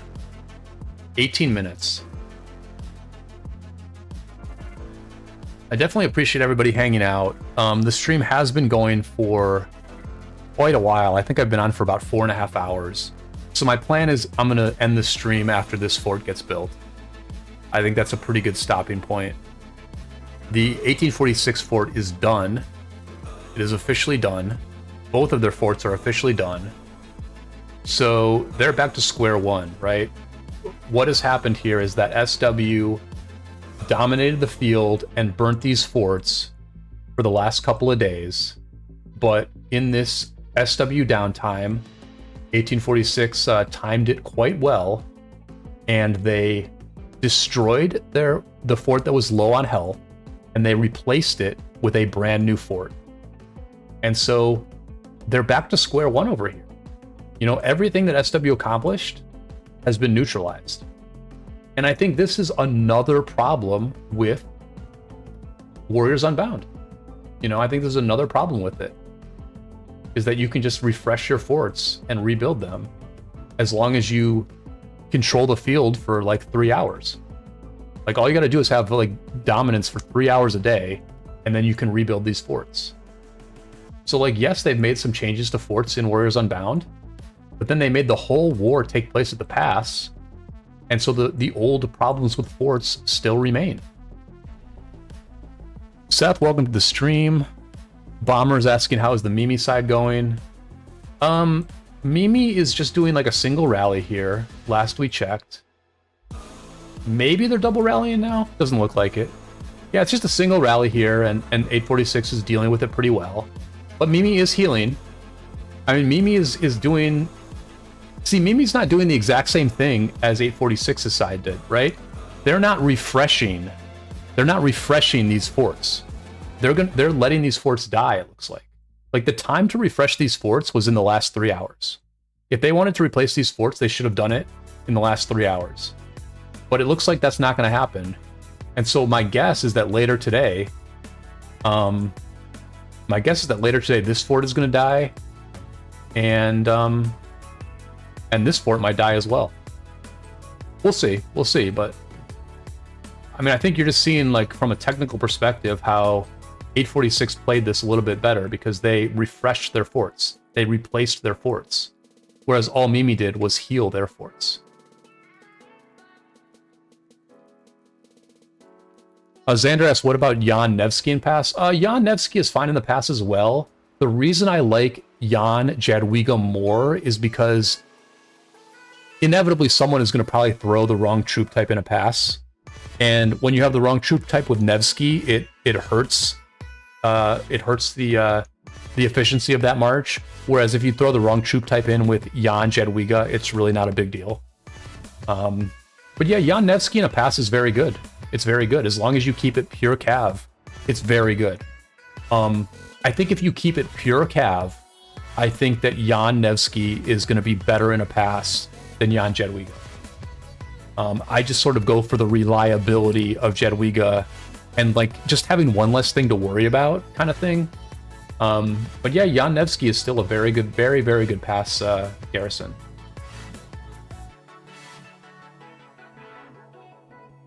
Will you be looking at the 1903 KVK when it opens? Did you guys register? 1903 register?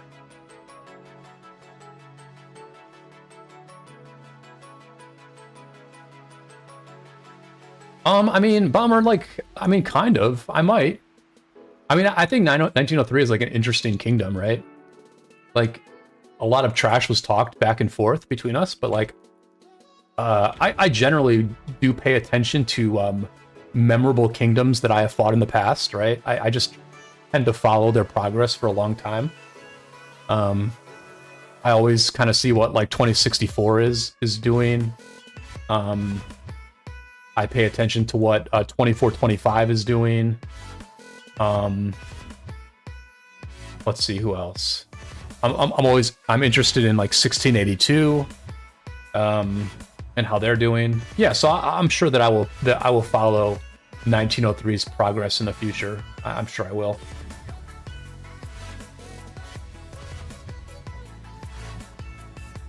Seth says, when are we going to register? We're going to register in early September.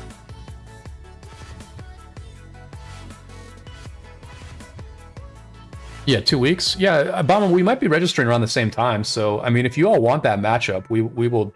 We haven't talked about it, but I can literally guarantee you that if 1903 wants to try to get in a matchup with us, we will 100% accept that. That's fine. That's totally fine.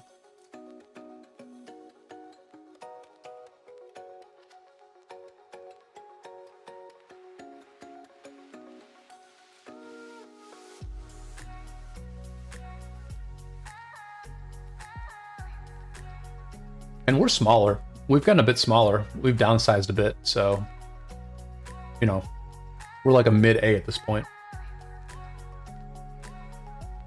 Ducks want a rematch. I mean, they can have the rematch. It's one of those rare situations where I think 1903... How do I want to say this? Look, I think that they have engaged in a bit of propaganda within their alliance that they would actually beat us in a KVK. And so I think on some level, they genuinely believe that they would beat 770 in a 1v1. And so, like, if we can go into a KVK where we basically know we're going to win, but the enemy is talking about it like it's a fair fight, then that is an amazing situation for us, right? Like, that's great. Because we can have a quote-unquote good fight that we know we're going to win, that no one is going to call unfair, that no one is going to say is, you know, like if we beat 903, I think some people will consider it to be an impressive victory. And so if we can get credit for an impressive victory while sort of like knowing that we're going to win, then that's just like a very good situation for us. Sorry, bombers. I cannot help myself from talking trash about 903. I can't help myself.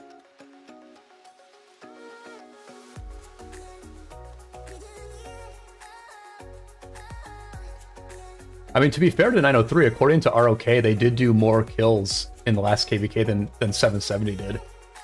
So I was pretty surprised when I saw that in our end of KVK yearbook, but I guess there's some data to say that they would beat us. But I just don't see it. I just don't see it.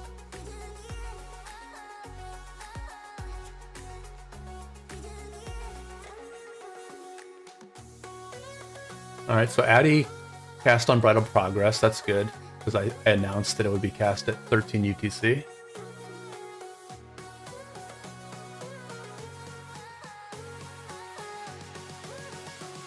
Another report from Rexo. Rexo's been the MVP of this stream with all these reports. Very much appreciated. Yeah, just really solid trades for the Henry Nevsky. Here's the... I don't think the Flavius Hera was in all that much, if I'm not wrong. See, this is what's amazing. What is this? Am I an idiot? Or is there like... Oh, they tried to swarm. This person tried to swarm. My gosh.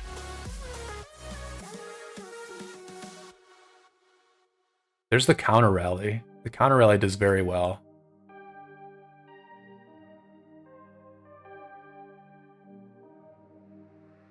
Yeah, Chad has the full crit on his Attila.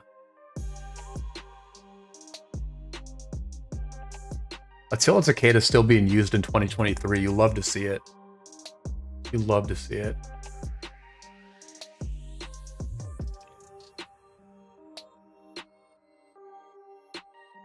We do have to acknowledge that Lilith continues to keep the meta in a pretty good place, right? Like, nothing is really OP right now.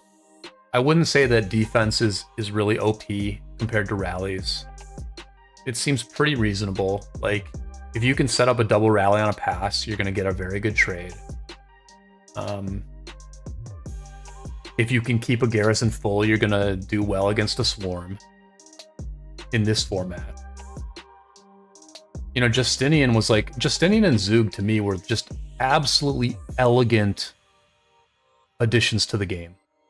Zug is super strong, but he has no mobility, and he can definitely be targeted, and you can get a good trade by targeting the Zug. Justinian does a lot of damage, but he is very swarmable. And so they've made two very powerful commanders, but they've given them both weaknesses. And those weaknesses keep them in check. And then you also add to that the fact that they brought in Hera. They brought in like an anti-swarm garrison commander, but he's not OP either, right? And so I think they've just done an amazing job with the balance recently, where they've added new commanders, they've created new commanders that everybody wants to build, but they have not imbalanced the game or made any one commander way overpowered.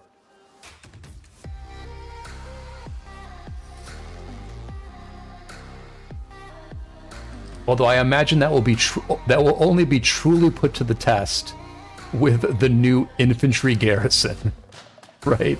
Like, how are they going to make the new infantry garrison not OP when basically every infantry garrison that's ever been added to the game has been OP when it was released? So they've made it this far. They've done well so far, but their biggest test is ahead of them as they try to introduce a new infantry garrison that they are going to want everyone to spend gold heads on, but have it not be so OP that it breaks the game. Forgotten One, welcome to the stream. Hey Brian, I have started ROK not too long ago. Currently I am in preparation season 17 days in, and I have been wondering when exactly does the first KVK begin for us? Forgotten One, I'm not exactly sure, but I think it's something like 90 days. I think it's about 90 days into the game that you'll have your first KVK. But best of luck, you know? I hope you're enjoying the game, and you know, just enjoy the journey. Enjoy the journey. The early game, you know, it's not really balanced because one, spending money is super useful, and two, a bunch of people migrate back with incredible gear. But yeah, just try to enjoy the game for what it is. Which, as I said, it's a very balanced game. It's a well-built game. The developers have largely made very good decisions with this game. It's not overly pay to win. You can have fun as a free-to-play player. You can have fun as a low spender. It's highly skill-based, but it also gives you some time to go on vacation and not play too much. It's kind of chill. The grinding and farming and stuff is pretty chill. It sometimes is a alternate world that you can live in. And you know, it's not for everybody, but a lot of us enjoy it quite a bit. Oh, 60 days? Bunny says it's 60 days. It could be 60 days, yeah. Well, yeah, so I don't know the answer because when I did KVK 1, it was like way longer, right? I started playing this game when before KVKs existed, right? So for us, we were in the home kingdom for at least 6 months before the first KVK. At least 6 months. It might have been longer. And actually, I have a new jumper out myself. So I don't know the answer to it now, but I will soon know the answer of how many days does it take to start first KVK. Because I've got a jumper that's been playing for maybe like 20, 25 days. I'm just trying to see what the early game experience is like these days. All right, so these forts are going to get built. Shem says maybe 2605 can beat 1960. I don't think so. I don't think so.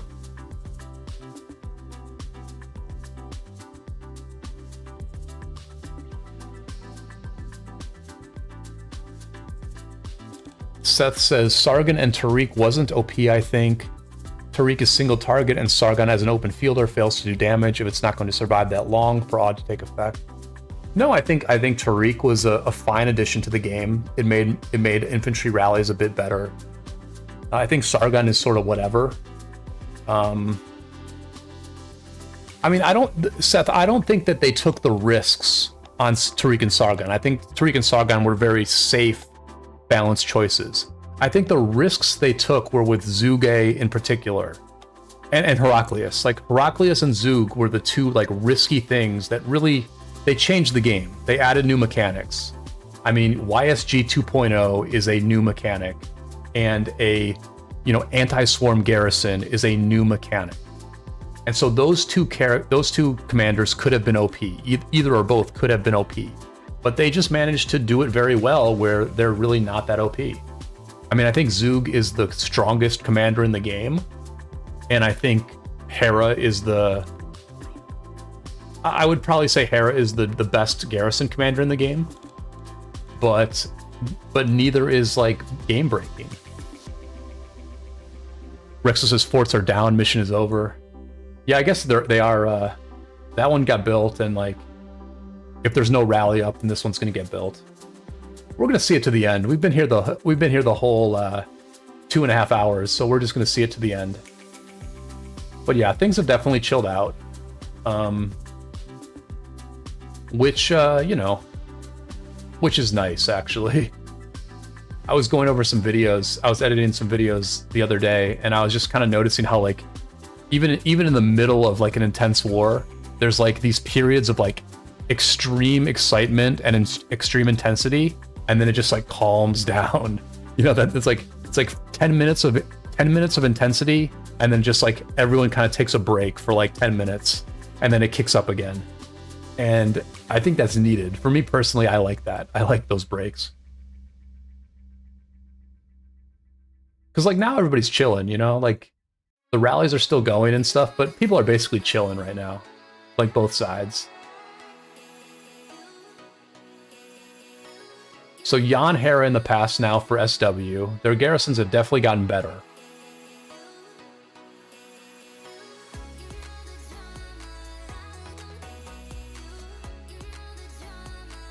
And I mean, it's a marathon. Like this war is a marathon. Everyone knows that this war is going to be a marathon. And so, you know, people are getting their sleep. Like they slept. Like obviously Chiskel, you know, we haven't seen Chiskel here. Obviously Chiskel, he got a good night of sleep, right? He didn't set an alarm for, you know, 3 in the morning just to see what was going on. He slept through the freaking night. And, you know, it looks like maybe Yoda slept through the night as well. Who else? We haven't seen Fat Hands. Fat Hands hasn't been around. So like they're getting their sleep. They're being on a schedule. They're not playing 24 hours a day. They're not reacting to every single thing that happens. That's one of the things, right? Is like to pace yourself. Sometimes you just have to let other people take care of stuff. And maybe it won't go as well as you hope, but it is what it is. You're getting that break. You're pacing yourself for the marathon. Yeah, Seth, I agree. This is a very uphill battle for 846. It's a very uphill battle. They made some real progress. They made some... Hello? How did this burn? What ninja snuck through and burnt this fort? Did they burn either of these? No. Alright, so somebody ninja'd this fort, which is pretty sick. But yeah, it's definitely an uphill battle for 846. But they made some good progress today. This is what they have to do. They have come up with a game plan. They have come up with a strategy for keeping SW out of this zone. They have executed the strategy once now, and the question is, can they execute this strategy not several more times, but a few more times in the next few days? Because if they can repeat this same strategy a few more times, then they will keep SW locked out of the zone, which is simply a requirement for them as they try to get more than 2 entrances into King's Land. But I think I am going to retreat from that. I have had... My city has gone to dust here. I just have these finished marches just sitting there. I got the Mysterious Merchant. Hopefully there's a training rune to start up some new training. My Barb Camp marches have just been sitting here doing jack wank for literally 3 hours. My Richard has been sitting there for 3 freaking hours, which is a bummer. I wonder if Shotola Ninja took these. He did not. I don't even remember where I sent my Nevsky. Oh, he's over here. Benny got that one. My AP is full. This is the life of a YouTuber, is that our accounts go to crap while we're streaming. My AP is completely full. I am not min-maxing efficiently, but I am building my YouTube account, getting subs, getting likes, having a very good time with the chat, doing a nice live stream. But now y'all, it is back to the grind for me. Chat, I am gonna go back to the grind now. I hope you enjoyed the stream. Let me see if somebody else is on, and let me see if I can figure out very quickly how to raid somebody. All right, let me see if I can raid Lambo. Hang in there with me, and let me find out how to raid people, because Lambo deserves a raid. Let's ask ChatGPT here. This is the future, y'all. This is the future. How do I raid another YouTuber via my YouTube live stream? Okay, this is the future. The future is that ChatGPT sees the word raid and thinks it's some sort of like prank or trolly type of thing. All right, but this is the future is you have to talk to ChatGPT. You have to massage ChatGPT a bit. Raiding refers to the friendly process by which I send viewers of my stream to another YouTuber's active live stream. I understand what you mean now. Raiding, in the context of live streaming on platforms like Twitch and YouTube, can be a way to promote a positive community engagement. And ChatGPT is all about the positive community engagement, I can tell you that much. They don't like anything negative. Announce the raid. Check the content.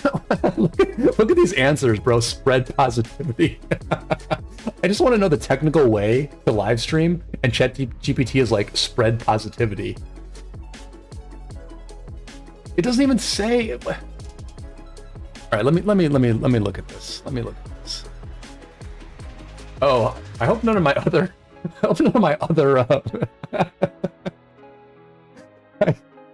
I watched. I'm moving the ChatGPT off this stream. I watched the movie Shot Caller the other night, so I asked a question about prison stuff. Anyway. All right, let me see how I raid Lambo here. How do I raid Lambo?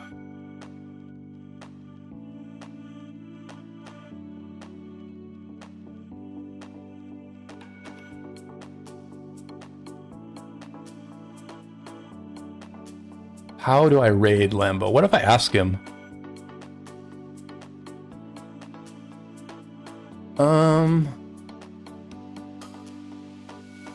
How do I raid? Let me ask again. I need to ask ChatGPT again.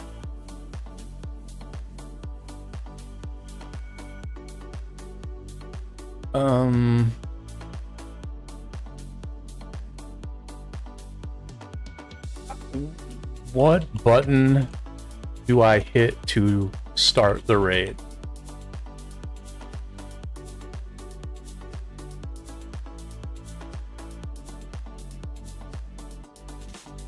All right, 1 second, y'all. I'm just doing this live.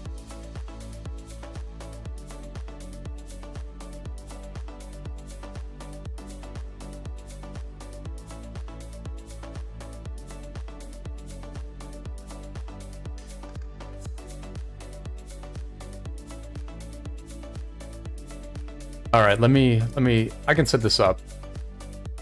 I hope y'all are just sticking with me and we can raid Lambo together, because Lambo's been like a great supporter of my my channel, so it would be great to give him a live, it would be great to give him a raid. So just give me a second here to set this up.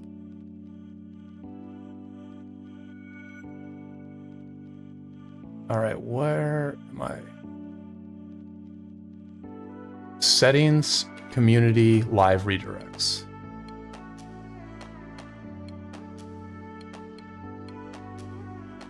Settings, community, live redirects. What?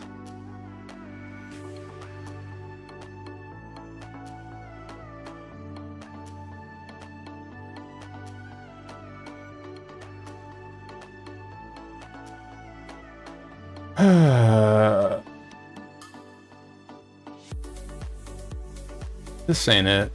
This ain't it.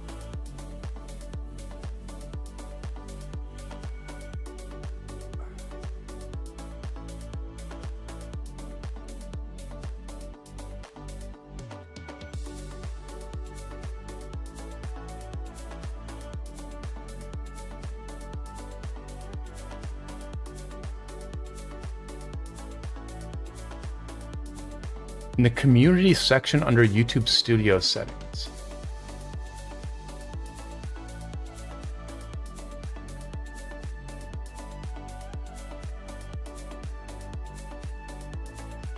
In the community section under YouTube. Oh, okay. Here we go. Here we go. Here we go. All right, we're on the crab now.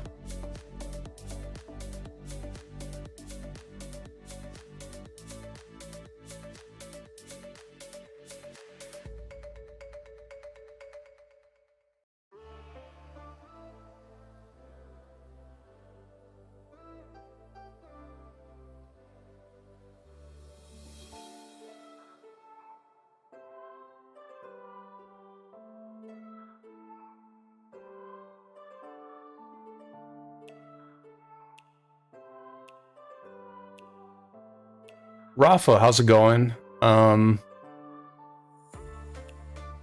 You both have to accept and then you can raid.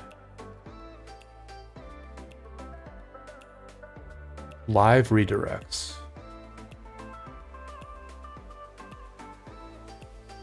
Let me see here.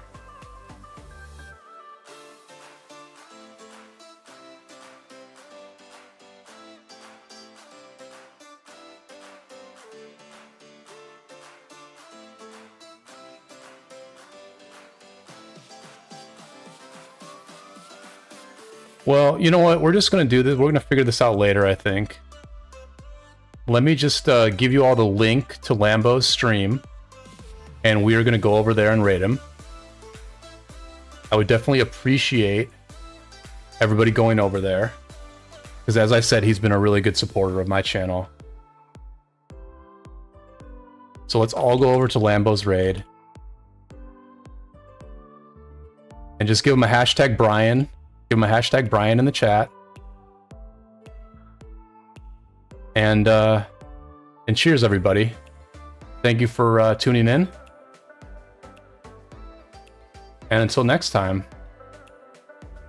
I will see you all on the flip side. Go raid Lambo. Thank you.